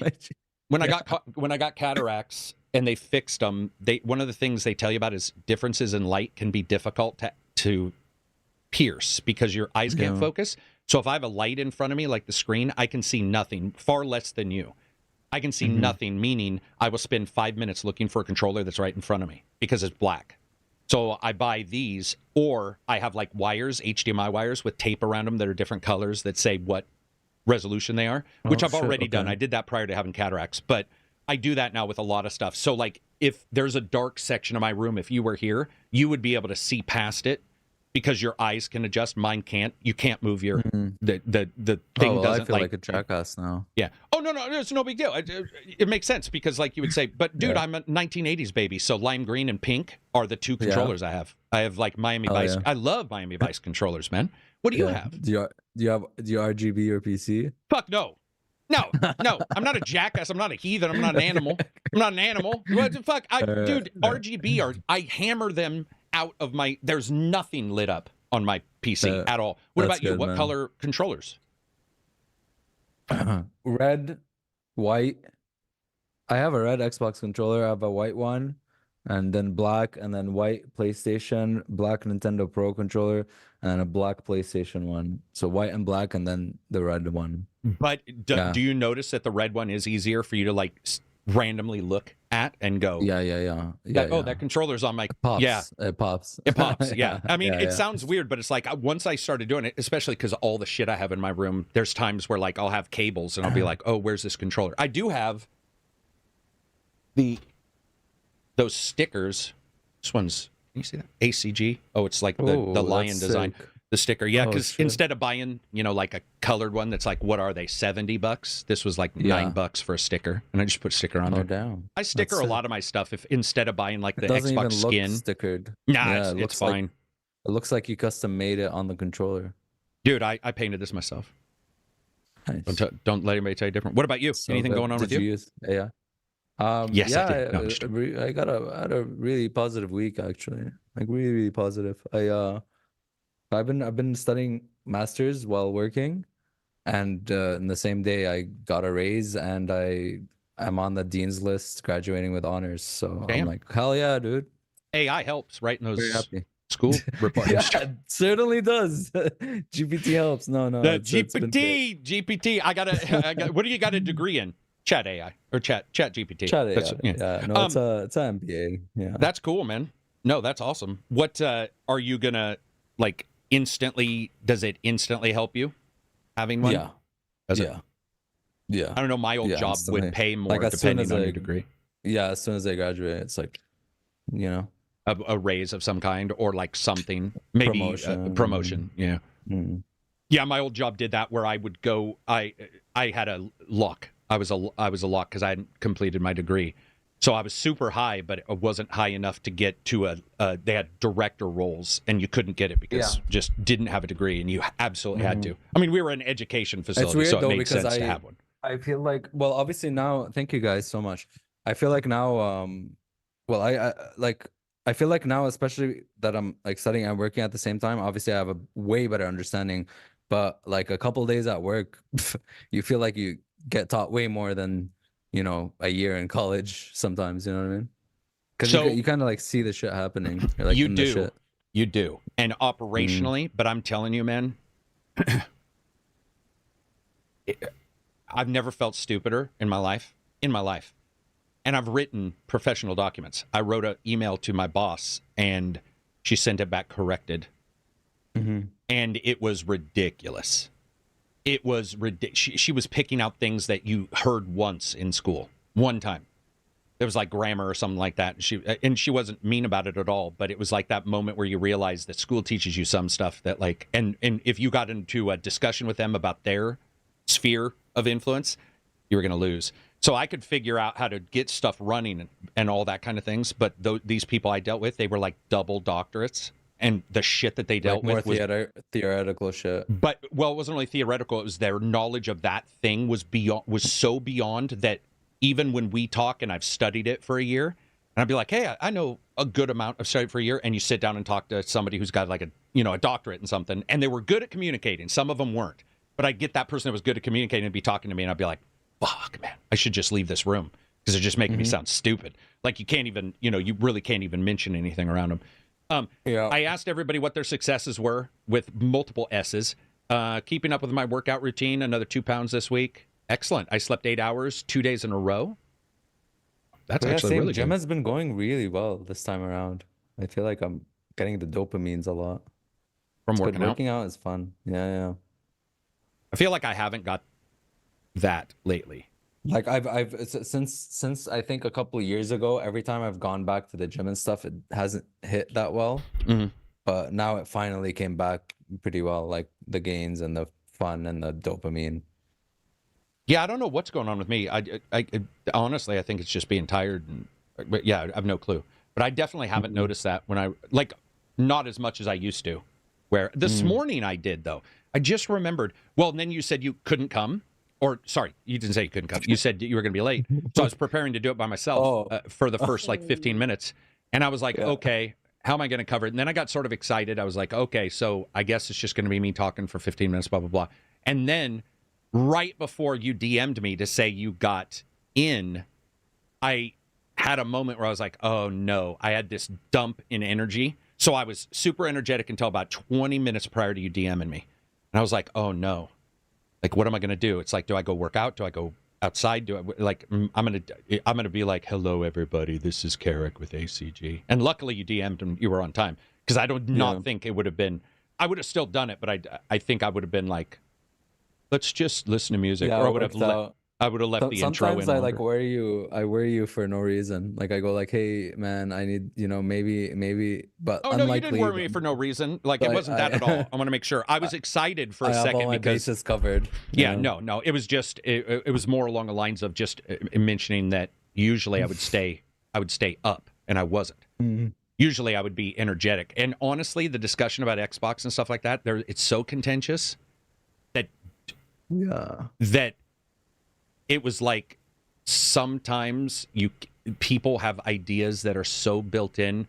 I'm not saying I know everything, but you know a little bit about something, and you'll be like, well, this just doesn't make sense. You'll see somebody say something. I was like, the idea of covering all this by myself was like, oh God. Not that I would have covered much of it, because you would have popped in. It gets so loaded, dude. That topic it gets so loaded, and there's just zero. We talked about it last night. There's just zero discussion, zero flexibility in some discussion. Luckily, like even here, nobody's mean about it, but you get people who are like just jackasses about it, and you're like, oh God. Yeah. Then you always wonder if somebody's going to pop off, and you're going to have some bot come in and be like, oh, fucking let's attack Karak because he doesn't absolutely hate somebody or love somebody.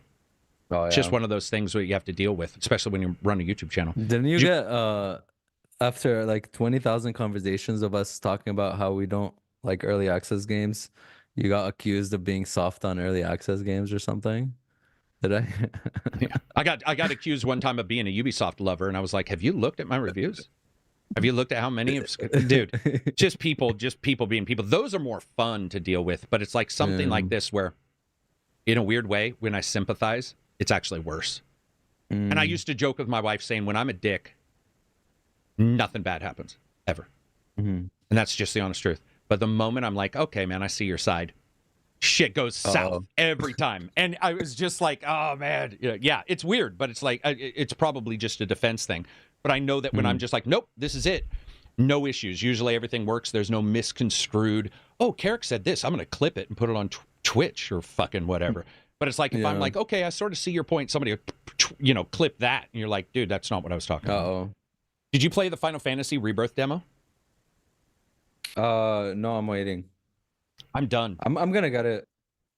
No reason to, I just mean no reason to review. I'll review it and all that stuff. No reason to, play the demo. It's just a repeat. I know I'm gonna get it. I'm not gonna watch the trailers. I'm not gonna watch. They love to spoil a lot of shit, and I'm not gonna play the demo. I'm just gonna play it when it comes out. Yeah. Man, Final Fantasy loves to spoil shit, dude. Even in this one, I heard a lot of people say, dude, especially if you haven't played the originals, just don't watch it. And like I like skipped through a little bit, and they're like, this is this region, this is that region, this is that. Like, dude, I wanna explore. I wanna find it out myself. Yeah. It's like I don't. But after Final Fantasy 16, I'm like, I'm never Square Enix. Like, I'm never gonna watch any trailer of a game I'm looking forward to. Yeah. I think you're smart, because their breakdowns will say stuff like, well, here's a system, and then you'll look in the background and there's a character that they've basically spoiled in the background, or a system, like a surprise system, or a system. Yeah. So it's just one of those things that's absolutely bothersome. I think that'll be it for us, though. We're almost at 4 hours, I think. So we're going to call it quits on this. I hope we're after 4 hours. I hope you guys enjoyed it. We will continue to talk about Xbox and all this stuff next week. And this Friday, 10:30 a.m. PST, we'll all be back together to probably talk about this more. But it'll probably just be more, discussion about the rumors and stuff like that, because I have a feeling everything right now is everybody's so nervous about posting anything that's just going to get removed back, or they're going to have to roll it back. We probably won't have a lot of that going on. That's what I feel, and I've sort of seen during the day. So, but you can show up. We'll talk about games, reviews from me next week. I hope you guys have an awesome one. Thank you, Abzi, as always. Thank you. Peace out. Bye.